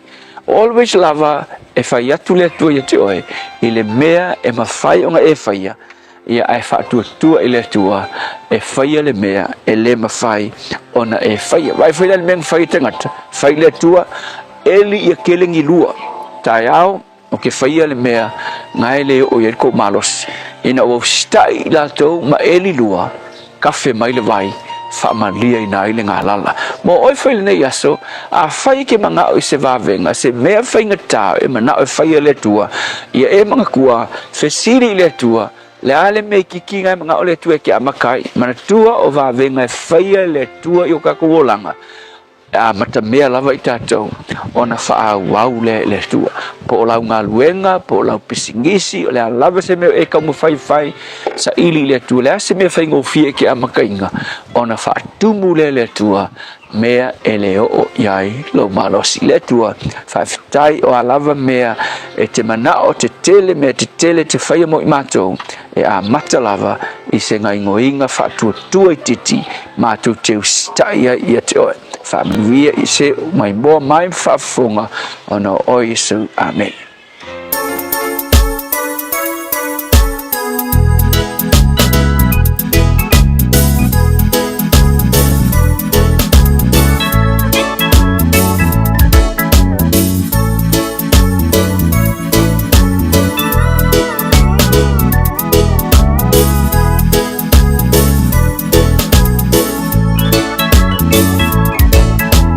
Happiness and joy, it's in my life tonight.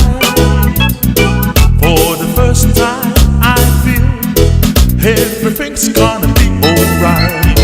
For as much as I found what dreams are made of, now I'm sailing on a sea of His love. My friends are gonna tell you I'm sailing on a sea of His love. I'm sailing on a sea of His love. I'm free as a dove. Now I'm sailing on a sea of His love. It's a miracle that Jesus placed in me. The truth that we share, I never thought it could be. He taken me to new heights above. Now I'm sailing on the sea of His love. My friends are gonna tell you I'm sailing on the sea of His love. I'm sailing on the sea of His love. I'm free. I'm free as a dove. I'm sailing on the sea of His love.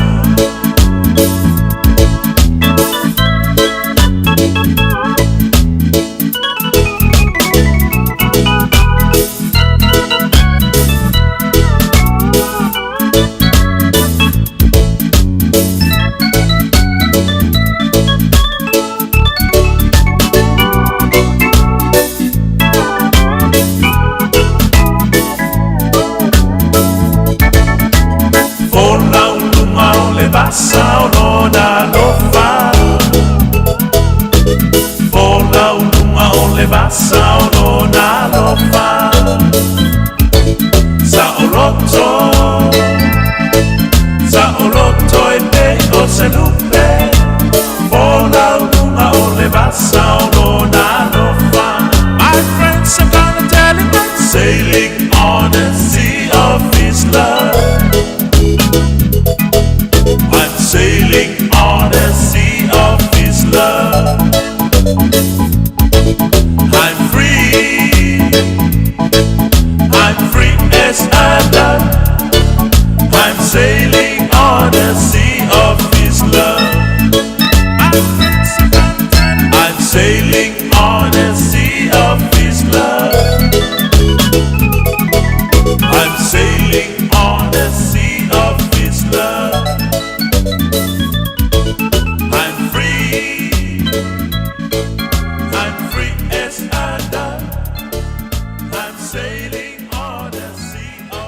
Aloha, we're the Katinas, and you're listening to Radio Samoa on 1593 AM.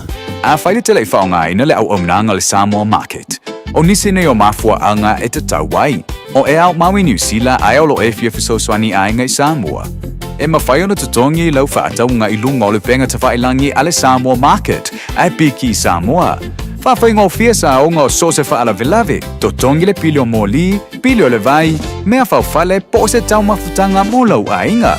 Tō mai lau whaatuatuanga I le Samoa Market, mō sose wha moe moe mō ai ngai Samoa, www.samoamarket.com.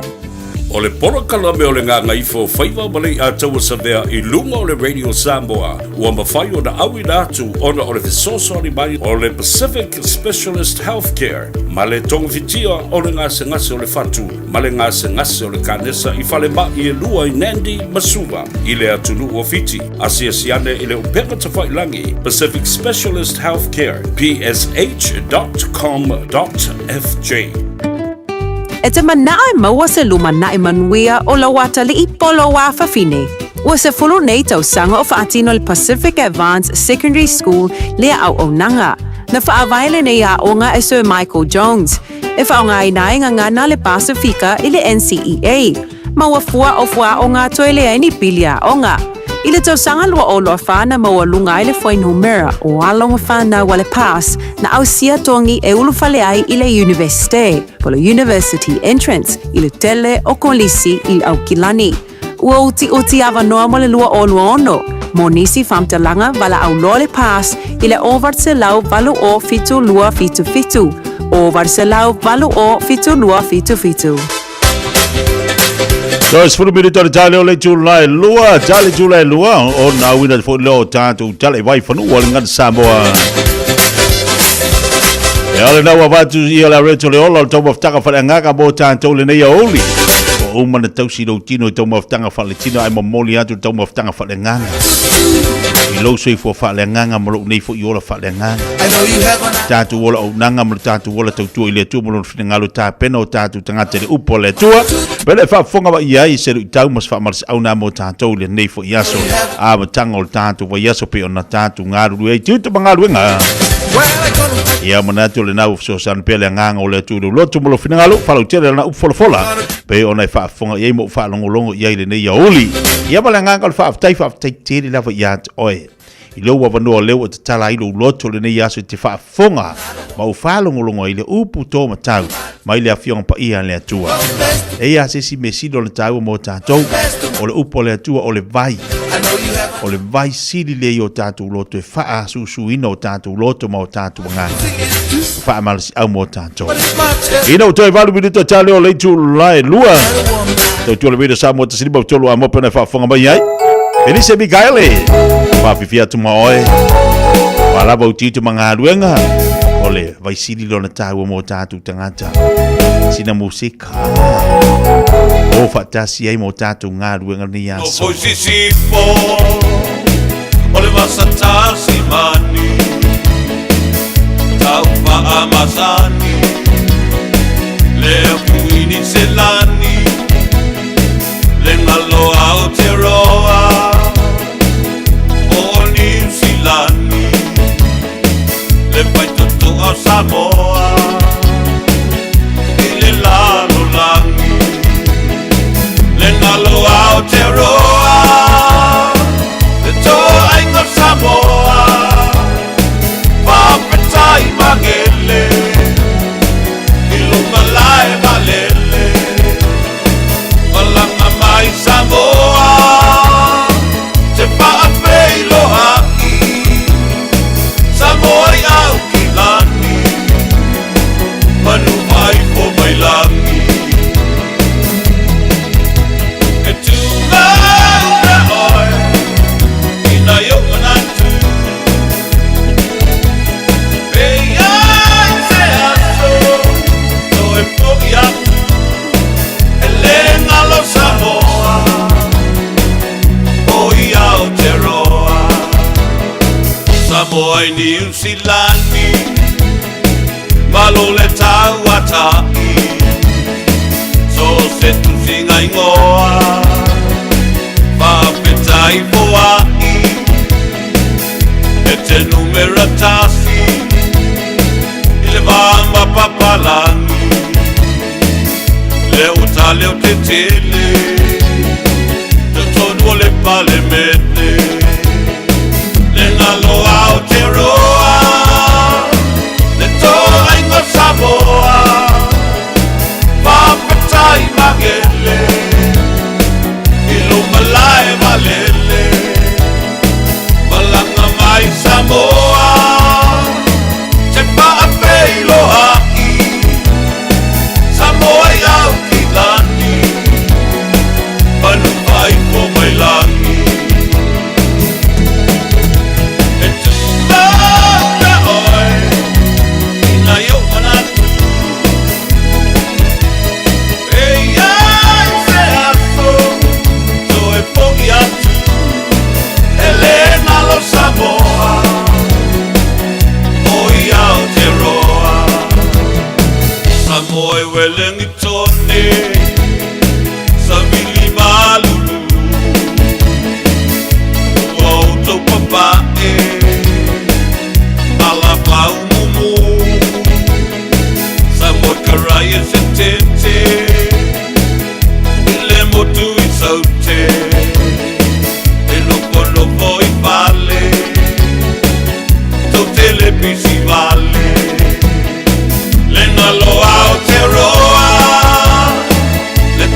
fonga balele singole Felice Mikaele. Ina o te whamuni te tano le tula lua awani ngalo tātou sumpole whare whewhena nei. Mo i tātou umalawa fia mol wha Malastino le tāli tula iono whale tātou sumpole tātou whare imasani. Whātala na le whātala.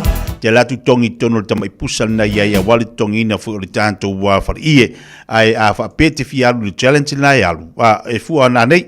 O na nei na e fua le tātou tauwanga po le tātou challenge na alu mo le tātou mamafa. Ia maisa le tātou polifats po le aveseo le ngā o le tino. Ia mangai kera kamaya. Skule ia i kako. Pai le whamarastino. Tātou te whila le asa Taeao. O le ua toi oso le tātou panpopo fo ile ia whiawhila sa e whapete toi mana mia le tātou tamal nā mo le tātou ipti o leo koe whanika ko panpopo a whiawhila le sa e mo e kamanga ai tātou whila le asa Taeao awani ngalpo kalame fo ile a tātou o te pala inga le tāli tula sifuru le asa Taeao leo ua te amtalia le tātou kalame le vaiaso o mawai toi molis wha o ponga le asa Taeao ma toi wha o fo leo tātou kalame masani ai manuia tele tau maftanga ma le to whaia whanga mua se umanu Francisione ai maise po kalame ale ngai fo faiva ia tapena mai ai le Fiafia mali si fa la finga wenga la am fai fa tin le tatu fu mo tatu poklame mo le so ai fa te tele sa mo le atu pele fa te mo le tatu maftanga tatu to fe le aso Taeao manuia tele la singa tiu tu mangaluenga ole ne ia se fo mai manuia tai mi uma maso uma ole olanga ole mana ole lo omatu ole toea ina yo se kisi pe yo se moe ole anga sala fa pe se ta sala le se ule awa